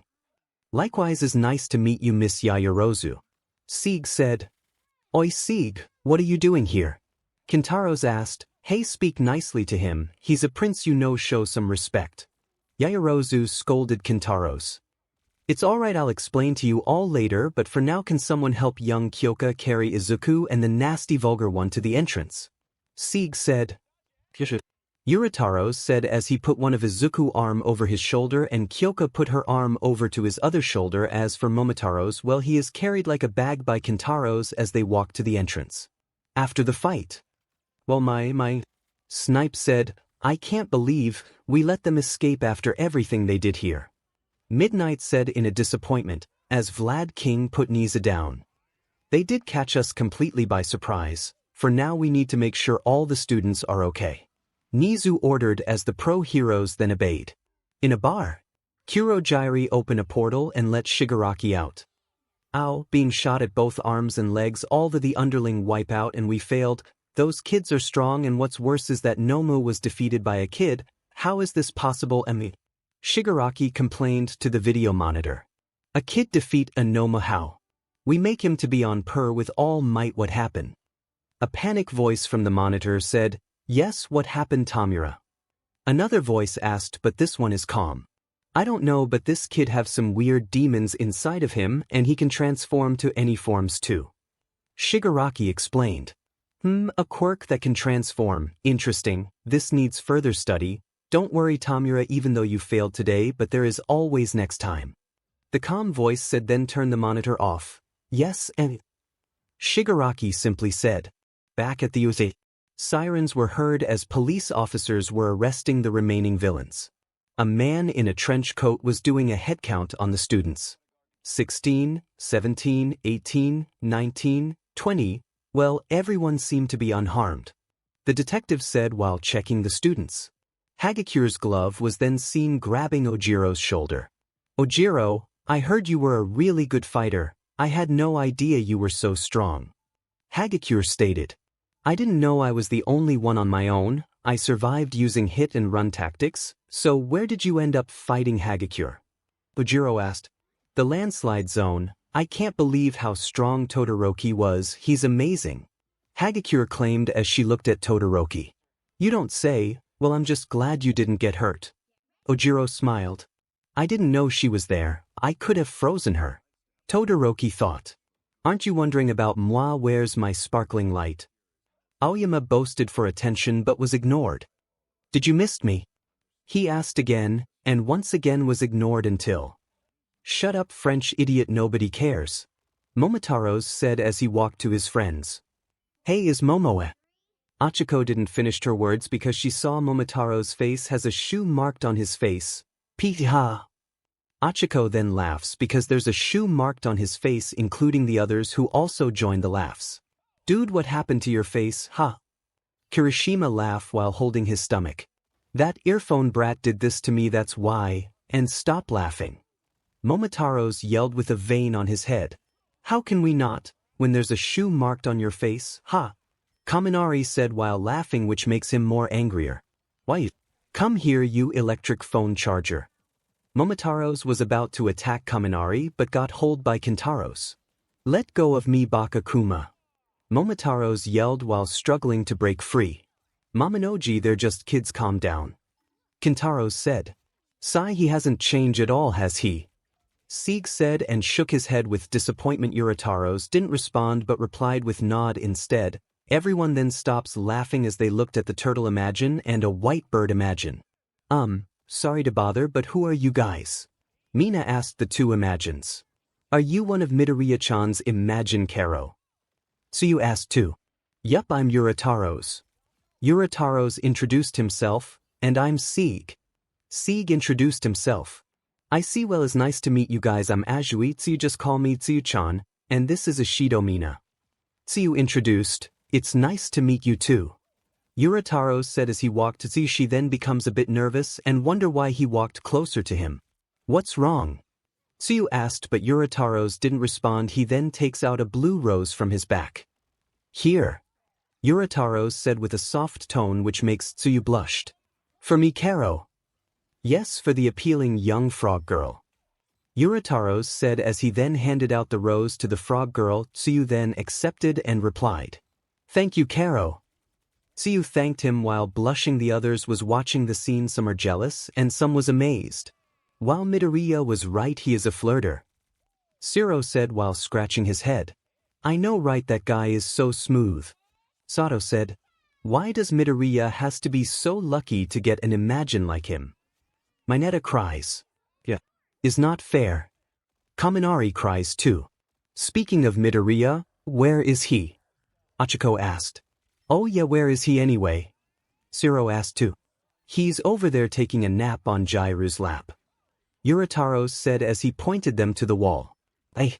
Some of the students yelled as they then saw Izuku is sleeping on Kyoka's lap while Kyoka smiled at him happily while stroking his hair, which makes Mineta and Kaminari super jealous. Midoriya, you lucky bastard. Mineta yelled.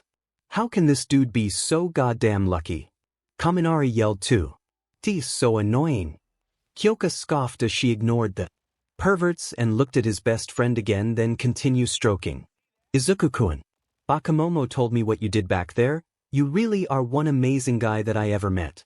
You beat that bird brain villain sky high, and you even managed to save all of us, including me, although the way you did was reckless and brave though, but that's one thing I liked you about, and next time it will be my turn to save you. She thought with a smile on her face while looking at her hero Izuku, then smiled at her back even though he is asleep. God, he is so adorable when he sleeps, Kyoka thought while blushing. Let's go ahead and get these students back to the main campus. They've been through a lot, we don't need to question them right away. The detective said. Detective, what about Aizawa-sensei and 13-sensei? Mina asked. Aizawa only have an elbow injury, he'll be fine. As for 13, despite some pretty bad erosions to the back, 13 is gonna pull through good as new. The detective reassured the students as they sighed and relieved. Oh, thank goodness. Achiko said. Now let's get you all back to class. The detective said. Right. Some of the class said as they walked to the bus. Sansa. The detective called out to an officer with a cat head. I have some business back at the school main campus, takeover from here. He said. Yes, sir. Sansa obeyed. It's a cat, I'll look at his bell. Uraraka and Ishido thought as they looked at Sansa, a cute kitten.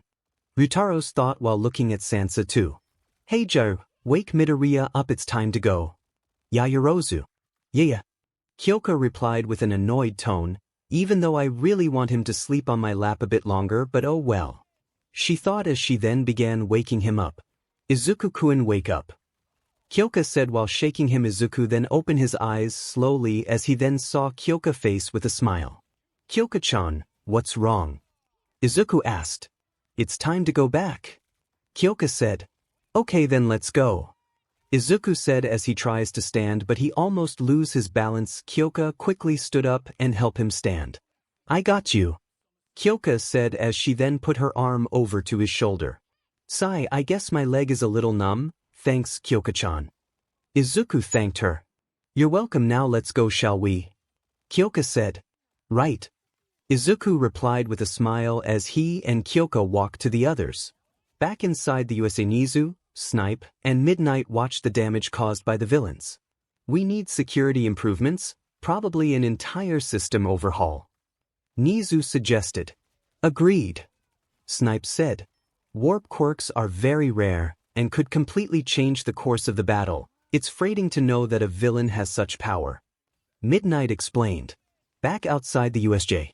Tsukachi, sir, someone thought to be involved in this attack was just apprehended in a wooden area nearby.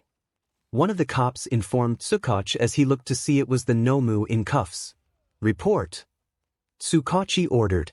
He has no apparent injuries, and seems to be applying to officer commands for now. He hasn't said a word though, we're not sure if he can speak. The cop explained. 𝐒𝐮𝐬𝐬, Snipe, and Midnight soon came out of the facility. Principal, I'd like to investigate every inch of the school, just to be safe. Tsukachi asked. Of course, please do, you'll have full access to the campus. We definitely need your assistance for this matter. I don't care who makes a fuss, you have my blessing. 𝐒𝐮𝐬 said.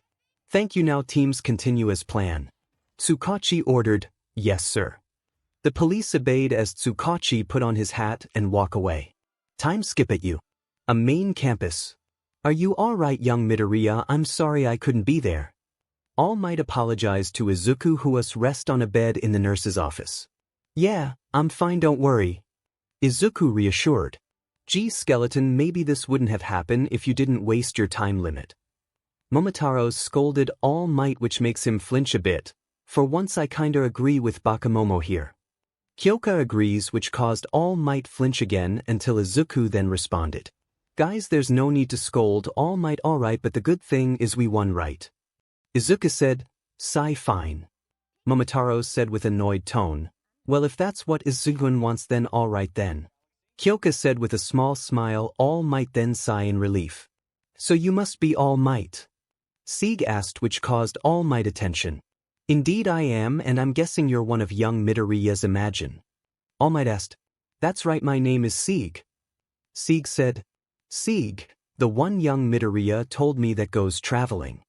All Might said and tilted his head.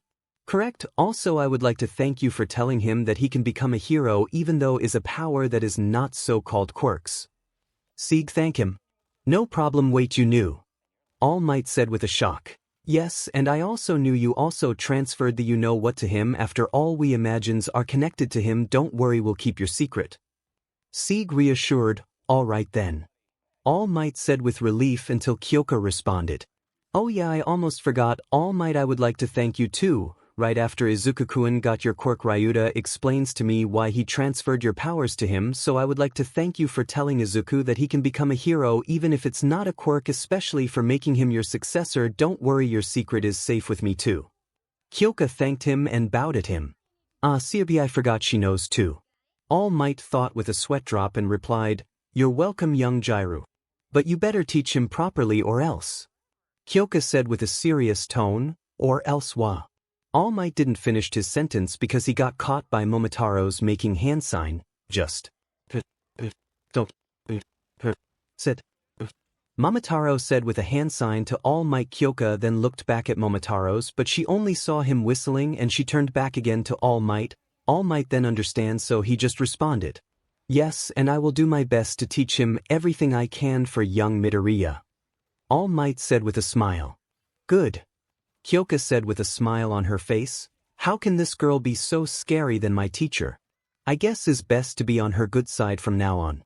All Might thought while looking at Kyoka with a bit of fear. Then suddenly a door opened, revealing Tsukachi walking in as he takes off his hat. Excuse me. Hi, All Might, it's been a while. Tsukachi greeted him. Holy see, I didn't know you were investigating. All Might shouted. Hey, isn't that the same detective who is investigating at USJ incident? Momotaros wondered. Oh, All Might, is it okay he's seeing you like this? Izuku asked. Yeah, I mean you're kinda dash. Kyoka then got cut off by All Might and said, oh yeah, it's fine, this guy is alright, Naomasa Tsukachi, my best friend in the police force, he's legit, I trust him. All Might explained. Chuckle, that's quite an introduction. Anyway, I would like to ask the boy for some information. Tsukachi asked, hold on, before all that, tell me, are all the students okay? And Aizawa, I mean Eraserhead, and 13. All Might asked frantically. Well, thanks to this boy and his imagines, Aizawa only have an elbow injury and 13 will be fine, and the students only have some small scrapes and injury, so relax. Tsukachi said. Wait, you told them about us, All Might? Izuku asked. Yeah, but don't worry, like I said, he's legit, so don't worry, you can trust him too. All Might reassured. You know, I was kinda surprised when All Might told me about you and your partners in here. I thought he was making it up, but it seems like it was true after all. Tsukachi said as he then look and examines Izuku's partners. Let's see, the sleeping yellow one who is wearing a jacket is Kintaros. Tsukachi point at Kintaros who is sleeping. Snorri, the blue one who looks like a turtle is Urataros. Tsukachi said to Urataros who is playing with the rose. Yo, Detective-san. Urataros waved at him. The purple dragon one who is drawing right now is Ryutaros. Tsukachi said to Ryutaros who is drawing a cat. Ryutaros greeted. And last but not least, the red Oni one is Momotaros, I supposed. Tsukachi said. Momotaros then stood up from his chair with a vein on his head and said, what the hell, why does everyone call me an Oni? I mean, seriously, do I actually look like one? Momotaros yelled. Yes, you are. All of the people minus Kintaros and Tsukachi said in unison, I'm sorry for calling you that, as I recall you're the guy who used this boy's body to beat up hoodlums back then, right? Tsukachi asked. How did you know about that? Momotaros asked in fear. Well, All Might also told me about you and your colleagues did in the past. You know, I would send you to jail for using this boy's body to beat up hoodlums in the alley. In the past it was so hard to find who's responsible for this mess until we now know who did it. Tsukachi said with a serious tone, which caused Momotaros to scared in fear as he began to remember what happened in jail back then. Someone's in trouble. Izuku, Kyoka, Urataros, Ryuta, and Sieg mocked him. Shut up. Although you and your partner did save the day, so I'm just gonna let you off the hook and give you a ticket warning instead. Tsukachi said as he then gives Momotaros a ticket warning. Dang it. Momotaros said with a sad tone, which makes the others giggled. He then turns to All Might with a glare. All Might then slightly turned his head to the right and whistled. When this is over, I'm gonna get that skeleton. Momotaros thought and gritted his teeth. What about me? Sieg asked as Tsukachi then caught his attention. I don't know about you. Tsukachi replied. All Might then tapped his shoulder lightly and said, he's the guy who went traveling that I told you about. All Might explained. Tsukachi realized and continues. I'm supposed you and the boy are the one who defeat that bird brain villain, right? One of the student from class 1A told me that you guys kicked that villain sky high. Tsukachi asked. Indeed we did. Sieg replied. Well, if it wasn't for you, the boy, and the other Imagines step in and fight, the students would never make it out alive. Tsukachi said, actually you're not seeing the whole picture, Tsukachi-san. Izuku said, which caused everyone in the room confused. What do you mean, young Midoriya? All Might asked. Yeah, what do you mean, Izuku-kun? Kyoka asked too. Izuku then gets off from the bed and walked to the window as he then looks at the sunset with a smile on his face. Me and my partners may have defeated that bird brain villain, but the others did their best to fight those villains. It's true that we may be kids, but today our heart beats the heart of a true hero. Izuku said and placed his hand on his heart, which makes the others smile as they watch the boy who looks at the sunset. Izuku-kun. Kyoka though with a light blush while smiling at her best friend. Young Midoriya will surpass me someday. All Might thought while smiling at his successor, not only him, Urataros, Sieg, Ryutaros, even Kintaros, who suddenly woke up, smiled too. Izuku has grown a lot nowadays. Kintaros thought while watching Izuku. That kid is always like this, but I'm proud and I'm glad that we're his partners. What's more, we will fulfill his wish until his dreams comes true. Ryutaro, if you're watching this from heaven, I'm guessing you're proud as well. Momotaros thought while looking up and remember his old partner's face. He then shed a bit of tear from his right eye. Urataros then noticed and said, "Senpai, are you crying?" Urataros asked Momotaros, then wakes up from reality as he then wipes his tear quickly. "No, I'm not crying, don't be ridiculous, there's dust in my eye." Momotaros complained. "Right, huh?" Urataros mocked and laughed. "Momotaros is a crybaby." Ryutaros mocked too. "Quiet snot-nosed brat." Momotaros yelled at the purple. Imagine all of them then laugh at him, including Izuku. "We may have won the fight, but the League of Villains attack on the USJ was just the beginning. A bigger incident was on the horizon. We were just happy to be alive, to have shown that we have the potential to be real heroes, but the worst was yet to come." Izuku narrate. The next day. Up next, an update. Yesterday's incident at a Ryukyu training center, where a hero course students were attacked by a gang of villains. According to new police officials, the criminal forces calls themselves the League of Villains. Investigators have reportedly uncovered that this group of villains has been plotting to kill a teacher and the popular hero Allmight since the spring of this year. Police have arrested 72 villains at the scene, but the League's leader escaped. His whereabouts are unknown. The female news anchor announced on TV as people watched. At an old rundown building with a welcome sign hanging above the front door. "Greetings, the air is warm here, feels like summer's just around the corner. I hope this letter will find you well, sir, in good health and even better spirit. This semester I took a position as a teacher at a high school, chuckle that's right now guiding the generation of heroes." A letter was seen next to a plate of taiyaki. "I was hoping of finding someone to inherit my power among the elite students at the school. A hero in training with outstanding test scores and a powerful quirk. However, before I ever began my tenure at I met a young man and partner, or should I say partners, that has an ability to transform into any forms and fight alongside him. He showed incredible bravery. He rushed into a dangerous situation that caused pro heroes, including myself, to hesitate and managed to save the life of a classmate. Although his fighting styles are kinda weird but strong at the same time. Not to mention, he even asked me if he can become a hero even if it's not a quirk, so I told him that he can become a hero. Too soon after that, I told him and his partners the secret of my quirks, proposed that I transfer to him this ability I have has been passed on from person to person, cultivated, made stronger, the crystallization of this power that binds itself to a courageous heart, for the good of those in need. One for all."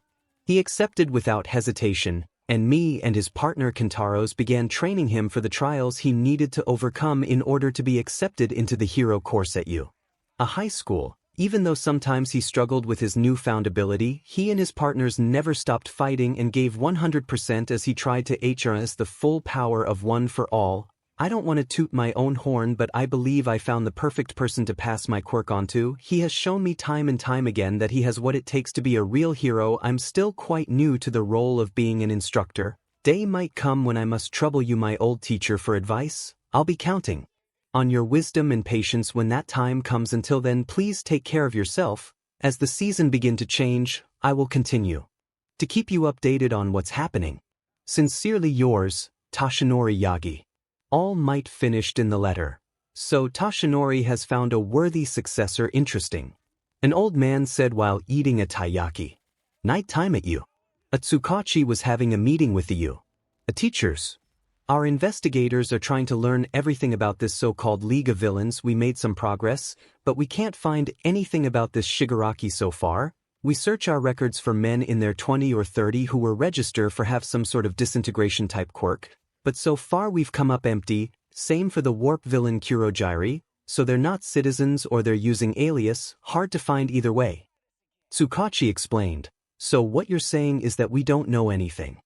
The teacher stated, wearing a red full-body suit and have 2 teeth pointed up, and his name is Vlad King. We gotta track them down. I shot their ringleader, but once he heals up, he'll probably try pulling something like this again. What a pain. Snipe claimed. Fortunately for us, we know his personality and that villain Nomu we found in the woods, thanks to a student from Class 1A Izuku Midoriya. Tsukachi said. Really, what did he tell you? Midnight asked. Well, he described Shigaraki as a man-child. He say the attack on the USJ was too bold, no sane adult would ever attempt it, and while he was fighting off the Nomu trying to save Aizawa, Shigaraki kept talking on and on about the reason he was there, and he bragged about how powerful Nomu was with his many quirks, like some kid who just got a new toy from his father. Not to mention he didn't talk about his own quirk, just the Nomu, and right after when Midoriya and his partner defeat the Nomu he was really upset, and he looks like he was gonna start throwing tantrum and complain like an upset child. Tsukachi explained, "I see, well, it is a good idea to keep your own quirk a secret, but it was a foolish idea to talk about other quirk and exposing your main plan." Nizu said as Tsukachi nodded. "A child with incredible power though." Vlad claimed, "It's possible he didn't get the quirk counseling students get in elementary school." Midnight exclaimed, "Yes, now about this Nomu, one of Midoriya's partners say that this creature is some kind of an artificial human with 4 quirks." Tsukachi said, which caused the pros heroes shocked. "For that's impossible." Snipe said while being shocked that the Nomu has 4 quirks. "Yes, I agree, but we are talking about a man-made human, so it could be possible." Nizu said, "Yes, and the quirks are shock absorption, super regeneration, immense speed, and super strength." Tsukachi explained, "And with all that quirks, Midoriya and his partner defeated it." Midnight said with a shock, "Yes, as unbelievable as it is, he actually beat that thing." Tsukachi said, "Yes, and let's not forget one thing, young Midoriya is a special case. Unlike the other students, he has a strange quirk that allows him to transform and fight alongside with his partners and use different type of weapon and skills to fight." Allmight explained, "And on the other hand, that was 72 villains arrested in the aftermath of the USJ attack. They were all small-time thugs, who usually lurked around back alleys. What worries me is that this man-child got them to follow his crazy plan and viewed as a real leader. Criminals are starting to feel more pressure now that the world is brimming with heroes. That could be why they were so quick to bag such a simple-minded villainy." Tsukachi finished, "I guess that makes sense." Vlad Kings agreed, "There's many people out there looking for a cause to get behind."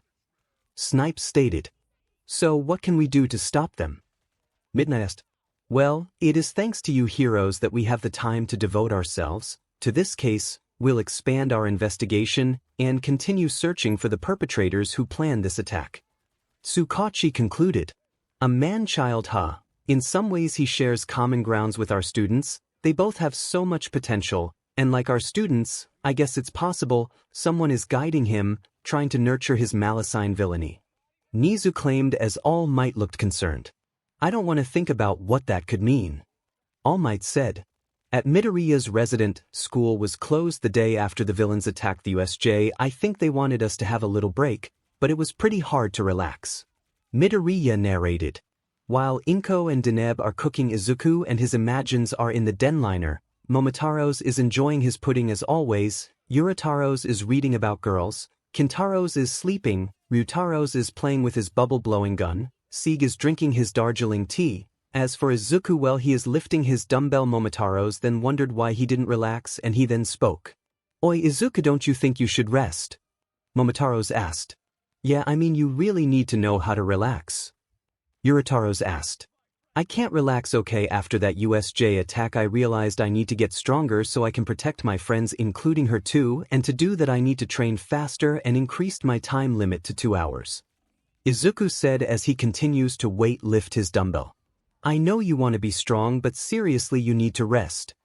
Momotaros said until suddenly a phone vibrates from Izuku's pocket. Izuku then grabs his phone of who is texting him. It was none other than Kyoka, his best friend. He then stops lifting weight and put his weight on the table and starts texting her. "Kyoka, hi Izuku-kun." Izuku, "Hey, Kyoka-chan." "Kyoka, whatcha doing?" Izuku, "Just training and lifting weight." Kyoka, "Wow, on a day off you really don't know how to relax, huh?" Izuku, "Yeah, ever since that USJ invasion I have to become stronger." Kyoka, "I see, maybe you should take a break for a while. I mean we have a day off anyway." Izuku, "How?" Kyoka, "I know, how about you come over to my house?" Izuku then blushed of what she just said to him. He then doesn't know how to respond to her until suddenly Momotaros has enough and grab his phone. "What the hey, give me back my phone." Izuku yelled at his partner and tries to grab his phone back, but Momotaros pushed his face so he can't reach and texted something to her. Izuku, "Yeah sure, what time?" Kyoka, How about at 4 p.m. sounds? Izuku, sounds great. Kyoka, great, I'll see you at 4 p.m. at my house. Izuku, cool, see ya. Waving hand Kyoka, see ya. Waving hand. The chat ended and Momotaros gave Izuku his phone back. Momotaros, why did you do this? Izuku then cut off because Izuku got a smack on the head by his own partner. Ow. Will you stop acting like an idiot? She's right, you know, look, I agree with you, training all day, but you need to have a break for once. I mean, seriously, I've been watching you lifting that dumbbell for 2 hours, so you better get off your butt and go have some fun with your girlfriend. Jeez. Momotaros yelled at him and Izuku then blushed because what he said on the last part. She's not my Sai, fine, you know what, I'm just gonna go and get ready. Izuku said while blushing as he then left the den liner and went back to his room to change for his hangout at Kyoka's house. Wow, senpai, I never thought you would do something like that. Urataros said with a smile on his face. Shut up, Kimiko, the reason I'm doing this is because I hate seeing him train all day instead of having a break, so it's better to let him have fun once in a while. Momotaros said. I see. Urataros said and continues his reading. Not only that, senpai, thanks to you that you said Izuku can come to her house, I feel like that she is blushing right now at the moment. Urataros thought and he imagined what Kyoka's reaction would look like at Kyoka's house. After the text ended, she then blushed super hard that she invites Izuku to her house. Oh my god, oh my god, oh my god, I can't believe he accepted. Alright, now I have to get ready and changed before he comes here. Kyoka said while blushing hard as she then looks for what clothes she would wear until a knock was heard from her door. Kyoka, is time for lunch. Mika said as she then went inside her room, and when she went inside she saw all of Kyoka's clothes on her bed and why her daughter is so nervous. What's wrong, daughter, you look nervous? Mika asked and tilted her head. Kyoka then looks at her mother and replied. Me nervous? Don't be ridiculous, I'm not nervous. Kyoka replied to her mom with a blush on her face. Her mom didn't believe her, so she gave a big sigh and said, Okay, tell me what's going on now, young lady. Why are you acting so nervous? Mika asked again with a serious tone. Well, Jiru said with a nervous tone while playing with her jacks. She then began explaining why she becomes so nervous, and she also tells her about Izuku is coming over to her house at 4 p.m. After 5 minutes of explanation, Mika then face-bombed and said, Come on, daughter, you don't have to be nervous because of that. I mean, he always hang out at your house lots of times when you guys were kids. Just be yourself, alright, and I'm sure Midoriya will like whatever clothes you're wearing. Mika reassured her daughter and patted her. Alright then. Kyoka said. Now let's go eat lunch downstairs, and by the way, me and your father will go to work soon and we'll be home late, so you guys are gonna be alone at the house, and if you guys wanna eat, there's pizza in the fridge, and you two better not having a sleepover together. Mika told her daughter, which caused her to blush of what she just said on that last part. Mom. We wouldn't do that.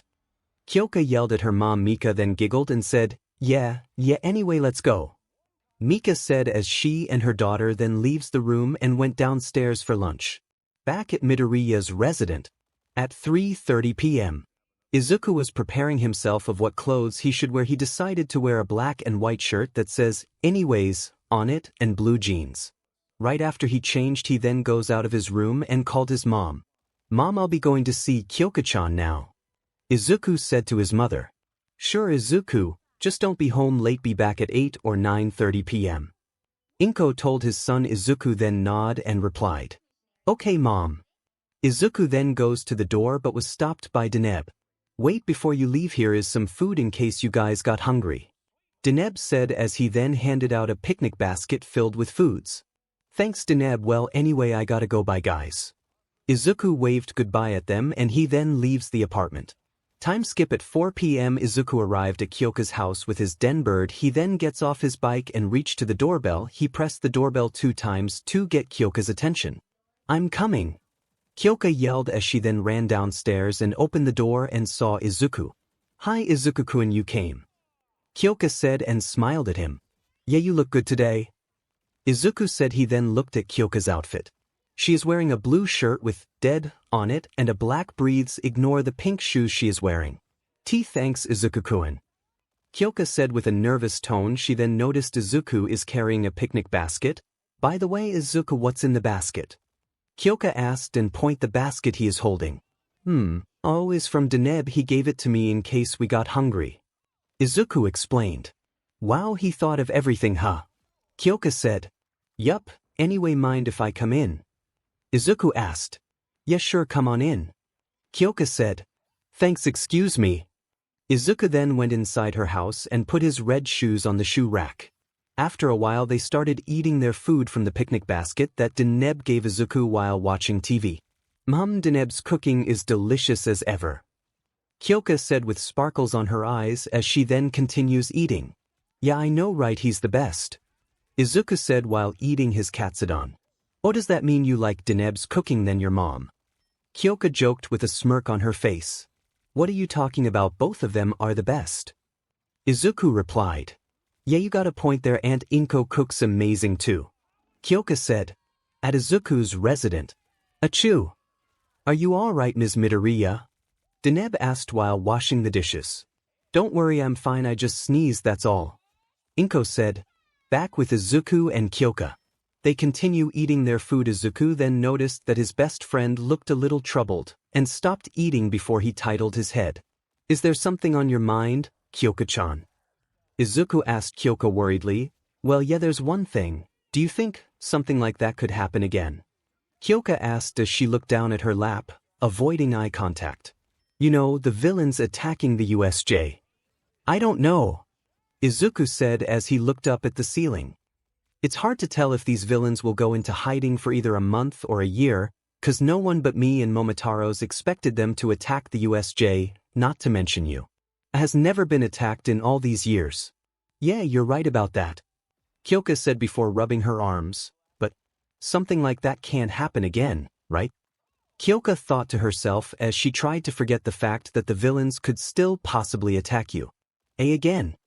I don't know, but if something like that does happen again, then we'll all have to be even stronger next time we see him, and I promise that I will do my best to make sure that everyone is safe. Izuku declared, clenching both of his fists in determination. But what about you? You were the only student who risked yourself for others. Will you promise me that you won't do that again? Kyoka asked as tears started to form from her eyes. Izuku quickly turned his head to his best friend and seemed to be taken back by the question, before slowly shaking his head, not noticing the girl starting to clenching her fists. I'm sorry, but I don't think that's possible. I honestly wish I could, but if it means saving someone in need, then I'll put everything on the line just to save that person. Izuku answered. I see. Kyoka replied with her bangs covering her eyes and tears began to stream down her cheeks as she calmed down her fist. But you know, I understand why you can't promise me that. I know you better than to expect a promise like that. I don't even know why I asked you such a dumb question. Kyoka asked sadly as she started to cry. Izuku then looked back at his friend before widening his eyes, seeing her crying. Kyoka-chan, I'm sorry I can't promise you that, but I don't think I have to. He then put his katsudon on the table before grabbing her hand and gently squeezed it as he gave a wide smile. When you and I are together, how about we protect each other so we won't have to worry about the other person getting hurt? We will protect each other? Kyoka asked as she looked at him while tears continued to stream down her cheeks. But I don't know if I'm strong enough to protect you from villains like that. She said. Izuku gave a small laugh and shook his head. Don't say that. You are strong. When we were kids we always protected each other. Plus Ryutaros told me that you beat some of the villains and I am so proud of you. Izuku said as. He then used his left arm and placed it on her cheek and wiped her tears. Her tears now stopped as she then trying to calm herself down and feels the boy's hand from his cheek. I know, but yesterday was horrifying. Kyoka said with a sad face. Yeah, we can't change what happened yesterday, but what we can do is learn from that experience and become even better heroes. If there's one thing I can promise you, it's that the two of us will be great heroes. Izuku said, have I ever told you how damn optimistic you can be? Kyoka asked and starting to smile at her best friend. A couple of times, but I don't mind hearing it more. Izuku said as he gave her a thumbs up. I'm kind of proud of my optimism, he said. But I'll make sure you keep that promise of yours. And I'll promise to keep you safe. Kyoka said as her smile widened before gently poking Izuku's chest. Izuku laughed a little as he rubbed the back of his neck. I know you will. There's no other person I'd rather depend on, and I'll protect you too. 𝐒𝐿𝐴 then blushed super red and played with her jacks and said, Thanks 𝗧𝗜𝗍𝗘. You're welcome anyway. You wanna play some music? 𝗧𝗜𝗍𝗘 asked 𝐒𝐿𝐴. Really? 𝐒𝐿𝐴 replied with a bit of blush. Why, if that's make you feel better? 𝗧𝗜𝗍𝗘 said with a blush on his face. Yes, of course, there's an electric guitar right next to you. 𝐒𝐿𝐴 said and pointed the black guitar next to him. 𝗧𝗜𝗍𝗘 then grabs his guitar as he began tuning it. Any request? 𝗧𝗜𝗍𝗘 asked 𝐒𝐿𝐴. How about that song you always sing to me when we were kids? 𝐒𝐿𝐴 suggests. 𝗧𝗜𝗍𝗘 then gives her a smile and a nod. Okay then. Kamen Rider den. If we met in a dream. 𝗧𝗜𝗍𝗘. Yumde ta oradana katoba de kimi wadaki yozer der nimojama serenai manatsu no yoro ni. When 𝗧𝗜𝗍𝗘 has started singing, 𝐒𝐿𝐴's eyes sparkle and smiled at him. 𝗧𝗜𝗍𝗘, your voice is appealing as always. I hope maybe someday maybe you'll write a love song for me when you confess to me. 𝐒𝐿𝐴 thought. She then blushed super hard and shook her head. No, what am I saying? Just calm down, 𝗒𝐿𝐴, just calm down. It's too early to say that if he did do it. 𝗒𝐿𝐴 then looked at him strumming his guitar. I'll say yes to him when the times comes. Yumta kimi to jinjitsu to boku denara jinsei kandakayohen no dikiagari disu kamawan iman bakari de muzakashiku kangita toko de iki truchi no sanpun no ichi kurai tanoshiminakia so nan disu. Repeat. Sordemo yappa tsurakut omoi watoto kataku nat iki truchi no sanpun no ni date kimi ni idaku naran disu ichido kiradimo isa kanya dake wa kimi no yum wa misasit okubia dutta boku ni kido sayonara dekurunda mashimo itaradana rasudasangulis song de asa made odruka der nimojama serenai manatsu no yura ni. Yum kara samit shirmao hodo you and me. It's showtime kimi to futari dancing all night. You and me kara samit shirmao hodo ni. You and me. And song. 𝗧𝗜𝗍𝗘 then stopped singing as he then heard clapping. 𝗧𝗜𝗍𝗘 opens his eye and saw 𝐒𝐿𝐴 clapped while smiling at him. Your voice is so appealing as always 𝗧𝗜𝗍𝗘. It's been a while since I hear you sing. 𝐒𝐿𝐴 said to 𝗧𝗜𝗍𝗘, which caused him to blush a bit. WhatIf? Thanks 𝐒𝐿𝐴-chan, although your voice is more appealing than mine. 𝗧𝗜𝗍𝗘 said with a nervous tone while scratching his neck. 𝐒𝐿𝐴 then blushed too and played with her jacks and said, what are you talking about? My voice isn't that appealing. 𝐒𝐿𝐴 lied as she then tries to hide her blush from him. What are you talking about? When we were kids you sing so appealing, not to mention you look so pretty when you sing. 𝗧𝗜𝗍𝗘 said with a smile on his face. 𝐒𝐿𝐴 then blushed super red and looked at him. Why you think so? 𝐒𝐿𝐴 asked while blushing. Yes, of course. By the way, would you want to have a duet with me? 𝗧𝗜𝗍𝗘 asked her back, which caused her eyes widen. If you don't want to, I won't. 𝗧𝗜𝗍𝗘 got interrupted by 𝐒𝐿𝐴 and she said, yes, of course I would love to. 𝐒𝐿𝐴 yelled excitedly. 𝗧𝗜𝗍𝗘 then gives back the black guitar to her. Okay then, so which song do you want to sing? 𝗧𝗜𝗍𝗘 asked her. She began to think until few seconds later she got one. I know one. 𝐒𝐿𝐴 said. Which is? 𝗧𝗜𝗍𝗘 asked and tilted his head. Remember this? 𝐒𝐿𝐴 asked as she strummed the guitar. 𝗧𝗜𝗍𝗘 then processed a bit until he recognized it. 𝐒𝐿𝐴-chan, is this? Yup, wanna sing this song? Of course. 𝗧𝗜𝗍𝗘 said with a happy tone. Then let's do it. 𝐒𝐿𝐴 said as she then continues playing the guitar. Skillet stars the Shaq version official music video. 𝗧𝗜𝗍𝗘, you spoke a word and life began, told oceans where to start and where to end. You set in motion time and space.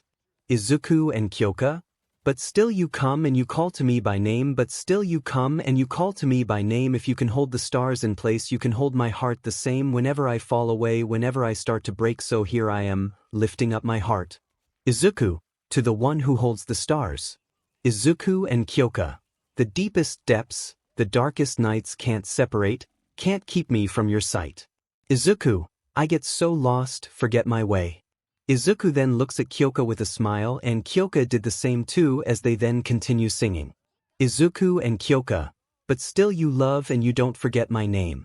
If you can hold the stars in place, you can hold my heart the same. Whenever I fall away, whenever I start to break, so here I am, lifting up my heart to the one who holds the stars. If you can calm the raging sea, you can calm the storm in me. You're never too far away, you never show up too late, so here I am, lifting up my heart to the one who holds the stars. Your love has called my name, what do I have to fear?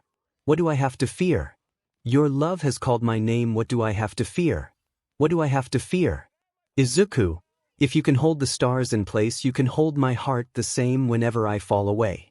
𝗧𝗜𝗧𝗟𝗘, whenever I start to break. 𝗧𝗜𝗧𝗟𝗘, so here I am, lifting up my heart, lifting up my heart. 𝗧𝗜𝗧𝗟𝗘, if you can calm the raging sea. You can calm the storm in me, you're never too far away, you never show up too late, so here I am, lifting up my heart to the one who holds the stars. And song. The song then ended as the two teens then makes an eye contact with each other. They both smiled and laughed a bit. We haven't sang that song for a while, hasn't it? 𝗧𝗜𝗧𝗟𝗘 asked. Yeah, that was the first duet song when we sing at the karaoke. 𝗬𝗘 said and remembers the time they both sing that song. Yup, sigh, good memories. 𝗧𝗜𝗧𝗟𝗘 then looks at the clock and saw it was almost 9 p.m. Oh, it looks like I have to go now. 𝗧𝗜𝗧𝗟𝗘 said as he then gets up from the sofa. Hey, you're leaving already? 𝗬𝗘 asked him. 𝗧𝗜𝗧𝗟𝗘 then turned his head to hear and replied. Yeah, I promised my mom that I won't be home late, but don't worry, we will meet each again at school tomorrow. 𝗧𝗜𝗧𝗟𝗘 reassured her. Oh, I see, okay, then I'll see you tomorrow then. 𝗬𝗘 said and widened her smile. Yeah, see you tomorrow. 𝗧𝗜𝗧𝗟𝗘 said he then grabs his shoes and puts it on, and when he walks to the door he then stops. Oh yeah, I forgot something. 𝗧𝗜𝗧𝗟𝗘 said and caused her to be confused. What did you forget? 𝗬𝗘 asked. 𝗧𝗜𝗧𝗟𝗘 didn't respond as he then hugged her without thinking, causing her to blush super red. What are yo dash? She got cut off by 𝗧𝗜𝗧𝗟𝗘 and said, Thank you for inviting me to your house and it was the best. 𝗧𝗜𝗧𝗟𝗘 thanked her while hugging 𝗬𝗘, then stopped blushing as she then smiled too and hugged him back. Yeah, you're welcome, let's do this again when we're free. 𝗬𝗘 said while hugging him. Yes. 𝗧𝗜𝗧𝗟𝗘 then separate the hug and opened the door. He waved goodbye at her. 𝗬𝗘 did the same too. He left the house. We'll protect each other, huh? 𝗬𝗘 thought as she then looked at her best friend rides home. I'll do my best to protect you and everyone else. 𝗧𝗜𝗧𝗟𝗘/𝗬𝗘-chan. The both thought in unison with a smile on their faces. At the den liner, owner is eating his fried rice as always, but he has a silver suitcase beside him. Naomi noticed while making coffee for the 𝗎𝗛𝗻s until she then responded. Owner-san, what's in the suitcase? Is it another spoon collection again? Naomi asked. No, on the contrary, is something else for 𝗧𝗜𝗧𝗟𝗘. Owner said with a serious tone and continues eating his fried rice. For 𝗧𝗜𝗧𝗟𝗘. Naomi tilted her head in confusion. That's right, for the past 10 years he has fought many battles with his 𝗎𝗛𝗻s, but now it is time to go to the next level. He has to learn how to fight by himself in the battle without using his 𝗎𝗛𝗻s. Owner was about to cut the rice, but the flag then fell down and makes a shocking face. Fight by himself? Exactly how is he supposed to do that? Naomi asked again. With this. Owner then put the silver suitcase on the table and opened it slowly. Naomi's eyes widen and her face has become shocked because. Owner-san, is this what I think it is? Naomi said with a nervous tone. Yes, in the past this belt was once used by Sakurai Yuto that has the ability to transform into Kamen Rider Zeronos. Zeronos belt, and this is how 𝗧𝗜𝗧𝗟𝗘 will fight by himself.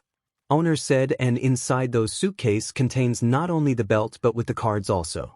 But if he used that belt and the cards, his friends, his mom, including 𝗬𝗘chan will forget his existence. Owner finished her sentence and continues. That may be true, but this belt is different than Sakurai Yuto's belt. The station MST created this belt for 𝗧𝗜𝗧𝗟𝗘 cause he said he is very impressed with his skills, not to mention that fight with that Nomu, so he told me to give him this as a reward, but this belt is experimental. We do not know if the cards will erase his existence from people's memory or not. Owner explains. But what if 𝗧𝗜𝗧𝗟𝗘 refused though? Naomi asked again. Who knows, is his destiny to decide if he wants to use it or not to use it. Owner replied with a serious tone. After the break, school continue like normal and currently we are still sitting in our seats waiting for our teacher. 𝗧𝗜𝗧𝗟𝗘 narrates. 𝗬𝗘 was twirling around her earphone jack as she sat in class, staring at the ceiling while taking the occasional glance at 𝗧𝗜𝗧𝗟𝗘, who was currently checking his notes to make sure he's prepared for class. 𝗬𝗘 certainly felt a lot better than she did yesterday thanks to 𝗧𝗜𝗧𝗟𝗘. However, she was not very fond of the conversations she was currently overhearing and it was putting a bit of a damper on her mood. You guys, Did you watch the news last night? Toru asked in an excited tone. Yeah. Ojiro replied with a nod. It was so cool that we got a few seconds of screen time. Toru exclaimed before looking bummed out. Though I bet nobody noticed me hanging out in the background. Probably not. Shoji commented, causing Ojiro to widen his eyes. It is difficult to stand out when you're just gloves. The Ojiro said with a smile, trying to reassure the girl. We're totally big deals. Those news channels love us. We're basically celebrities. Kaminari said as he looked back at Kirishima. Kirishima nodded as he looked at the boy. Yeah, it's kind of crazy, right? But they only care about that the hero course that pumps out pros was attacked. Sato corrected, can't they talk about this somewhere else? I don't want to hear this CR. Kyoka thought herself as she began to cover her ears and laid her head on the desk because she had just gotten finished forgetting about the villain attack and now these guys were just bringing it up so casually. Who knows what would have happened to us if the teachers hadn't shown up? Shiro said as he laid his head on his arms. Why did you say that? I'm gonna pee myself just thinking about it. Mineta cried until Bakugo and Momotaros yelled at him. Shut up, grow a pair you loser/midget man. Bakugo and Momotaros angrily barked at him, which caused him to startle. Why don't you two just shut yourselves up, idiots? Izuku said with an annoyed tone. Man Midoriya, I still can't believe you and your partner Sieg beat that bird villain. That dude was super strong and you beat him. Sato said. I can't believe that Chicken Wing BSTRD stole my spotlight. Momotaros thought with a vein on his head thinking of what he just did angrily. Yes, your strength is truly a thing of wonder. Tokoyami agreed. Thanks guys, but it wasn't a big deal. Izuku said being modest while scratching his head. Yeah, those guys are weak and no one can beat us. Momotaro said with a smirk on his face. True, but you are kinda weak too when you don't know how to swim. Izuku mocked him, which caused his partner to flinch. Shut up, dude. Momotaros yelled at his partner in embarrassment, causing some people to laugh. Kyoka did laugh too. Sigh, well, at least there's something I rather listen to. Kyoka thought while looking at Izuku and remembered what he said at her house yesterday. Flashback. When you and I are together, how about we protect each other so we won't have to worry about the other person getting hurt? Izuku said. End of flashback. I'll do my best to protect you too, Izuku-kun. Kyoka thought with a smile. The clock then changed as Lita marched toward the teacher's table. Attention, homeroom class is about to begin. Everyone stop talking and take your seats. Lita ordered, oblivious that everyone except him was already sitting. We're all sitting. Kirishima pointed out. Yeah, and you're the only one standing. Shiro agreed. Dang it. Lita said and sat down, frustrated and humiliated. Don't sweat it. Uraraka reassured. Face it. So. Mina started as she leaned her seat back and almost fell before being caught by Tsuyu. Who do you think's gonna teach class today? No idea. Aizawa-sensei is still in the hospital, recovering from his injuries. Tsuyu said before the door suddenly opened, revealing Aizawa with his entire body covered in bandages. Morning, class. Aizawa greeted in a muffled voice, causing everyone to shocked until Momotaros responded. So since when do we have a mummy teaching this school? Momotaros said with a confusing tone, and everyone in the class did an anime fall. Ha, very funny DM and Oni.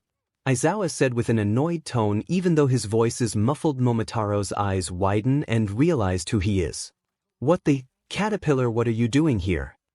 Momotaros asked dumbly. You realized who he is now. The students thought in unison. Aizawa-sensei, what are you doing here? Izuku asked his teacher. Whoa. What a pro. Kaminari commented with a shocked look on his face. Mr. Aizawa, I'm glad you're okay. Ida said as he raised his hand. You call that okay? Achiko asked as she looked at her mummified teacher. My well-being is irrelevant. What's more important is that your fight isn't over yet. The pro hero said as he looked at the students. Our fight? Bakugo asked, looking a little intrigued. Don't tell me. Izuku and Momotaros added. What does he mean? Kyoka gulped of what he's gonna say next. Not more bad guys. Mineta panicked as he grabbed his head. Aizawa. Then narrowed his eyes at his students. The you. A sports festival is about to start. Yes, Kirishima said excitedly. Why would you scare us like that? Some of the students complained. The sports festival. Let's go kick some butt. Kirishima shouted as he started to raise his fist. Hell yeah. Momotaros did the same too. Unfortunately, Kirishima and Momotaros' excitement got taken down as Kirishima's face got pushed by Kaminari. Wait a second, you two. Kaminari said, weren't we just attacked by villains? They could attack once we're all in the same place. 𝗬𝗟𝗡 stated in concern. Apparently, the administration thinks this is a good way to show that the threat has been handled and our school is safer than ever. Plus, they're beefing up security compared to past years. This event is a huge opportunity for all students at UA. It's not something we can cancel because of a few villains. Aizawa explained to the concerned students. Mineta started to look worried as he raised his hand.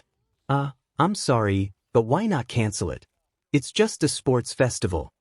Mineta asked, Mineta, do me a favor and get out of the hero course. Izuku said with a serious tone and glares at him as everyone then looked at Izuku.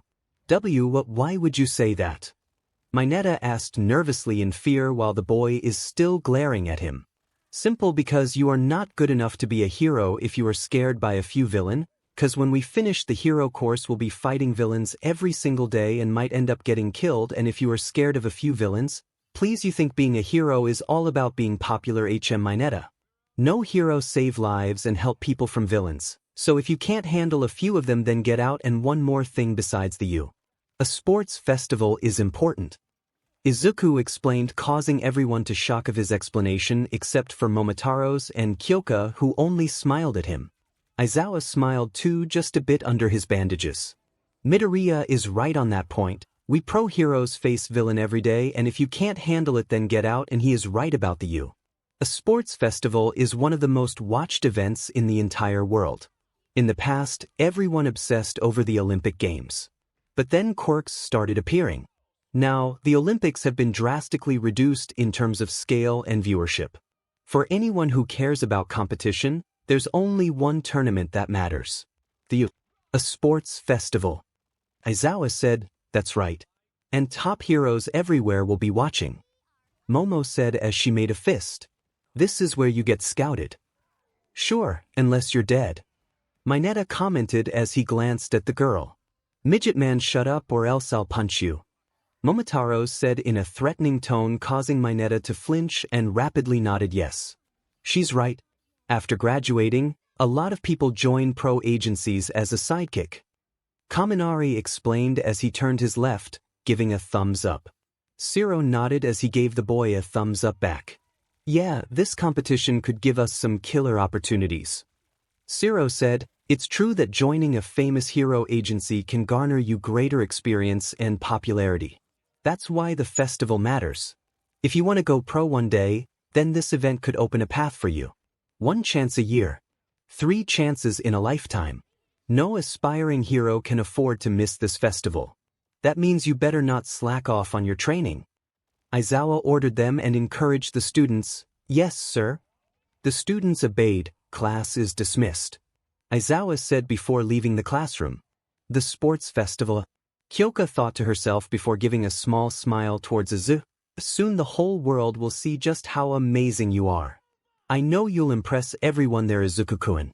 She thought. Time skip after 𝐒𝐮𝐦𝐸𝐵𝐸 lesson as he walked out of the class.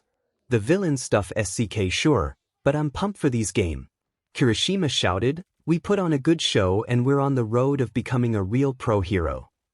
Zero added. Yeah, that's the reason I'm here in the first place.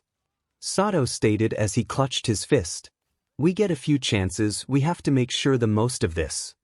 Tokoyami said. Oh man, 𝗬𝗟𝗡, I'm getting kind of nervous about the festival, I have to find a way to get noticed. Hagakure told 𝗬𝗟𝗡.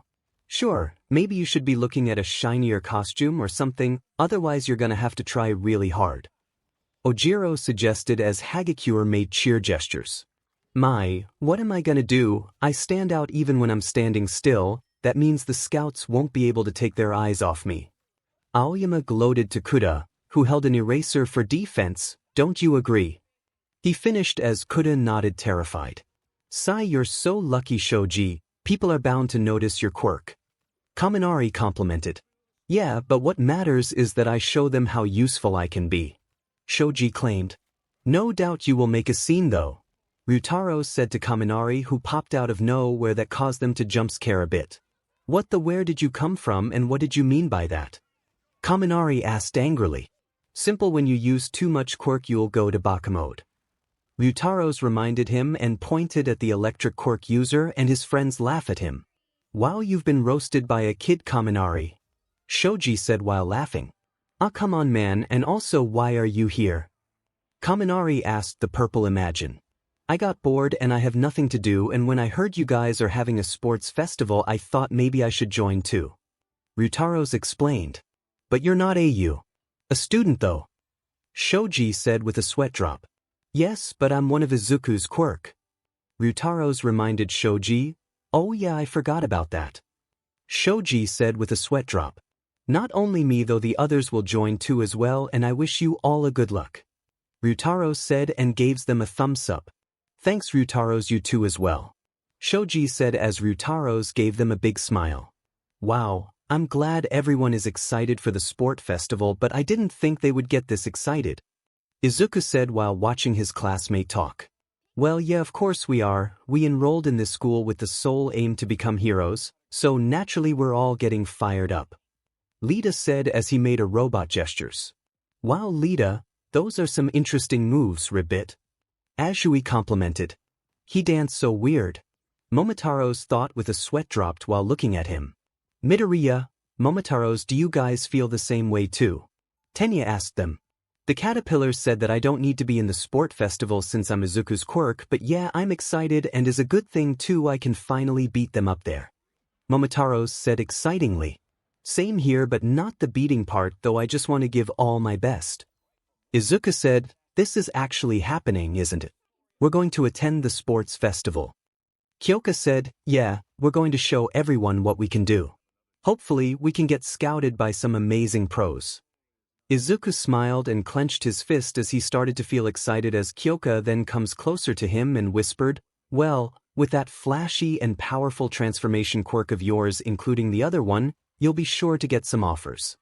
Kyoka said as she gave a small smirk to him. Yeah, you're right. Izuku said before looking at his hand and smiling wider. Looks like I got more training to do and increased more percentage. Izuku thought to himself. Izuku, Lita, Momotaros, Kyoka. The four looked over to Uraraka, who had a full look of intimidation. Let's do our best in the sports festival. Uraraka said in a serious tone. Uraraka-san, what happened to your face? Midoriya asked shockingly as the other noticed the purple aura coming out of her. Yeah, why is your face look so intimidating? Momotaros said nervously and with a shocking face. Seriously, what's up? You're normally like the most laid-back girl ever. Mina said as she popped out of nowhere. Ryutaros too, who just nodded of what Mina said. PM dash, Mineta started to say before being slapped across the face with Tsuyu's tongue. We were having a conversation, you know. Kyuka mumbled to herself as she crossed her arms. Ochako then raised her fist as she looked at them all. Everyone, I'm gonna do my best. Yeah. The two boys cheered on as they raised their fists as well, but were still confused. Kyoka just sighed as she weakly raised her fist. Sure. Ochako then turned towards another group of students with her fists still raised. I said I'm gonna do my best. Okay, you kinda look like you're looking it. Siro said nervously. Kinda think of it, there's been something I've been meaning to ask her. Izuku wondered as he watched Uraraka shouting. At the hallway.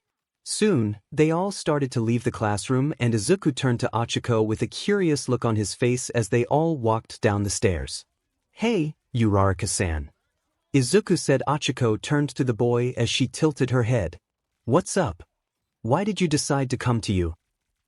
What made you want to be a pro hero? Izuku asked. Ochako seemed a little surprised by the question from Izuku. Oh, well, because I want to become a hero to get a lot of money. Ochako said as her cheek gained a slight tint of red of embarrassment. Izuku widened his eyes cause of her answer, including Momotaros. For the money, Momotaros said and raised his eyebrow. You want to be a hero so you can get rich? Izuku asked with a surprised face. Ochako looked a little embarrassed as she rapidly rubbed the back of her head. If we're cutting to the chase, then yeah. She then rapidly shook her hand towards her friends with an ashamed look on her face. I'm sorry if it sounds greedy. You four have such admirable motivations. I hope you don't think less of me now. Uraraka told the four out of embarrassment. Not at all. Your goal is to support your well-being, which is a perfectly admirable ambition to have. Ida reassured as Midoriya agreed. It's just kind of surprising. Izuku said with a surprised look on his face.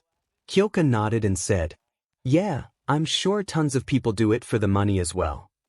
But why would you want to become a hero for money anyways? Momotaros asked. Achiko sighed before starting to ruffle her hair. Well, you see, my family owns a small construction company, but we haven't gotten much lately, so we're flat broke anyway. This isn't something usually I tell other people, but... Uraraka told them who thought for a moment, construction. Momotaros tilted his head until his partner gasped as he had an idea before smiling. I get it, if she got licensed, I bet she could use her quirk to bring costs down a lot. Ida smiled as well as he raised a finger. And they could sell their heavy lifting equipment. She could float everything. Hell, you could probably start your own construction company and get super rich. Kyoka said as she crossed her arms. Ochako pointed finger guns at them as she jumped. I know, right? I've been telling Dad that since I was a kid. But what? Momotaros asked her as she then explaining her past life. Flashback. You want to work for us? Mr. Uraraka asked his daughter. When I grow up all big and strong, I'll help you and Mommy out any way that I can. Little Achiko told her parents as her father patted his daughter's head. I really appreciate the thought, Achiko, but as your dad, I'd be even happier if you achieved your own dream. That's the way to make us happy. Her father reassured his daughter while his wife stood behind him. And maybe someday you can take us to Hawaii or something. Her father joked as little Achiko looked down with tears in her eyes. Daddy. End of flashback. She then gripped her skirt. I'm gonna become a pro. I'll sign with a good agency and make plenty of money. Then I'll be able to let my parents have an easy life. Uraraka declared as the four looked at Uraraka's determined face and Momotaro's cries a bit cause of her story. Lita suddenly began to clap in a seal-like fashion. That's appealing. So noble. Frog. Lita said as Uraraka made a happy face. Sniff. Midoriya and Kyoka then heard someone sniffed as they saw Momotaros turned around and tries to cover his face so no one can see him crying. Are you crying? Izuku asked Momotaros. He then turned to him and said, Hell no, I'm not crying, it's just dust in my eyes. Momotaros lied. Yeah right, crybaby. Kyoka mocked him as she and Izuku laughed at him. Izuku then looked back at Uraraka. She's not here because of some hero fantasy, she's more grounded than any of us. Izuku thought and realized until... Ecchi. All Might's laugh was heard down the hall, causing the cheering to stop as the five looked. Young Midoriya and Momotaros are here. All Might announced as he pointed at them. The five students looked at the number one hero in shock as they didn't expect to find him there. Whoa, All Might, what are you doing here? Midoriya asked. What is it do you want? Momotaros asked too. Yeah, this is a little too sudden. Kyoka said as she stared at the hero with wide eyes. Lunch. The number one hero answered before pulling up a lunch bag decorated with bunnies. You guys want to eat with me? He said. That's adorable. The brown-haired girl shouted, starting to freak out a little over the adorableness. What do you say, you two?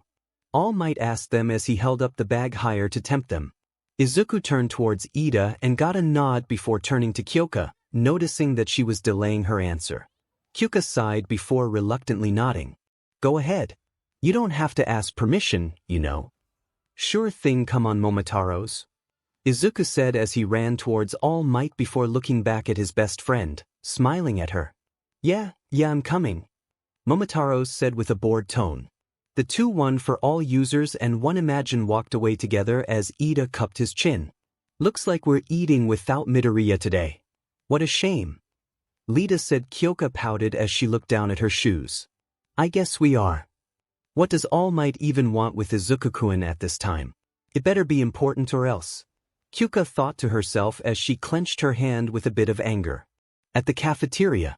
I wonder what All Might wants with Izuku and Momotaros. Achiko asked and wondered. I heard from Azui that Midoriya and if I'm not mistaken his partners Sieg defeat a villain that was made to kill All Might. Maybe he wanted to show his gratitude to them. Tenya concluded. Oh yeah, that's right, it was awesome, you should have been there. The way they jumped and sprouted wings was awesome. Achiko explained to him excitingly. Lita nodded and said, me too, Midoriya and his imagines may be the strongest. Tenya said, yeah. Achiko nodded. Izuku-kun and his partners are stronger even though he is reckless and always saved everyone, but that is one thing I loved about him, he is amazing in every way. Kyoka said with a blush. Thinking about him, Lita and Achiko heard of what she just said on that last part. As they then smiled at her. Momotaros is right, she really likes him. Achiko thought while looking at her unnoticed. Todoroki heard everything. All Might, Izuku, Midoriya, and his partners Todoroki thought in the teacher's lounge. You're running out of time. Izuku said as All Might in his true form while making tea. Why? Momotaros asked him. Well, it seems every time I push myself using one for all, my time in muscle form gets shorter and shorter, and ever since I passed my quirk to you, my time limit is now 2 hours and 30 minutes. All Might explained. If that's true, why don't you try limit your muscle form and teaching other students and being a skeleton to train Izuku? Momotaros suggested him. He has a point. Izuku agreed with his partner. Gee, what are you, my doctor or something? All Might asked Momotaros as he shook his head and responded. No, I'm your father. Momotaros answers and caused All Might to laugh and puke. Izuku coughed to get his teacher and partner to get his attention as the two then looked at him. Anyway, what is it you need to talk to us about? Izuku asked All Might. I brought you two here about the a sports festival. I want to ask how much power can you handle from using one for all, not to mention your time limit of your transformation. All Might asked him back. Well, only 20% I guess, and I'm trying to reach my time limit to 2 hours. Izuku answered him. I see 2 hours not gonna be easy to reach, you know. All Might told his successor. Yeah, but I'll do my best to reach it. Izuku said as he looked at his hands and clenched his hands. That's nice to hear, here has some tea. All Might offered him and give the tea to him. Thanks, All Might. Izuku thanked him as he then picked up the tea while All Might stands up and walked to the window. As the world symbol of peace, soon I'll have to put that title to rest. All Might said as Izuku and Momotaros looked worried. No way. They thought in unison. Some villains out there are starting to notice that someone needs to step up and keep the people safe. All Might stated as he then got serious and looked at the two. I gave you my power for a reason. Because you and your imagines will be the heroes who takes my place. Do you still want to be a hero? All Might asked Izuku. Yes. Izuku said with a confident face. Excellent, now is the time, prove it. All Might said to him, which caused them a bit confused of what he said. Of what? Momotaros asked him and raised one eyebrow. This sports festival, it's something that the pros. No, the entire country will be watching very closely. I want you to think of this sports festival as your debut. You are the fletching symbol of peace. The next All Might young Midoriya, I want you and your partners to introduce yourselves to the world and proudly say I am here. All Might finished. But isn't that your catchphrase? Izuku pointed out to him. Yeah, and there's no way I'm saying that word well, only my partner does that, and please, I have my own catchphrase and is. Momotaros then gets up from his chair and ready for his pose. Ihem ori sanju. Momotaros said as he strikes a pose which caused his partner facepalm and said, yeah, like every single time we transform, dude, to be honest is kinda a bit boring. Izuku told him with a bored tone. It's not boring. Momotaros yelled at his partner. I like that catchphrase. All Might said with a smile and gave Momotaros a thumbs up. See, at least someone likes my catchphrase. Momotaros said. Yeah. Izuku said with an annoyed tone. Anyway, you two already know how the sports festival is set up, right? All Might asked as he walked back to his seat. Oh yeah, of course students are split up by class year and then the support, business, general, studies, and the hero course all fight against each other in a bunch of preliminary trials, and whoever makes it to the initial game, face off in the finals. It's basically a big round-robin tournament. Midoriya explained. Yeah, and I can wait to beat them up. Momotaros said as he cracked his knuckles. That right, meaning you two including your imagines have plenty of opportunity to sell yourselves out. Allmight said as he pointed to Izuku and Momotaros. Yes. Momotaros replied with excitement. I guess. Izuku replied, which caused Allmight and Momotaros so much that the both make an anime fall style. What do you mean I guess? Momotaros asked and raised his voice a bit. I'm sorry, I mean what you're saying is absolutely correct, Allmight, but honestly it's hard to get excited about this after everything that happened at the USJ. Plus I already got the world's greatest hero and Kintaros training me, so the festival probably isn't my only way of getting scouted by the agency. Also I'm not the type of guy who wants to stand out. Mutter. Midoriya continues to mutter as Momotaros then cuts him off and covers his mouth because he is annoyed with his mutter. Will you stop that? Momotaros yelled with a vein on his head while covering his partner's mouth. Man, nobody is better at spouting word vomits than you, kid. Allmight said with BLD coming out of his mouth. Believe me, he's the only human being that mutters a lot. Momotaros told him and let go of his partner's mouth. I can see why. Allmight said with a sweat drop. Sorry about that. Izuku apologized and bowed at him. Well, I think you guys should go. Your class is about to begin soon, so do your best out there, and you too, Momotaros. Allmight said while smiling at him. We will. The two said in unison as they then leave the room. Time skip at 3. The bell rang and everyone started to leave the class before Ochako opened the classroom door and widened her eyes at the sight before her. Why the heck are you all here?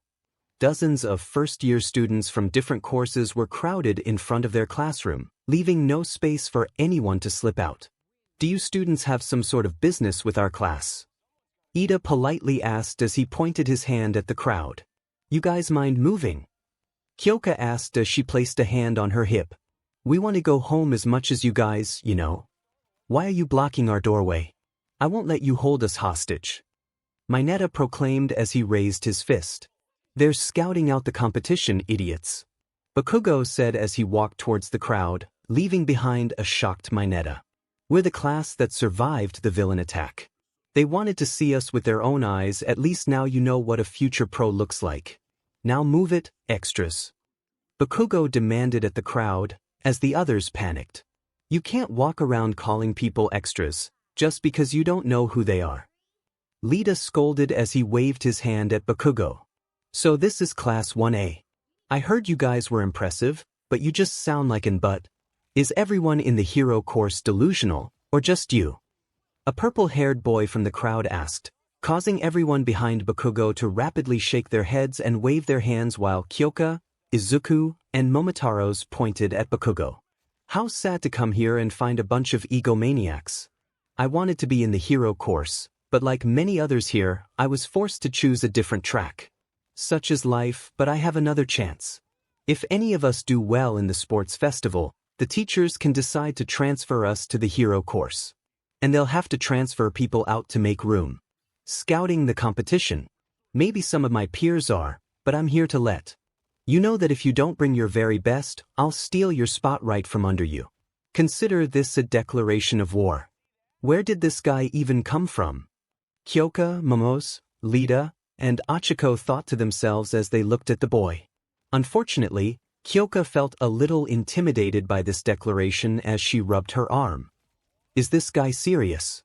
We can lose our spot in the hero course if we don't perform well enough. I don't like the sound of this at all. Kyoka then looked at Izuku as he then saw her best friend become getting angrier. Does he think being a hero is that easy? Izuku thought angrily while Bakugo and the purple-haired boy stared down each other for a few moments before being interrupted by a boy with silver hair. I'm from Class 1B next door to you. We heard you fought some villains, and I came to see if that was true. But you're just a bunch of brats who think you're better than us. A sliver-hair boy said, Everyone hates our class now. They thought in unison except for Izuku, who is angrier. If you hype yourself too much, you'll embarrass yourself. The silver boy talk, but suddenly, bang! Izuku used his Dengasha gun mode to shoot upward, getting everyone's attention. Kyoka and Momotaros then covered their ears for a sec cause of the blast as they then looked at him. Izuku-kun/Izuku. They thought worriedly until Izuku then spoke. Do you really think we actually like that experience, 𝐻𝐻𝐻𝐿? Izuku asked in an angry tone while pointing the gun at the silver hair boy. Izuku, what the hell are you doing? Momotaros asked his partner nervously with a sweat drop, but he didn't responded. Yes. He answers, making Izuku shot a bullet above his head. Wrong. What happened to him? Earlier he was kind and nice until suddenly he snaps. Kyoka thought nervously while looking at her best friend. Lita then slowly walked over to Momotaros and whispered in his ear. Has he ever done this before? Lita asked Momotaros. No, Four Eyes, this is new, I never seen him like this before. Momotaros replied to him while watching his partner. Izuku then point his gun at the purpled hair boy. And do you really think we're being arrogant just because we beat the villain? Izuku asked him. Of course, you are here to show it. He answers, and again Izuku shot a bullet above his head. Wrong again. Don't judge us because of one arrogant classmate. If you want to be a hero, then start by changing that attitude of yours. Izuku said while walking to the purple-haired boy and lightly pushed Bakugo away from him, which he didn't like, that giving out a terrifying aura. Some of his classmates are bit scared of him, including his partner and his best friend. Being a hero is not easy. There's a chance that you will get killed if you don't train your body, and if you think quirk are the only thing that matter, then you are dead wrong, and if you are planning to join the hero course with that attitude, then that's not going to happen. Got it? Izuku told him as he glares at the purpled hair boy while holding his gun to his face. Oh, interesting. Tell me, what's your name? My name is Hitoshi Shinso. Shinso introduced himself, and Izuku then drops his gun down. I'm Izuku Midoriya, remember that? He introduced himself. Hold on, Izuku Midoriya, he's the guy I saw at the entrance exam who can transform with that strange belt of his. Student 1 said shockingly. Hey, you're right, he scored like 230 points. He has like the highest score in the school's history, basically the top first student. Student 2 said. Top student, huh? Well, I'm looking forward to face you. Shinso said to him with a grin on his face. To you as well. Now, not to be mean, but could you leave? We have places to go, you know. Izuku said in a polite tongue, as he asked for that favor to be made. As you wish. Shinso said as he then steps away from the door. Izuku then looks back at his classmates and his partner, who is still scared by him. Guys, are you coming? Izuku asked them with a smile on his face. They didn't respond as Achiko, Lita, Momotaros, and Kyoka just nodded and followed him as they walked away from the crowd, leaving them to stun. What just happened? Class 1A thought in unison with a sweat drop. Not bad, Bakugo thought while staring at him with an evil smile. With Izuku and his friends. Izuku and his friends are walking down to the station, who is still silence of what just happened back there, until Izuku then broke the silence and said, Are you guys okay? Izuku asked them. They all stop as Lita then spoke. We're fine, is just. We never seen you snap before. Achiko finished his sentence for him. Not only you snap, but that was one big speech, Izuku-kun, it was badass, and if I have to guess, they're motivated now thanks to you. Kyoka added. Izuku then sighed and said, Good, cause they're going to need it if they want to become a hero. Izuku told them. Well, you got guts for doing that, and this sports festival is going to be fun as hell. Momotaros said with excitement. No duh. Izuku replied. Anyway, we should get going to the train station. Achiko told them as they all nodded until suddenly Izuku's phone vibrate from his pocket. As he then picks up his phone, he then look at the phone of who is calling him, but is from someone he doesn't know, so he picked up anyway and spoke to the caller. Hello. Hey, Izuku. Izuku's eyes widen as he heard whose the caller was, and it was Naomi on the phone. Naomi, how did you get my number? Izuku asked. I asked your mom for your number. By the way, owner wants to speak with you, and get ready, your train is about to arrive in 5 minutes. Naomi told him. Izuku then becomes confused of why owner wants to talk with him. Why owner-san wants to talk with me? Izuku thought in confusion. Yes, sure, but what? Naomi asked him as Izuku then looked back at Ochako and Lita, who has a confusing face. He then smiled and said, "Is it okay if you tell owner that I'll be bringing guest with me?" Izuku asked her, "Okay, let me ask." Naomi then hold then phone and turned to owner, who is sitting on his chair. Owner, Izuku said, "Is it alright to bring his friends to the den liner?" She said, Very well, as long as they don't cause any trouble or tell anyone about this." Owner said to her as she then smiled. "Okay, Izuku," he said, "alright, as long as they don't cause any trouble and tell anyone about the den liner." Naomi told him, "Alright, thanks, Naomi." Izuku thanked her as he then hanged up the phone. Kyoka and Momotaros walked up to him and whispered, "Izuku, are you sure about this?" Kyoka asked him, "Yeah, don't worry, Kyoka-chan, I trust them and I know they will keep this secret." Izuku reassured her. "Sai, alright then, I trust them too. By the way, what did Naomi told you?" Momotaros asked his partner. "Apparently owner wants to talk with me about something." Izuku answered him as Kyoka and Momotaros then raised one eyebrow and tilted their heads. "Really, why though?" Kyoka asked. "Who knows, maybe is important or something." Izuku replied to her. Behind them, Lita and Ochako was confused of what they're talking about. "Midoriya, mind if I ask, who is this owner person you speak of?" Lita asked him. "And who is Naomi?" Ochako added Izuku, Momotaros, and Kyoka then looked at each other for a sec and nodded and looked at them. "I'll tell you later, but I want to ask you guys something. Would you like to join us to go to a certain place?" Izuku asked the two of his classmates. "But you cannot tell anyone about this place we're going." Kyoka told them. Ochako and Tenya looked at each other with confusion and looked back at them and responded, "But what kind of place are we going?" "You'll see," Izuku said with a serious tone. Minutes later, they all stood in front of a barbershop door. Izuku was patiently watching his watch and wait for the den liner to arrive. Kyoka and Momotaros are waiting too. As for Lita and Ochako, they are confused of why they arrived at the barbershop. "Izuku, why are we at the barbershop?" Ochako asked with a sweat drop. "Is this the place you told us not to tell? But it's only a barbershop though, and besides we don't need a haircut." Lita asked with a confusing tone until Momotaros looked back at them. "We're not here to cut our hair for eyes," Momotaros told him. "Then what are we doing here?" Ochako asked. "It's time," Izuku said, causing the others to caught his attention. He then reached the door and opened it, and when he opens the door, Ochako and Lita eyes widen of what they saw inside. "What happened to the inside of the barber?" Lita asked shockingly, but they didn't respond as Kyoka and Momotaros went inside first. Izuku was about to get in, but when he looked back he saw two of his classmates still in shock of what's inside the door. "Well, don't just stand there, let's go," Izuku told them as the both then nodded before went inside with him.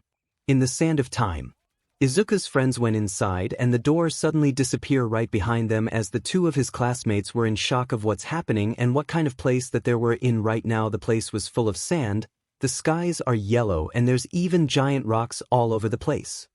What is this place?" Ochako and Lita yelled in unison. Ochako then looked down and crouched as she then grabbed some of the sand from the ground, then dropping them slowly. "Sand. Midoriya, what kind of place is this?" Lita asked him. Midoriya then sighed before looking at him. "Lita, Urararos-san, welcome to the Sand of Time." Izuku answers his question. "Sand of Time?" the two said in confusion. "Yeah, we'll explain later, and also don't tell anyone about this place because Izuku, his mom, earphone brat, and you two are the only ones who knows this place, so keep it a secret, got it?" Momotaros told them with a serious tone as the two then nodded. "Wow, Midoriya, this place is incredible," Lita said with amazement while looking around. "I know, right?" Ochako agreed. Izuku, Momotaros, and Kyoka laughed and caught their attention. "You call this incredible? Wait till what comes next," Izuku said with a grin on his face. "What do you mean by that?" Ochako asked and tilted her head until suddenly they heard a train horn coming this way. When they turn around, a portal suddenly opens as they saw something coming out from the sky. It was none other than the den liner coming out of the portal. "No way," Ochako said with her eyes widen, including Lita. "Is that a flying train?" Ochako and Lita yelled in unison. Yes, it is," Izuku, Momotaros, and Kyoka said in unison. "But you can call it the den liner." Momotaros said as the two classmates then looked back at him. Liner. Lita said in confusion. It's a time-traveling train that lets you go to the past, present, and future. 𝗧𝗜𝗍𝗘 explained. You mean like a time machine? That's so cool, can you give us a ride sometimes? 𝗬𝗏𝗄 said excitedly with sparkles on her eyes and asked him if she and Lita could ride it. I'll think about it if I'm not busy. 𝗧𝗜𝗍𝗘 answers her with a small smile and a sweat drop from his head. The Liner then landed to them as the door opened as they saw Naomi, who was standing there at the door smiling at them. Hello, mind if I see your ticket? Naomi asked them. Ticket? Lita said in confusion. But we don't have any ticket. 𝗬𝗏𝗄 said. Don't worry, I got it covered. 𝗧𝗜𝗍𝗘 said with a smile as he showed him his rider pass. Then the five of them went inside the Liner. Welcome to the Liner, sit anywhere you like. Naomi offered them as all of them then sit at the table. Oi Naomi, coffee please. Momotaros asked her to make coffee. Okay. Naomi replied with a smile and makes coffee for him. Two of the classmates then looked around of the inside of the train with an awe as Lita then looked at Midoriya and said, I must say this is one awesome train. Yeah, not only that it's awesome dash, it even has weapons inside in this goddamn train. Kyoka interrupted him and finished his sentence. The two of the classmates got shocked of what she just said. They have weapons inside. 𝗬𝗏𝗄 asked with a shock as the three just nodded their heads. Suddenly the door behind them then opened as they looked back and saw Deneb holding a basket of candies as he then walked to them. Good evening, welcome to the Liner. Deneb bowed at them. It's Deneb. 𝗧𝗜𝗍𝗘 and Kyoka said in unison. One of your imagines. 𝗬𝗏𝗄 asked 𝗧𝗜𝗍𝗘 as he then nodded. Yeah, that's right. 𝗧𝗜𝗍𝗘 said, ODB, what are you doing here? Momotaros asked him. Well, when I heard 𝗧𝗜𝗍𝗘 is bringing guest, and since you and the others already introduced yourselves, I thought I could drop by and introduce myself too. Deneb explained as he then looked at the two classmates and bowed at them. Hello, my name is Deneb, I'm one of 𝗧𝗜𝗍𝗘's Imagine, and I hope you two can get along with him. Deneb introduced himself. Of course, Deneb-san, my name is Tenya Lita. Lita said, and I'm 𝗬𝗏𝗄 Uraraka. 𝗬𝗏𝗄 said, it's nice to meet you both. Here has some Deneb candy. Deneb then takes out his candy from his basket and offered them as the two then take the candy from his palm. Thank you so much. The two said in unison. No problem, well then is time to prepare dinner, would you like to join us? Deneb asked them. Sure, but I prefer a little snack cause I'll be eating dinner with my parents. Lita said, as for me I have no idea what to eat at home so I'll join in. 𝗬𝗏𝗄 said. Deneb then bowed at them again. Okay then, I'll prepare it right away. Deneb told them as he then leave the room preparing the foods. Time skip a bit. Deneb then came back and brought all the foods for them. He then placed them on the table. Your food has arrived, now dig in. Deneb announced, thanks for the food. All five said in unison as they then starts eating the food that Deneb gives them. The food that Deneb gives them are katsudon for 𝗧𝗜𝗍𝗘 as always, burger with a side of fries for Kyoka, pudding for Momotaros, 2 sandwiches for Lita, and finally salmon rice bowl for 𝗬𝗏𝗄. Your food is good as always, Deneb. 𝗧𝗜𝗍𝗘 praised him while taking another bite. Wow, this food is much better than lunch rush. 𝗬𝗏𝗄 added. You are an amazing cook, Deneb-san. Lita said to him as Deneb then rubbed his head. Thank you for your kind words. Deneb thanked them. By the way, Deneb, where are the others? Usually they always comes here at this time. 𝗧𝗜𝗍𝗘 asked him. Deneb then looked at him as he then gives him a sigh and said, oh well. Ever since they heard about the sports festival is coming soon, they began fighting at first of who will go first. Luckily your mom was able to stop them and told them to draw straws instead when the game starts. Right now they're training at the moment. Deneb explained. I see. 𝗧𝗜𝗍𝗘 said with a sweat drop. Those guys are really excited for the sports festival, huh? Well, I'm excited too for the sport festival. I have to give all my best there. 𝗧𝗜𝗍𝗘 thought as he then clenched his. You know, kinda think of it, since Deneb is your 6th Imagine, what is your armor form look like when you transformed with him? 𝗬𝗏𝗄 asked 𝗧𝗜𝗍𝗘. He then stopped eating as he puts his katsudon on the table. Actually, he is my 5th, and to be perfectly honest, I never actually used him before. 𝗧𝗜𝗍𝗘 answered her question, causing her and Lita a bit confused and interested. Really, why though? 𝗬𝗏𝗄 asked him again. Well, when I first got the belt I noticed the belt has only 4 colors on it. Red is Momotaros, blue is Urataros, yellow is Kintaros, and purple is Ryutaros, but there's no green color for Deneb on the belt, which is very confusing. 𝐒𝐮𝐦𝐦𝐚𝐫𝐲 explained to them. Lita then put his hand on his chin to think for a sec, and a few seconds later he realized something. What about Sieg? I mean back then you can transformed with him. Lita said. That's because he has his own belt, that's why I can transformed with him. 𝐒𝐮𝐦𝐦𝐚𝐫𝐲 told him. Interesting, I have a theory maybe the reason you can't use him is because he has to be used with a different kind of belt, am I right? Lita said in theory to 𝐒𝐮𝐦𝐦𝐚𝐫𝐲, his eyes then widen as he then remembers something. Now that you mention it. 𝐒𝐮𝐦𝐦𝐚𝐫𝐲 then looks at Deneb. Hey Deneb, if I remember you once told me that your old partner used a belt called 𝐒𝐻𝗔𝗌 belt, right? He asked, causing him to flinch a bit of what he just said. 𝐒𝐻𝗔𝗌 belt. 𝐒𝐿𝐾A said with a confusing tone. Oh yeah, I forgot to tell you, right after you moved Deneb's been telling me stories about his partner's adventures together with him. He was really brave and fights to the end with the power of the 𝐒𝐻𝗔𝗌 belt that the future him gave it to him.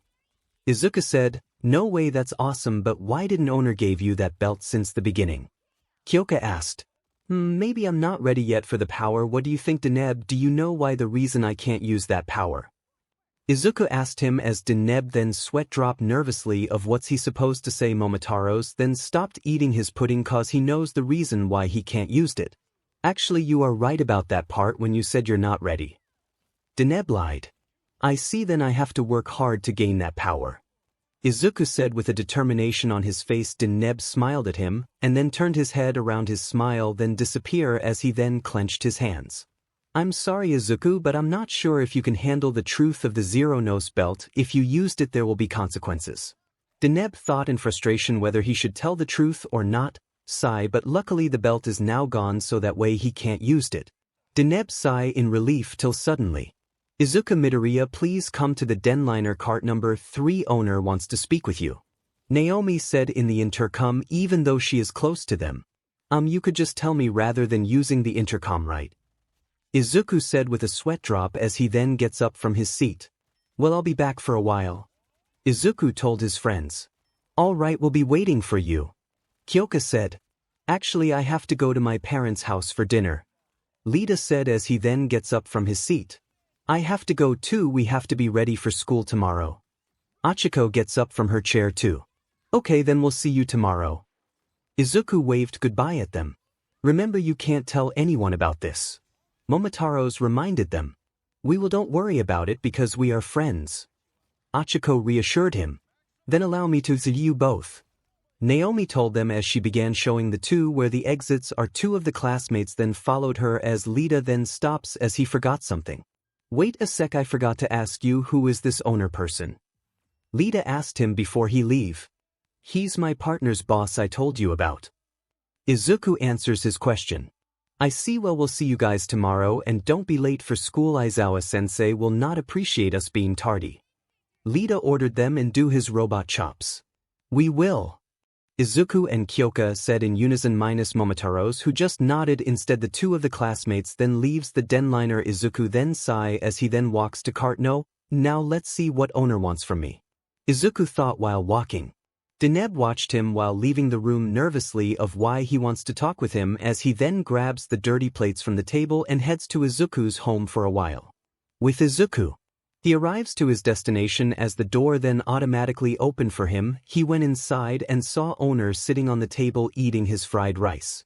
𝐒𝐮𝐴, I have been expecting you. Owner said with a serious tone and eats another bite of his fried rice. Is there something you need to talk about, owner-san? 𝐒𝐮𝐴 asked him nervously with a sweat drop. Yes, indeed, please have a seat. Owner ordered him as he then obeyed and grabs a seat. There was a moment of silence for a few seconds until owner then broke the silence. I have received news from the station Empire about you. Owner told him, which caused 𝐒𝐮𝐴 to flinch. The station MSTR, who is he? 𝐒𝐮𝐴 asked owner. He is my rival and the one who controls the King Liner. Owner answered him. Wow, really, he's really amazing person. 𝐒𝐮𝐴 asked in excitement. Indeed, and he is very impressed by your skills and what you did back there at the USJ. Owner said to him. I see, that's awesome. Wait, does he mean he's been watching me? Since when? Izuku asked him in shock. Since the first time you received the belt from me. Owner answered his question calmly. Oh. Then that means when I was 5 years old did he also watch me wearing? Izuku then got cut off by Owner and said, yes, and he said it was hilarious and adorable. Izuku then covered his face in embarrassment and in shock that the station has been watching him for a long time and knows his secret. But enough of that, the reason I called you here is because it is time for you to go to the next level. Owner told him and took another bite from his fried rice as the flag is slowly dropping. Izuku then wakes up from reality and got confused of what he means. Wait, what do you mean go to the next level? Izuku asked with a confusing tone. Owner then looks at him with a serious face. Izuku Midoriya, for the past 10 years you have fought side by side with your imagines, and now it is time for you to learn how to fight alone without using them all the time. Owner told him. Wait, what do you mean I have to fight alone? Does that mean I can't become Den-O anymore? Izuku asked in shock. No, you can still become Den-O. Owner reassured him, which caused him more confusion. Then what do you mean I have to fight alone? Izuku asked him again. Simple, actually you can't rely on your imagines all the time. Remember when we first met I said, how long he can resist the bond between your imagines? Owner reminded him and took another bite from his fried rice. Oh yeah, you did said that, but what does it have to do with that? Izuku said, tell me, right after you de-transform yourself with Momotaros Tachi possessing your body, what do you feel? Owner asked him. Izuku then put his hand and started to think for a sec and snap his finger and said, I know, I feel very exhausted. Izuku answered him as Owner then nodded his head. Yes, that is correct, and now is time for you to go to the next level and fight alone, even though you have one for all inside you, but it will be not enough for you to be strong. Owner said. Izuku then got shock of how he knows about one for all. Wait, how did you know about that? Izuku asked, I know everything, don't worry, I won't tell anyone about you, and Allmight, including that power he transferred to you. Naomi also knows too, by the way, but she said she will keep the secret too. Owner reassured him as Izuku then sighed in relief. Okay then. So how do I fight alone even though one for all is not enough? Izuku asked in confusion. With this. Owner said as he then took out a silver suitcase and put it on the table. Izuku then takes the case and opens it slowly, and when he opens it, inside there's a green belt, a card holder, and 30 cards, green card the front and yellow card on the back. What is this? Izuku asked, have you ever heard the story about Sakurai Yudo? Owner asked, yes, I have. Deneb always told me about his stories, about his adventures with him all the time. He was a brave person. Izuku told him. I see, and what else? Owner asked, he fights to the end with the power of the Zero-Nose belt that his future self gave him. Wait, don't tell me that this belt is. Izuku then realized as he looked at the belt again. Indeed, the power that once used by Sakurai Yudo that has the ability to transform into Kamen Rider Zero-Nose belt, and this is how you will fight by yourself, and you will be the next Zero-Nose, not to mention the yellow card on the back. You can use Deneb to fight alongside your battles. Owner explained while he cuts his fried rice accidentally, causing the flag falls as he makes a shocking face and returns to normal in a second. Izuku was shocked of what he just explained, that he would receive the Zero-Nose belt and becomes the next Zero-Nose, including Den-O. So what is your decision? Owner asked with a serious tone. Izuku was about to answer, but suddenly, he refused. Deneb yelled, who suddenly appeared right behind them, causing Izuku a jump scare a bit. Deneb. Izuku said in shock of why his fifth imagine is here. I see you have been hearing everything. Owner said with a calm tone as Deneb nodded and walked to them. Yes, I knew that you called Izuku for something important, and I couldn't believe that it will be this. Deneb said as he then pulled Izuku behind his back, protecting him, as he then continues, I understand what you mean, that he cannot rely on Momotaros Tachi and he has to fight by himself, but he can't use that belt. If he used that belt and the cards, there will be consequences. Deneb finished as Izuku then eyes widened and looked at him and asked, wait, what do you mean by consequences? Izuku asked in confusion. Deneb then looked at him for a sec with a nervous face of what he should say to him, but he has no choice but to tell him anyways. He put his hands on his shoulders and said, Izuku, when you were a child there's a bit of story I didn't tell you about Yudo, and as well, Sai every time he used the cards to become Kamen Rider Zero Nos there's a consequences which is right after his fight ended he de-transformed himself and took the card out and when he took it out the card then disappeared from his hand causing his existence of everyone who remembers him to disappeared so if you used those cards your mom, your friends, Allmight-san, including Ms. Jairu will forget your existence forever. Deneb explained causing Izuku to shock in fear on that last part that he will be disappeared from existence by using the cards of course he doesn't want that to happen until. That may be true. The two of them got his attention by owner before Luca met him as he continues, but this belt is different from the one Yuto used. What do you mean? Deneb asked. This belt is a prototype and it was created from the station MST. The difference is the time limit from this belt will be 30 minutes but the only slight problem is it hasn't been tested yet whether it could forget his existence or not. Owner said. Then what happen if it does? Deneb asked him again. I don't know but if it does then there is no turning back. Owner answered him with a serious tone. Deneb then clenched his hands in frustration until Izuku put his hands on his shoulder to calm him down and answered. I'll do it, Izuku said with a serious tone causing Deneb to get shocked by his answers. Izuku, didn't I tell you the consequences if you used those cards you, Deneb then got cut off by Izuku and he said, I know the consequences Deneb but do you trust me? Izuku asked him which caused him to shock, cause if you are please listen now is time for me to go to the next level and owner is right I can't rely on someone to help with my battles all the time so that's why I chose to accept it. Izuku told him with a smile on his face. But what about your existence? Deneb asked and raised his voice a bit. Sai if my mom, All Might, my friends, including Kyoka-chan I'll make them remember again if it's the last thing I'll do. Izuku said TP him with determination on his face. Deneb doesn't have the words to say to him so Izuku then walked past him and took the belt with him. Are you sure about this decision you make Izuku? Owner asked him and raised him eyebrow. Yes sir. Izuku answered him, very well then you can leave now. Owner told him as he then nodded and leave the room. Izuku even though you're my contract holder then alright I'll trust you. Deneb thought while looking down. Izuku then comes back to Kyoka and Momotaros. Kyoka then walked to him and said, so what did owner wants to ask you about? Kyoka asked him. It seems one of owner's friend just gave me a gift. Izuku said to him and showed her the suitcase. Cool, what's in it? Kyoka asked again, sorry but is a secret when the time comes I'll show it to you. Izuku told her. So long at least give me a hint. Kyoka pouted as Izuku then laughed a bit and said, fine one hint it's green. Izuku answered him, what kind of hint is that? Kyoka complained, I don't know but that's the hint. Izuku said with a smirk on his Kyoka then sighed and said, alright fine I'll try and guess what's inside the box anyway I have to go home now. Kyoka told him as she then grabs her bag and goes to the door she then stops and waved goodbye to her best friend. Bye Izuku-kun I'll see you tomorrow. Kyoka said, yeah I'll see you too. Izuku said and waved at her back as she then leave the room. Izuku then sighed as Momotaros then walked to him and put his hands on his shoulder. Oi Izuku I heard about your conversation with owner not only me the others too are you sure about this? Momotaros asked him. Yes I have too.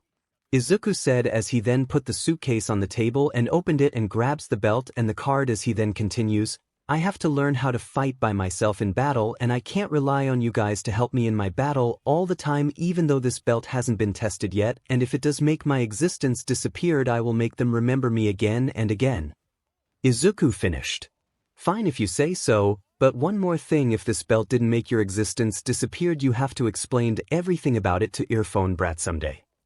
Momotaros reminded him. I will and I hope she will not be mad at me though I'm kinda a bit worried of what she would say to me if I used it.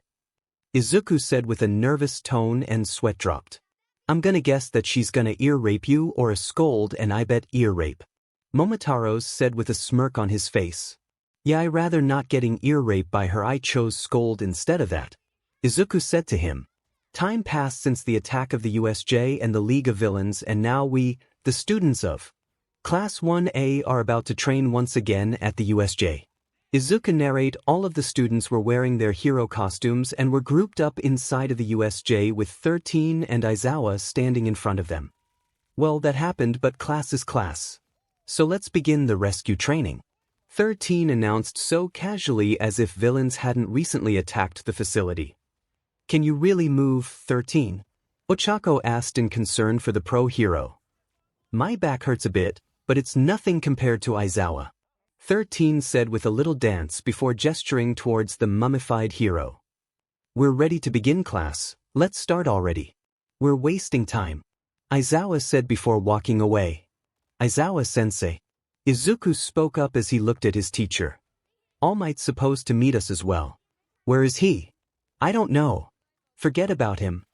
Aizawa said in an annoyed tone before continuing to walk away. I wonder what happened between those two. Izuku thought. Did that idiot skeleton waste his time limit again? Momotaros thought with disappointment. Kyoka raised an eyebrow at this as she watched her teacher. I wonder why he seems annoyed. Well, more annoyed than usual at least. Does it have something to do with All Might? Well, anyways, at least today's training will just be rescue training, so there's no chance of Izuku getting hurt, I think. Kyoka thought while looking at him. At the mountain zone. They were all now at the mountain zone as 13 and Aizawa stood in front of a giant chasm with the students right behind them. Let's start with the rescue training. There'll be 3 students at the bottom of the chasm. One of them will be unconscious, the other will have an injured leg, and the last will be very worried. 13 explained before Kirishima and Kaminari walked forward to look down the chasm. That's so deep, Kirishima shouted as he heard his voice echo from the chasm. How are we supposed to get there? Kaminari asked as he could barely see the bottom. Kirishima. Kaminari. What are you saying? There's people down there. Lita asked as he ran towards them before looking down the chasm. Are you alright? Don't worry, we will save you for sure. Lita/4 eyes. We haven't even started yet. Izuku and Momotaros said in unison with a face bombed. Ochako started to look excited as she pumped her fists. Let's save them. She then went right in front of Izuku as she smiled widely. Let's do our best, Izuku. Izuku's face started to go a little red at her being so close as he held his hands up. Violets. Kyoka felt her BLD starting to boil as she watched how close Ochako was getting. Don't do it, Kyoka. There are too many witnesses here. Momotaros then noticed and saw Kyoka that she is super jealous right now.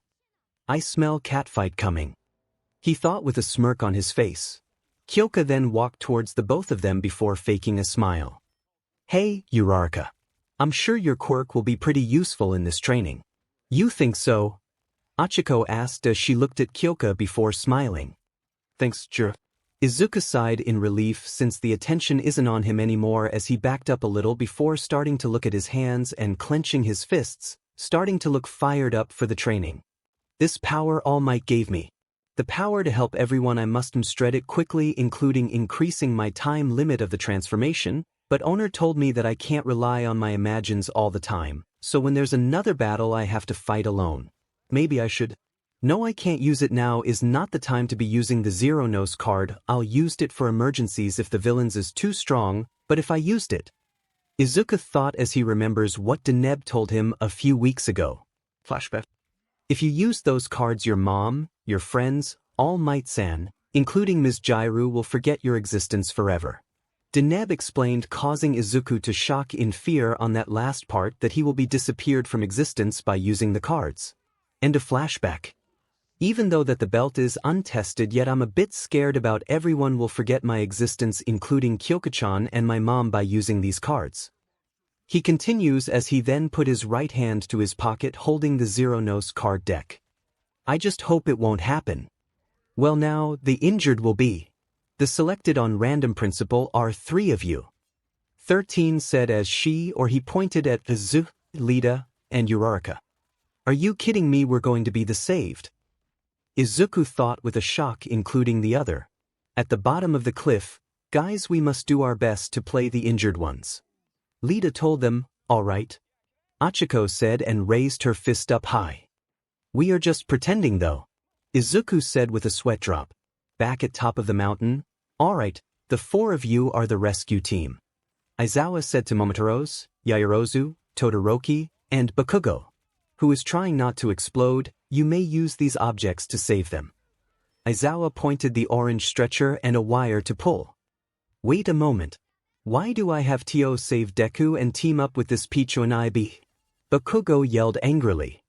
I could ask the same thing. Momotaros yelled angrily too as he and Bakugo started to glare at each other. Because we're in the anime festa, Bakugo, Momotaros. Tsuyu said, which makes them a bit angrier. 𝐒𝐮𝐦𝐦𝐚𝐫𝐲. The both said in unison. Tsuyu-chan, just let them be. Kirishima said and tries to calm Bakugo and Momotaros. Is someone there? Help us. Please. Lita yelled at the bottom of the chasm. Todoroki then goes to the chasm and looked down and responded, let's begin. Who is going down? Todoroki asked. That icy hot bastard is ignoring me. I will have to teach him. Bakugo said as he makes tiny explosions from his palm. Just blow up the mountain and that's it. The ash-blonde boy proposed as small explosions came out of his plans. Are you crazy? That will hurt the others? Yaoyorozu said with a shock. Baka, are you trying to kill them? Momotaros yelled at the explosion quirk. Shut up you 𝗓𝗓𝗏𝗏𝗏, my idea is better. Bakugo mocked him and Momotaros grew a vein on his head. What you say? I'm not a peach nor an oni, you talking dynamite. That's a stupid idea. Kyoka said as she crossed her arms. He doesn't think at all, he acts on pure instinct. Tsuyu said. Midoriya and the rest are in trouble. Kirishima added. Todoroki then sigh of disappointment cause of Bakugo's plan, which makes Bakugo has a vein on his head. Yaoyorozu, create a pulley. We'll make a way to pull them up. Let's start with the ones that are unconscious. Momotaros will go down. Bakugo, Yaoyorozu, and I will pull dash. Todoroki then got interrupted by Bakugo as Bakugo grabs his collar with anger and said, Biasuri, stop deciding on your own. Bakugo said angrily while grabbing his collar, Bakugo-san. Yaoyorozu said, Oh, a fight is gonna come, this is gonna be fun. Momotaros said and put his fist to his palm. It's the best way to do it. Todoroki said to him with a serious tone. Bakugo yelled at him until Todoroki said, If you think of it as a game, you don't have to participate. Todoroki said to Bakugo, which leaves him speechless. Todoroki then smack his hands away to let go of him. I'm not going to waste my time playing with kids. Todoroki said with a cold tone and walks off, leaving the angry Bakugo. Who is the one playing? Bakugo said as he was about to attack Todoroki, but Yaoyorozu, stop him, stop it. Yaoyorozu yelled and caught Bakugo and Todoroki's attention. You're pathetic. Besides, there is something we must do before anything else. Yaoyorozu told them as she goes to the chasm. Please keep calm. We'll go to you right away. Yaoyorozu told the pretend injuries. Please hurry. Uraraka is dying. Uraraka is dying. Lita yelled at the top of the mountain with his arms up high and moves like a robot. Uraraka was pretending to be unconscious as she tries to contain her laugh. You're finally here. We're saved. Izuku said and looked back at Lita. Again, this is just pretending, Lita. Izuku thought with a sweat drop. The first thing is to reassure the victims. There are occasions where you want save people who are desperate and panicking. Reassuring them is related to them. Yaoyorozu explained to Bakugo. Tsuke. Bakugo then scoffed as Yaoyorozu continues. If you're not going to do it properly, what kind of training class is this? Yaoyorozu said to them as Todoroki then eyes widen a bit, including some of the students. Impressive. Yaoyorozu is good. Kirishima said and puts his hand on his chin. Yeah. Mineta said as he crouched down to see Yaoyorozu's, but while she is distracted, yes, amazing. You're a scumbag. Kirishima yelled at Mineta. After some thinking of discussing the plan. Momotaros, you'll go down and take the stretcher alongside you to put the injured and unconscious up. After that we'll come for the safe one, understood? Yaoyorozu explained her plan, as her team nodded except Kaken, who scoffed. I know that. Momotaros said as he went down, as soon as Momotaros arrived at the bottom. Hello, Momotaros. Izuku waved at his partner while sitting down. Sorry for the wait. Momotaros apologized. Uraraka will be fine, the help is here. We'll be rescued.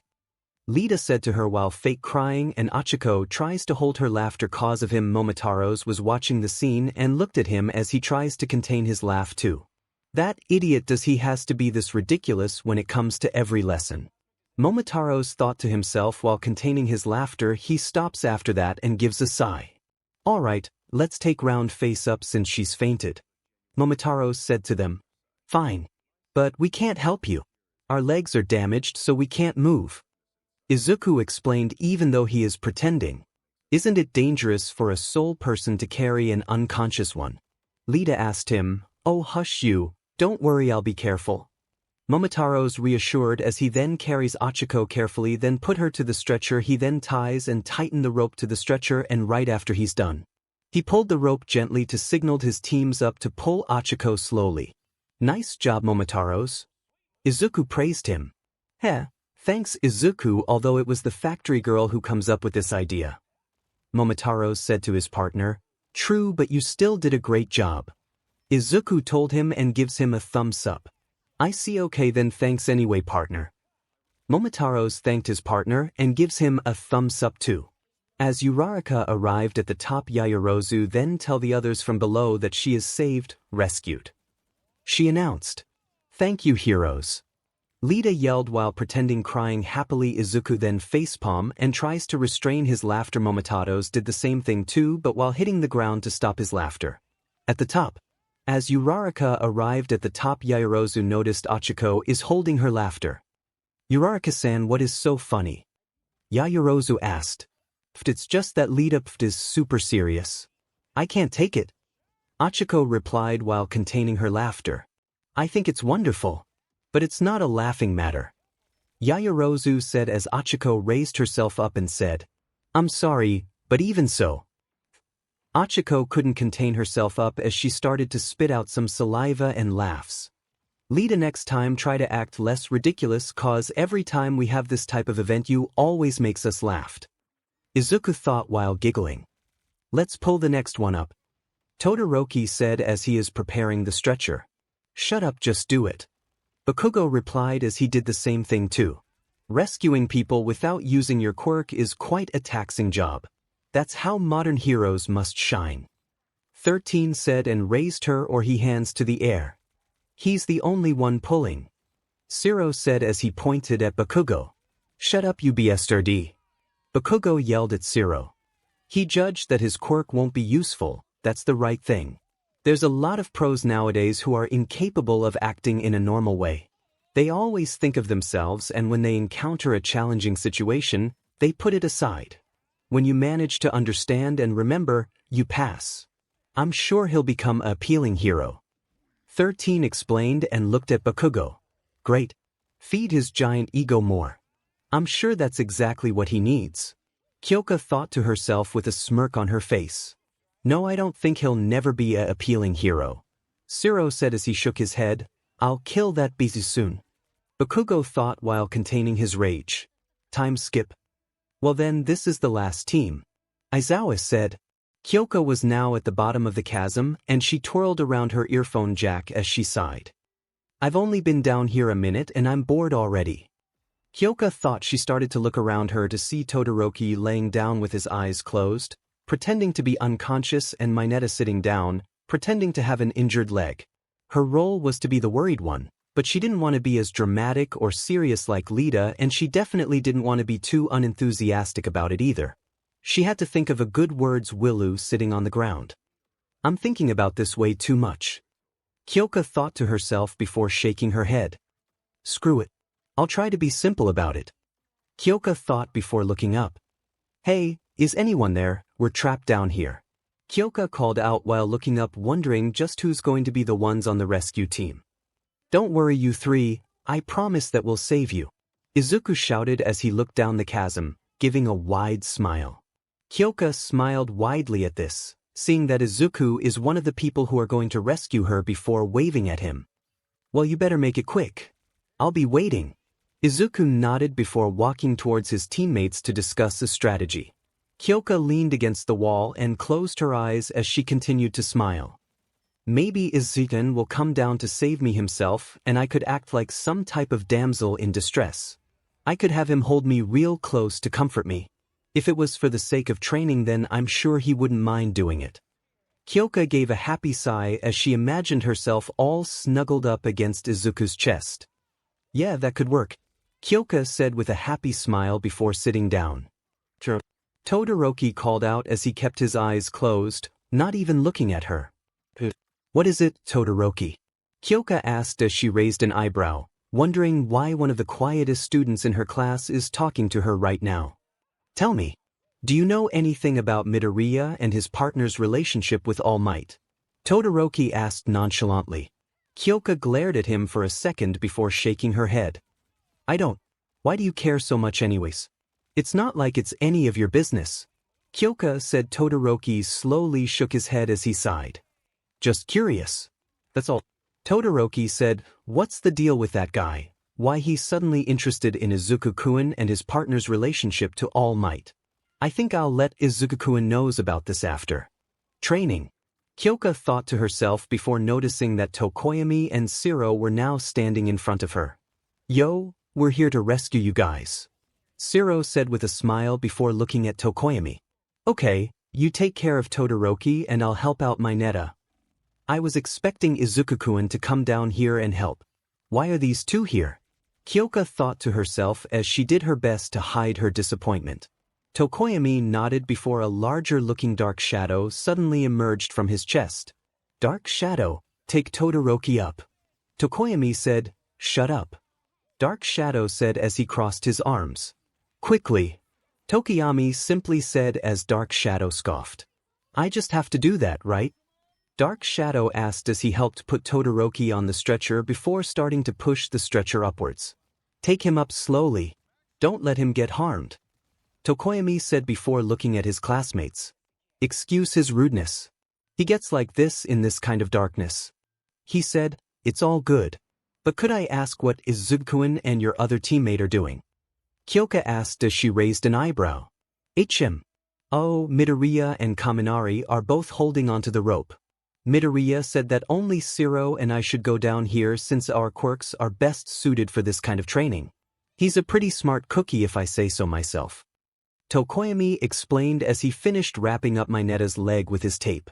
Oh, I guess that makes sense, 𝐒𝐿𝐾 said as she gave a fake smile.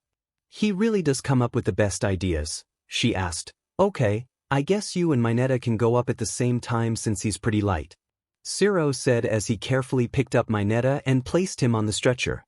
What's that supposed to mean? Mineta asked with a frown but was ignored. Dark shadow soon came back down with the stretcher as he looked at Tokoyami. Okay, he's up there now. Thank you, Dark shadow. Now help out these two, Tokoyami commanded as he pointed at 𝐒𝐿𝐾 and Mineta. Dark shadow groaned before nodding. Okay. You owe me for this, you know. Dark shadow said. 𝐒𝐿𝐾 stepped onto the stretcher before holding onto the rope. So what about you guys? You two go on without us. We will wait down here until Midoriya and Kaminari are ready to bring us up, Tokoyami said before leaning against the wall. Shiro nodded as he stretched. Yeah, the injured take priority after all.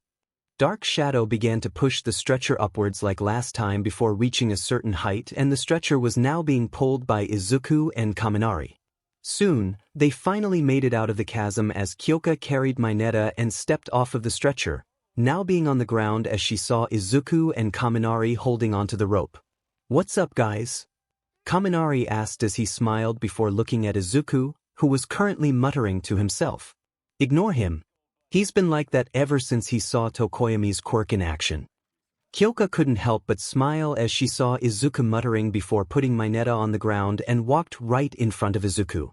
Looks like someone sees a nice quirk. Izuku widened his eyes as he noticed 𝐒𝐿𝐾 before giving an embarrassed laugh. 𝐒𝐿𝐾-chan, I was muttering again, wasn't I? Izuku asked. Yes you did for 5 goddamn minutes, Momotaros said while walking to him. But at least it didn't let that distract you from the training, 𝐒𝐿𝐾 said as she gently bumped him with her elbow. You were great, she said. Hee thanks 𝐒𝐿𝐾-chan. Izuku thanked her with a big smile on his face. 𝐒𝐿𝐾 smiled too with a slight blush on her face. Tokoyami and Shiro were finally pulled up as they stepped off the stretcher before Shiro put his arms around Izuku's and Kaminari's shoulders. Now that's what I call a success. Shiro said, hell yeah dude. Kaminari said as he smiled widely. Izuku laughed a little and nodded. I'm glad we were able to do well in this training. Izuku said. Kyoka sighed as she crossed her arms. I would have liked some more time with him for myself, but I guess I can't be mad since he looks happy right now. Kyoka thought until she saw Momotaros looked at her with a smirk on his face. Why are you looking at me like that? Kyoka asked until Momotaros pointed to her and said, you were thinking about Izuku being alone with you together, huh? Momotaros mocked her. Kyoka then flinched and blushed super red. Shut up, Baka Oni. She yelled at him and stunned him with her jacks through his ear, and Momotaros falls to the ground. Ow. Why women? Why? Momotaros cries in pain and passed out. It seems that we weren't included because we're not so efficient for the job. Sato said and puts his hand on his chin. It's unifa, Aoyama said. It sure is. Sato replied, you did a great job for your first rescue. 13 said while clapping his or her hands. There's still more battle scenarios prepared. In a nutshell, there's still a lots to do. 13 explained. Well, that was expected. Kaminari said, don't relax. Aizawa said and caught the student's attention and looked at him as he then continues, class is still in session.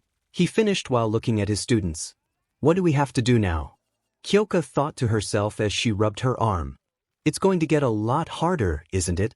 Izuku thought to himself too. At the ruin zone. They were now at the ruin zone and were standing in the middle of an intersection, surrounded by many broken down buildings and debris. Now we continue with this field. Unlike the first training, there are different situations. The purpose of this scenario is to give a more genuine experience. The injured can be anywhere and we don't know in what state they may be. You'll have 8 minutes to spread out and 4 of you'll be the rescuers. The other 16 must hide in whichever place they wish. However, 8 of the hidden ones won't speak. I'll select them. 13 finished explained. Are we going to play hide and seek? Yay. Mina said with excitement. Something like that. Okay, the 4 that will search are Bakugo, Mineta, Achiko, Midoriya, and Momotaros. 13 said and pointed at them. Why the hell do I have to do it with Deku and that Picho and I be again?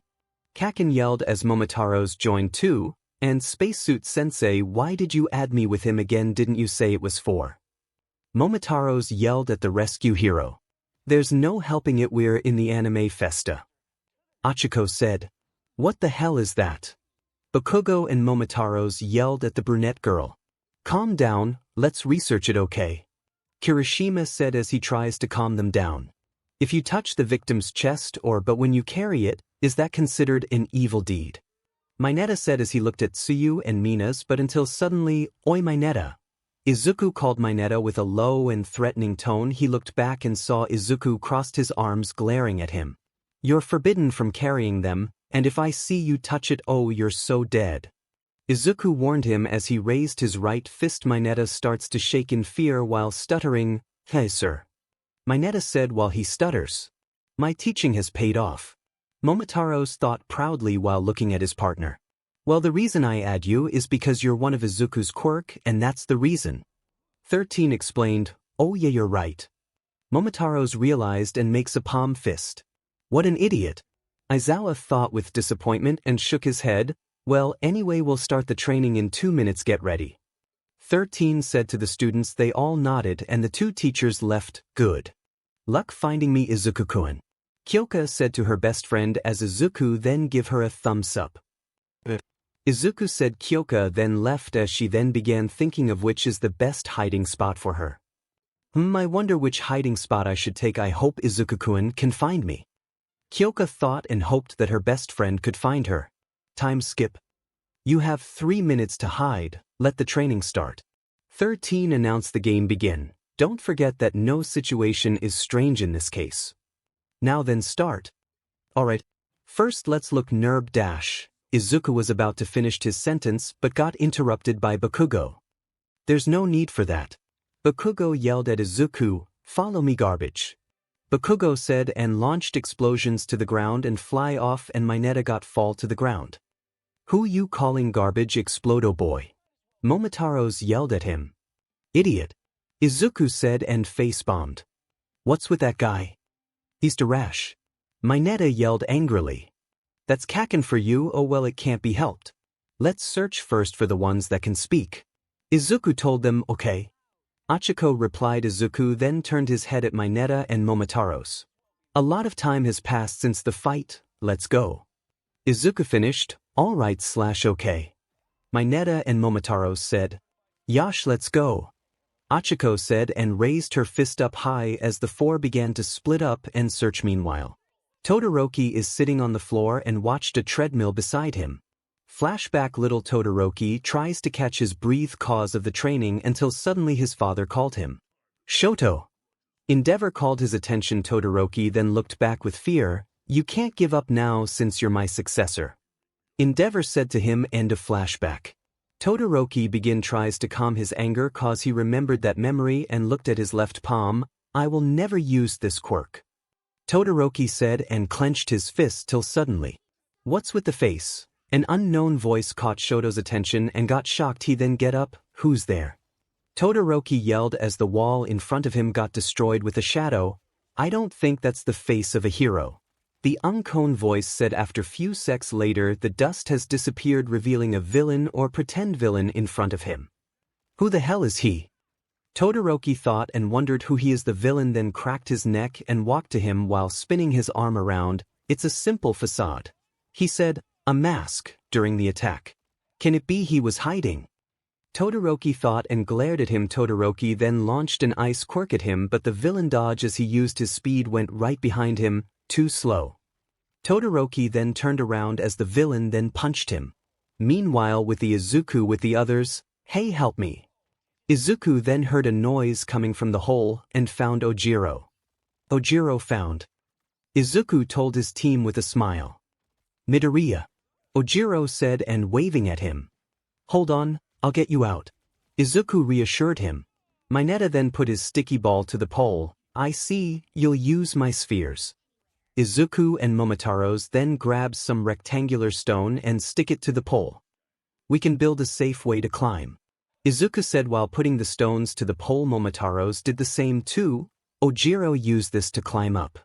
Izuku said as he lowered the pole to him, I see, okay then. Ojiro nodded as he started to climb up. You came up with something clever once, Midoriya.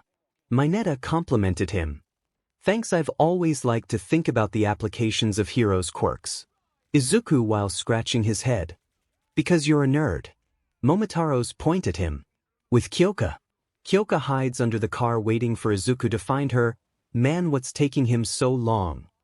Kyoka thought frustratedly until suddenly she then feels something on top of her moving. She looked up and saw car then began floating above her. She then got excited and said, You found me, Aizu.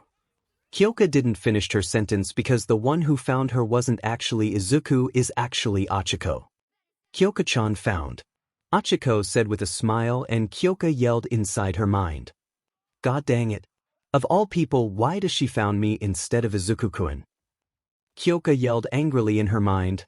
Sigh, I was sure you wouldn't find me. Kyoka said with disappointment and a fake smile until suddenly a familiar voice coming to them. Uraraka. Ida shouted as he ran towards them.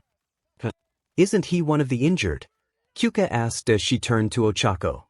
Run away. Lita shouted before tackling both girls to the ground as a strong gust of wind blew into their direction. What's going on? Uraraka asked as she tries to get up. It's a villain. The two shocked in unison. What is he doing here? Ochako asked as she looked at the villain. Was he hiding? Kyoka asked as she started to stand up.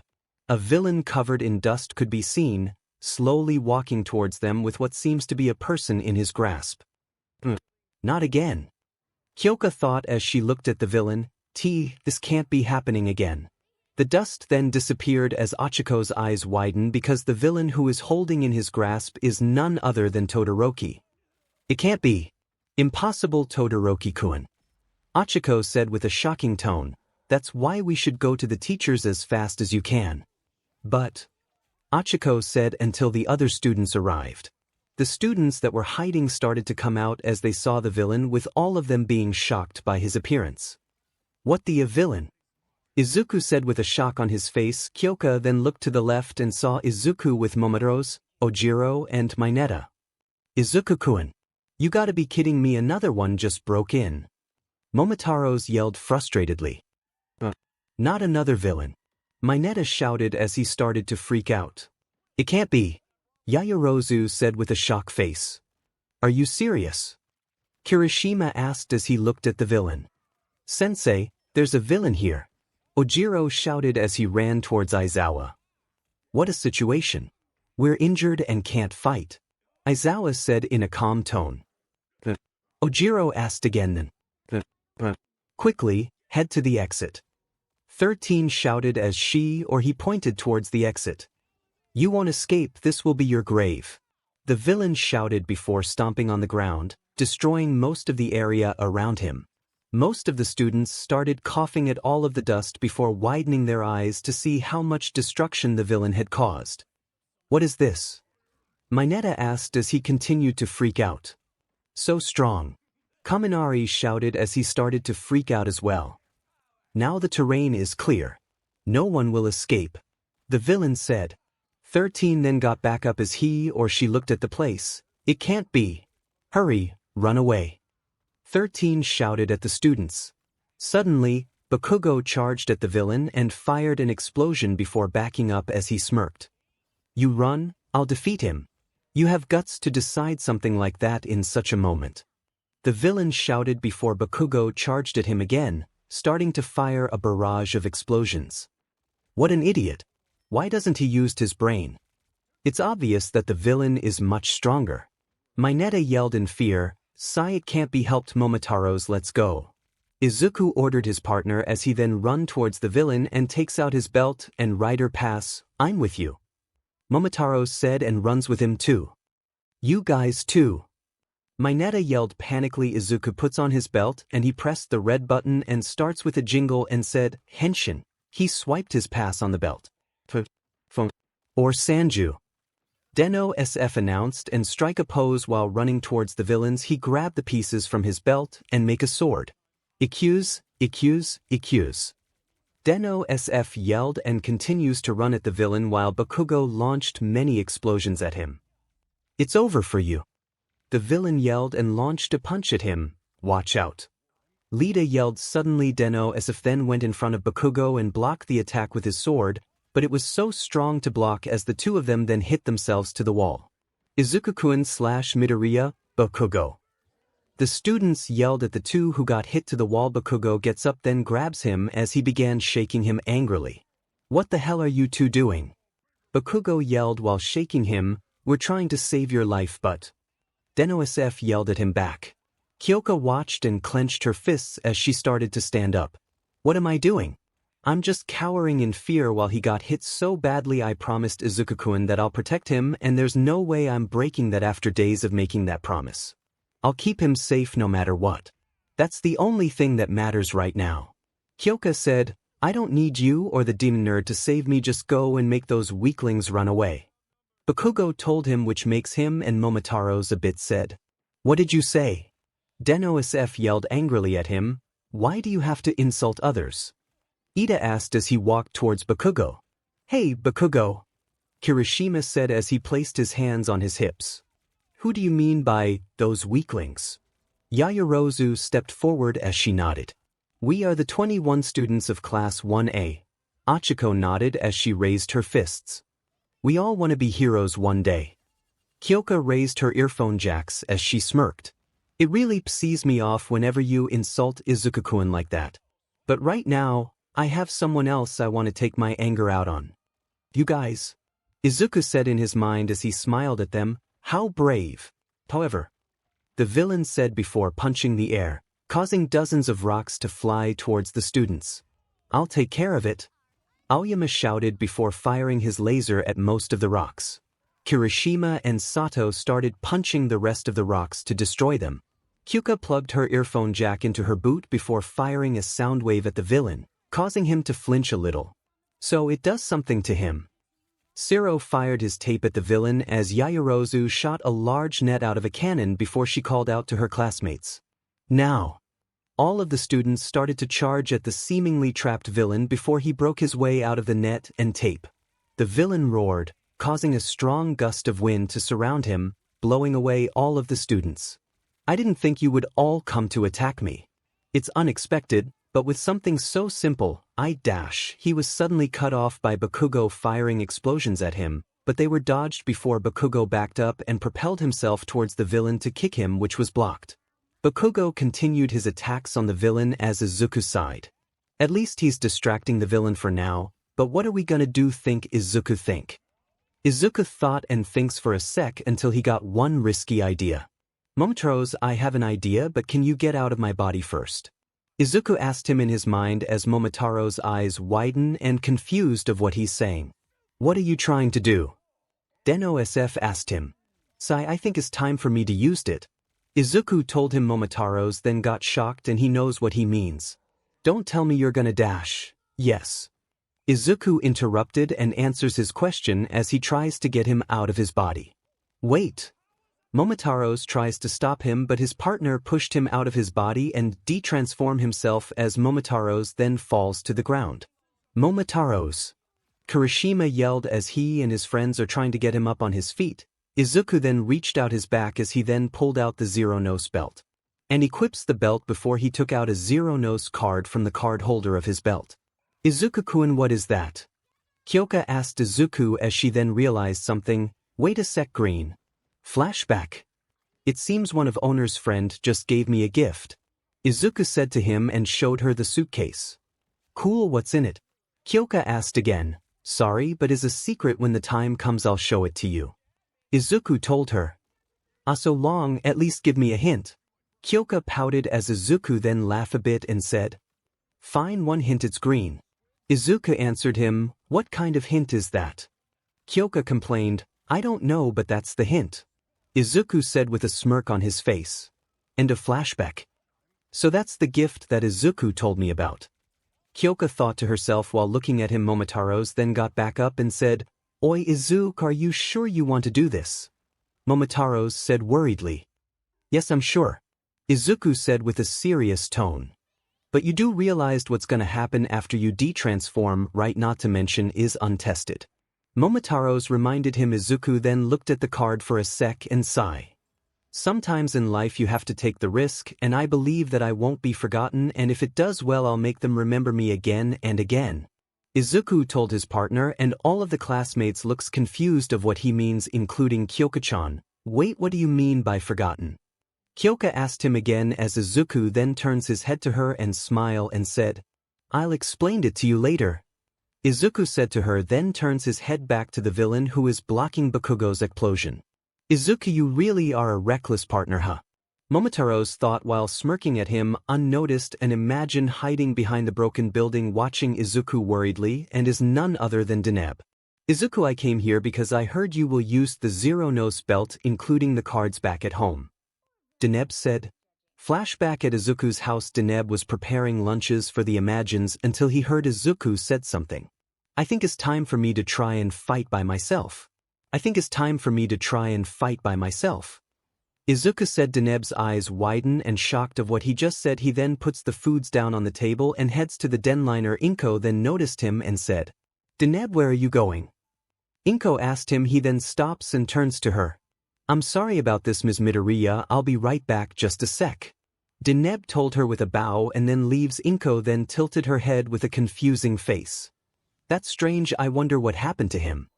Inko thought. And a flashback. 𝗧𝗜𝗧𝗟𝗘, good luck. Deneb wished him luck and nodded his head. Breathe in and breathe out, I can do this, let's go be a man. 𝗧𝗜𝗧𝗟𝗘 thought to himself as he then pulling the slide-like mechanism on top of his belt, causing it to play a calm, whistle-like tune. He was about to put it in, but he closed both of his eyes, first remembering of his loved ones. If this card didn't erase me from existence, God, I hope Kyoka-chan won't be mad at me when I explain this. 𝗧𝗜𝗧𝗟𝗘 thought worriedly. Henshin. 𝗧𝗜𝗧𝗟𝗘 slide the card in the belt. Altair form. Small, green, energy-like train tracks were released from the Zeronos belt, which covered Izuku's body whole to form a black suit, which had some green on the sleeves, with gray gauntlets and greaves along with the green armor strapped to his upper arms. 2 green lights began circling vertically around him, some in green and gold pieces that placed themselves onto his blank chest to form armor that slightly resembled a vest. The vest resembled gold converged train track. The 2 lights then slammed into his black helmet, which had 2 gold train tracks similar to his chest armor. The lights landed onto the train tracks, solidifying into 2 mechanical bullheads that moved as they moved along the tracks like an actual train. When they reached where his eyes should be, they began to converting from mechanical bullheads into green compound symbols that resembled bullheads. The armored Izuku's new compound eyes flashed to signal that his transformation was complete. This is Kamen Rider 𝐒𝐮𝐦𝐦𝐚𝐫𝐲. Ah!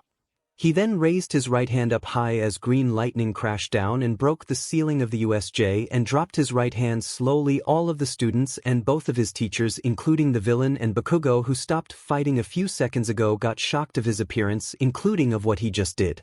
Ah, come on, we already paid that whole. 13 yelled at his or her student. Izuku then turned and flinched as he then began bowing rapidly for forgiveness. I'm sorry. 𝐒𝐮𝐦𝐴𝐚 apologized while bowing rapidly. What the heck, did Midoriya just summon a lightning is so stronger than my quirk? Kaminari yelled and looked up on top of the ceiling of the USJ before looking at Izuku. I think he just did, and I agree with you. How the hell did he do that? 𝐒𝐮𝐴𝐚 asked with a sweat dropped and looked up too. Is that Deneb inside him? Achiko asked as the students then looked at the brunette girl. Deneb, who's that? Kirishima asked her. She then turned her head to him and said, he's one of Izuku's imagines who is a great cook, and right now he's inside him. Achiko answers his question. Wow, really, that's so awesome, and that face looks like a bull, so manly. Kirishima said excitedly until Momotaros responded, that's not a debut inside him, idiots. Momotaros told him as some of the students including Kyoka looked at him. What do you mean that's not Deneb-san? Lead asked. Tell me, Four Eyes, does Deneb even look like a bull to you? Momotaros asked him as Lita looked at Izuku's armor, including Deneb's appearance, and realized something. Deneb is not actually a bull but a hawk. No, he is a hawk. That's right, and Izuku doesn't have a bull imagine either, and do you know what that means? Momotaros asked them. No, I don't get what you mean. Kaminari said dumbly as Momotaros facepalm and sigh. It means you dunder hard that he is dash. Momotaros was about to say something, but he got cut off by Kyoka. He's fighting by himself now. Kyoka yelled as Momotaros and the students turned to her before he snaps his finger at her. Yes, he is now. Momotaros answers calmly. But he'll be fine though. How can you say that? Kyoka asked with an angry tone. You just have to believe in him, that's all. Momotaros told her as Kyoka then looked at Izuku worriedly. There's no way I'll let you fight alone. I'll help you out when the time is right. Kyoka thought to herself. So this is 𝐒𝐮𝐦𝐴𝐚. 𝐒𝐮𝐽 felt his armor and looked at his hands, feeling power surging through him. It was indescribable. He didn't know how to put it into words.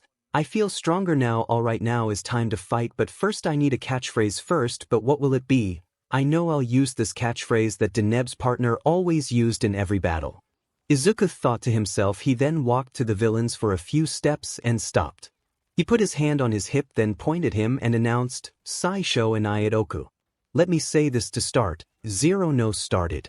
Or Waka Naritsuo, I am fairly strong. He said, which makes Bakugo really mad and the villain intrigued.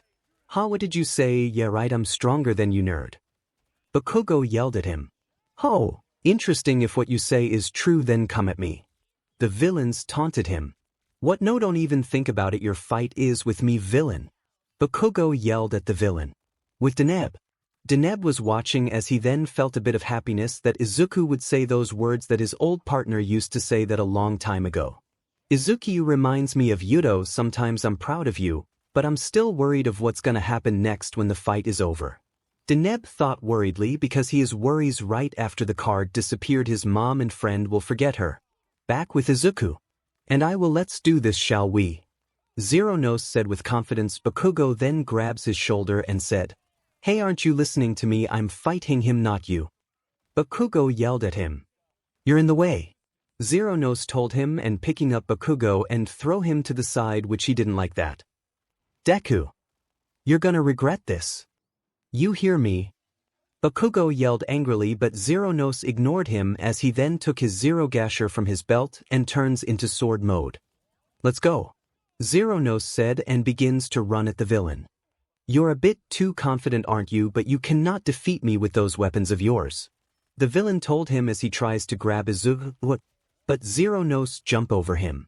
Take this. 𝗧𝗏𝗧 yelled and strikes the villain's head with all his might, but the villain blocks the attack. Unfortunately, it was so strong that he can't handle his power. Izuku then noticed that the villain is losing his grasp on Todoroki as he then stops and landed on the ground and starting powers up his OFA to 5% as he swiftly grabs Todoroki from his grasp. Not bad.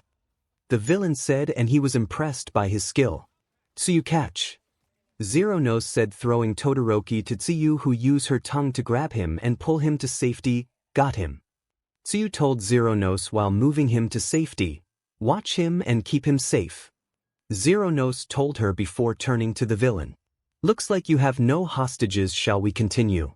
𝗧𝗏𝗧 asked with a smirk under his helmet. The villain then smirked too under his mask and said, You really are full of surprises, huh? Very well, let us continue with this fight. The villain said and waits for his next attack. Thought you never ask. 𝗧𝗏𝗧 then run and knees out past the villain and slash him at the side by using his OFA to 5%. A close call. The villain block his attack. He's so fast. The villain thought while blocking his attacks and countered him by giving him a punch in the stomach. 𝗧𝗏𝗧 grunts a bit as the villain then punched him again, launching him straight to the wall. Izuku-kun. Izuku. Kyoka and Momotaros yelled and panicked in unison. I can't watch. Deneb said and covers his eye of not seeing of what's going to happen next. Izuku opens his eyes quickly and saw he was about to crash into the wall again. He then makes a backflip and used his sword to pierce the ground so he can stop flying to the wall, and he succeed. Sigh safe. 𝗧𝗏𝗧 sigh in relief. He then stands back up and runs at the villain again. He's strong, so let's see how he tries this. Ofo full cowl 15%. Izuku thought as he increased his speed again and started slashing the villain 16 times, and the villain then drops his one knee. Grunts, what power? The villain grunts in pain. 𝗧𝗏𝗧 stops slashing him and kicked the villain from the back and falls, but the villain then gets back up and step farther away from him. Looks like what you said was true after all. You are stronger. The villain said to him. Thanks, that's because I have trained with two special teachers of mine. 𝗧𝗏𝗧 told him and prepared his battle stance. I see your teachers really thought you well, but have they thought you this? The villain said as he suddenly appeared right in front of Izuku. What the? 𝗧𝗏𝗧 got shocked of how he got in front of him so fast. The villain then launched a punch at Izuku, but luckily he used his sword to block the attack. Impressive, you managed to block my attack, but how long can you withstand my strength though? The villain asked as he increased his strength, and Izuku tries his best to hold his block. See, if this keeps up I'm gonna get flattened and I can't handle it much longer. Izuku thought while holding his block and drops one knee. This is over for you, hero. The villain yelled and used his other arm to punch him, but suddenly. Grunt what? A big sound wave hit the villain, causing him to flinch. Izuku's eyes widen as he looks to the left and saw Kyoka firing a sound wave from her boots. Don't you even think about it. Kyoka said to the villain and glanced at Izuku. I told you that I'll protect you no matter what. Kyoka thought while looking at him before giving him a wink. 𝗧𝗏𝗧 looked at her and give her a thumbs up and feel proud of her. He then turned at the villain and kicked him while he is struggling the sound wave. He then makes a backflip to get more range as he prepares to make his final attack. I think it's time for you to be defeated, villain. 𝗧𝗏𝗧 said as he then activates his OFA to 15% of its power and pushed the button on top of his belt. Full charge. Green energy began to be released from the zero belt, only to be absorbed by the 𝗧𝗏𝗧 card inserted in it. When it finished absorbing the energy, 𝗧𝗏𝗧 took out the 𝗧𝗏𝗧 card before inserting it into the slot on the handle of the 𝗧𝗏𝗧𝗟. Ofo full cowl 15%. Is over. 𝗧𝗏𝗧 yelled before letting out a wide slash, and 𝗧𝗏𝗧𝗟 released a wide green energy at the villain. Crap. The villain yelled and got hit by the slash and tries to block it. So strong I can't stop it. The villain thought while holding his block, but it didn't last long for him until the villain finally dropped his guard and got hit to the wall very hard. Sigh, it's over now. 𝐒𝐮𝐦𝐦𝐸𝐿 said with a smile until some of the students got shocked of its power and run to him. And song. Midoriya, that was awesome man, and that final attack was so manly. Kirishima said with amazement, 𝐒𝐮𝐦𝐸𝐿, you did it. Kyoka said and hugged him as he then blushed a bit cause of her hug. Kyoka-chan, we're in public. 𝐒𝐮𝐦𝐸𝐿 told her as she then realized before looking at him she separates from her quickly and blushed super hard. Sorry about that. Kyoka apologized and moved her head to the right so he can't see her blushing. It's fine. Izuku reassured her and blushed too before making eye contact with her. She's so cute. Izuku thought to himself. Hey Izuku, is that what I think it is? Achiko asked while pointing at his belt. Yes, is the 𝐒𝐮𝐸𝐿 belt. 𝐒𝐮𝐸𝐿 said while touching his belt. 𝐒𝐮𝐸𝐿 belt. The one from Deneb's stories that his old partner fight with, right? Kyoka asked him as he then gives her a nod as she smiled at him. That armor really suits you. Yeah, it is, and now there's one more thing I need to test. 𝐒𝐮𝐸𝐿 told them as they were all so confused of what he means. What do you mean, Izuku-kun? Kyoka asked and tilted her head. You'll see. Momotaros told her and crossed his arms. 𝐒𝐮𝐸𝐿 then took out the card from the handle of the sword as the card then disappeared from his hand, causing some of the students shocked, including Kyoka. Whoa, what happened to the card? Siro asked with a shocking face. It disappeared from his hand. Sato said before Izuku then de-transform himself after that. Deneb was watching and hope it won't make him disappeared. Now's the moment of the truth. Please don't make him erased from his existence. Please don't make him erased from his existence. Deneb thought while praying for him that it will not happen. Everyone was watching him confusingly as Izuku's heart began slowly beating and gulped. Please don't forget me. Izuku thought while looking at the others nervously as Momotaros then walked in front of him and turned to the students. Before you ask anything, I need to ask you all 2 questions. Tell me what's his name. Momotaros asked the students and points at his partner behind him. All of them got more confused of why he's asking question of what his name is until Kirishima responded, what are you talking about, Momotaros? That's Midoriya. Kirishima told him as Izuku's heart then began to calm down a bit by bit. One last question. Momotaros said and looked at Kyoka and asked. Earphone brat, what is the most embarrassing secret that my partner did when he was 5? Momotaros asked her, causing Izuku to flinch and yelled. Why on earth would you ask that question? Izuku yelled at his partner with a blush on his face. What is the only way to make sure that if it's true, all right? Momotaros asked sarcastically and grin a bit. And consider this as payback that you ditched me when you go after Explodo Boy while I being tortured by this brat's earphone jacks. Momotaros thought to himself and remembers his torture. Well, that's easy. When he was 5 on the day of Halloween, he peed himself by watching a scary movie while wearing his cute Allmight costume. Kyoka answered his question and laughed a bit. All of the students of Class 1A heard Izuku's secret as some of them began to laugh too. Haha, you peed yourself cause of a scary movie PFFTT? Achiko asked while laughing. With an All-Might costume, wow Midoriya, I didn't know you were a wimp, ha. Kaminari said while holding his stomach laughing. Izuku then blushed really hard. What is just one time? Izuku yelled at them while blushing and embarrassed. Right, and after the movie is over you asked your mom to sleep with you for 3 months. Momotaros mocked him as Izuku then turned to him. Bakamomo, shut up right now. Oh come on, Izuku is funny and is kinda cute when you screamed.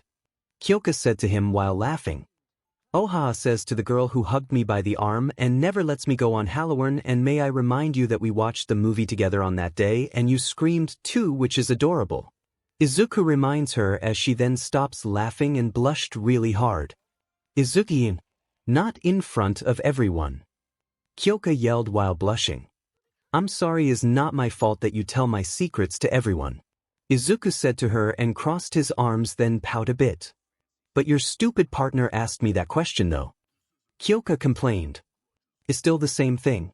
Izuku said to her as some of the classmates continue laughing including Momotaros. He then stops laughing for a few seconds and realized something. Wait a sec, the card didn't erase his existence, which means... Momotaros thought while looking at his partner. It didn't erase him. Sigh, what a relief. I was so worried of what will happen next. I should have believed in you. I'll make you a 𝐒𝐮𝐬𝐷 as an apology. Now is time for me to go before someone finds out I'm here. Deneb thought to himself as he then stood up and leave. Ahem. Momotaros then coughed as some of the students stopped laughing, including Kyoka and Izuku looked at him. Izuku, aren't you forgetting something?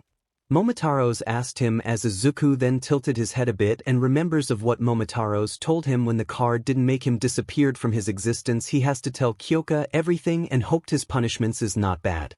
But forgot about that. Izuku said with a sweat dropped. What is? Kyoka asked Izuku. He then looked at his partner and said, Momotaros, mind if you tell them to cover their ears? I need to talk with her alone, please, for 30 seconds.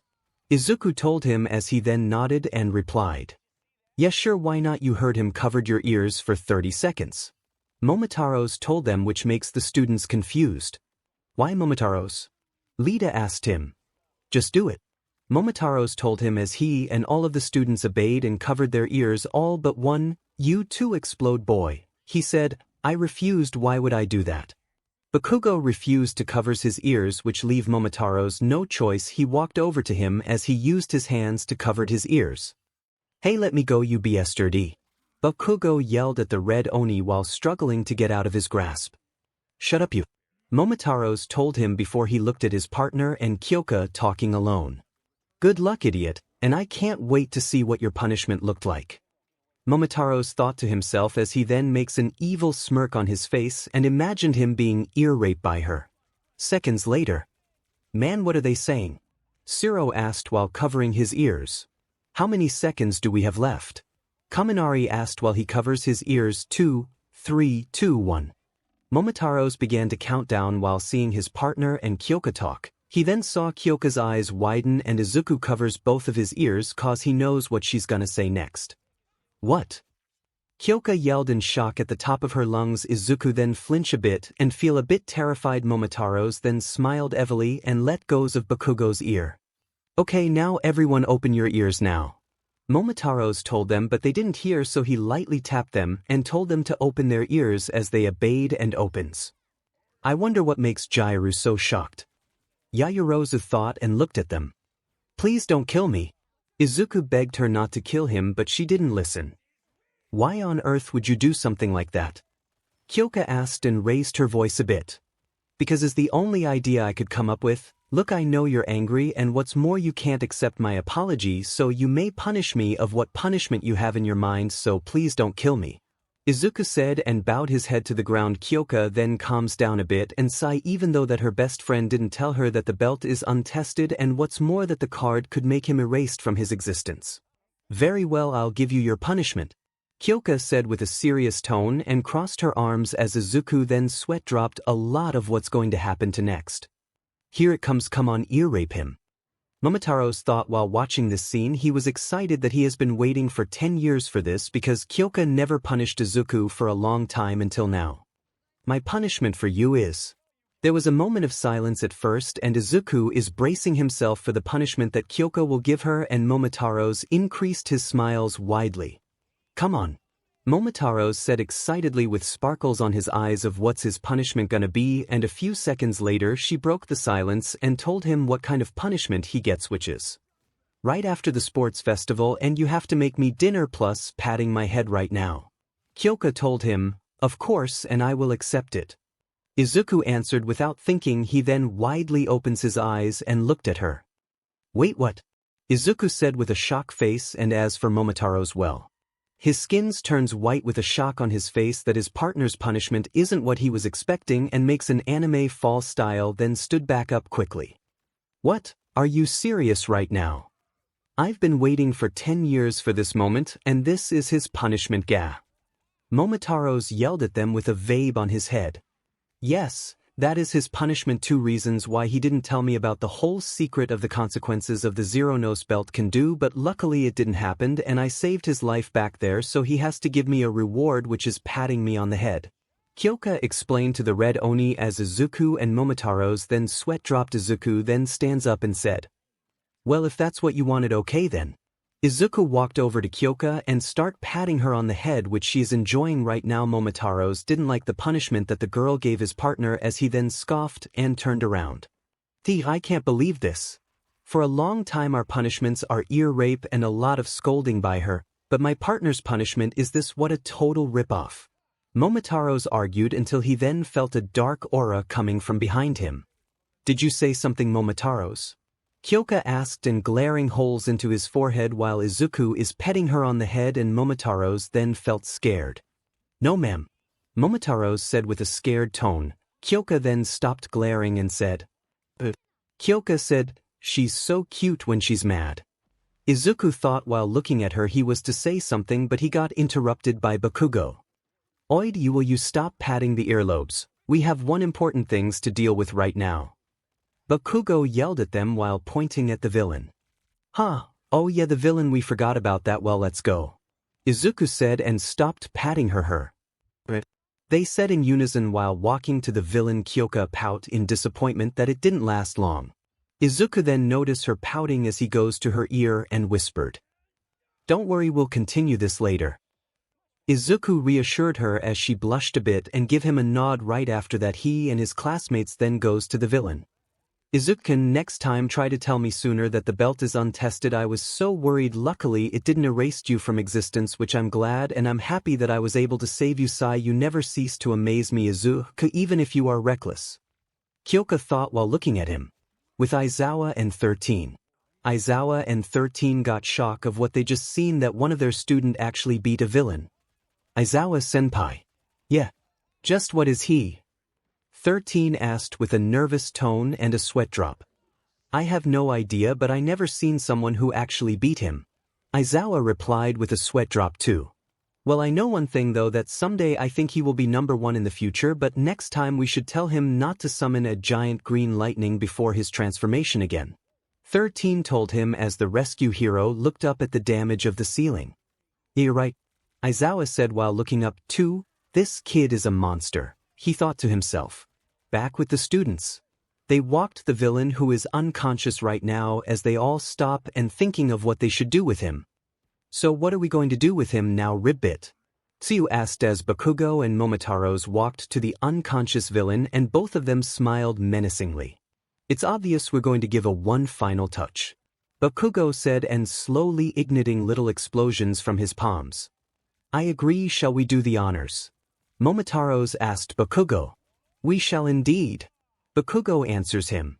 "Hisatsu, or Tachi no Hisatsu waza," Momotaros said as he grabs his sword from his back, and BAKUGO raised his arm preparing to launch an explosion. The villain then woke up and saw Momotaros, and BAKUGO is ready to attack him as he began to panic. "Wait. I," the villain said as he tried to move and removed his mask quickly off of his face, revealing a certain quirk. "I am here," Allmight announced with a smile on his face, shocking all of the students. "Allmight." The #1 hero started to laugh as he looked at the students. I wanted to make a surprise in which a villain appeared in the end. Well, the other day that happened. But you did a great job. I wouldn't expect any less from the hero course." However, all of the students and Momotaros were giving him blank stares as he sweat dropped.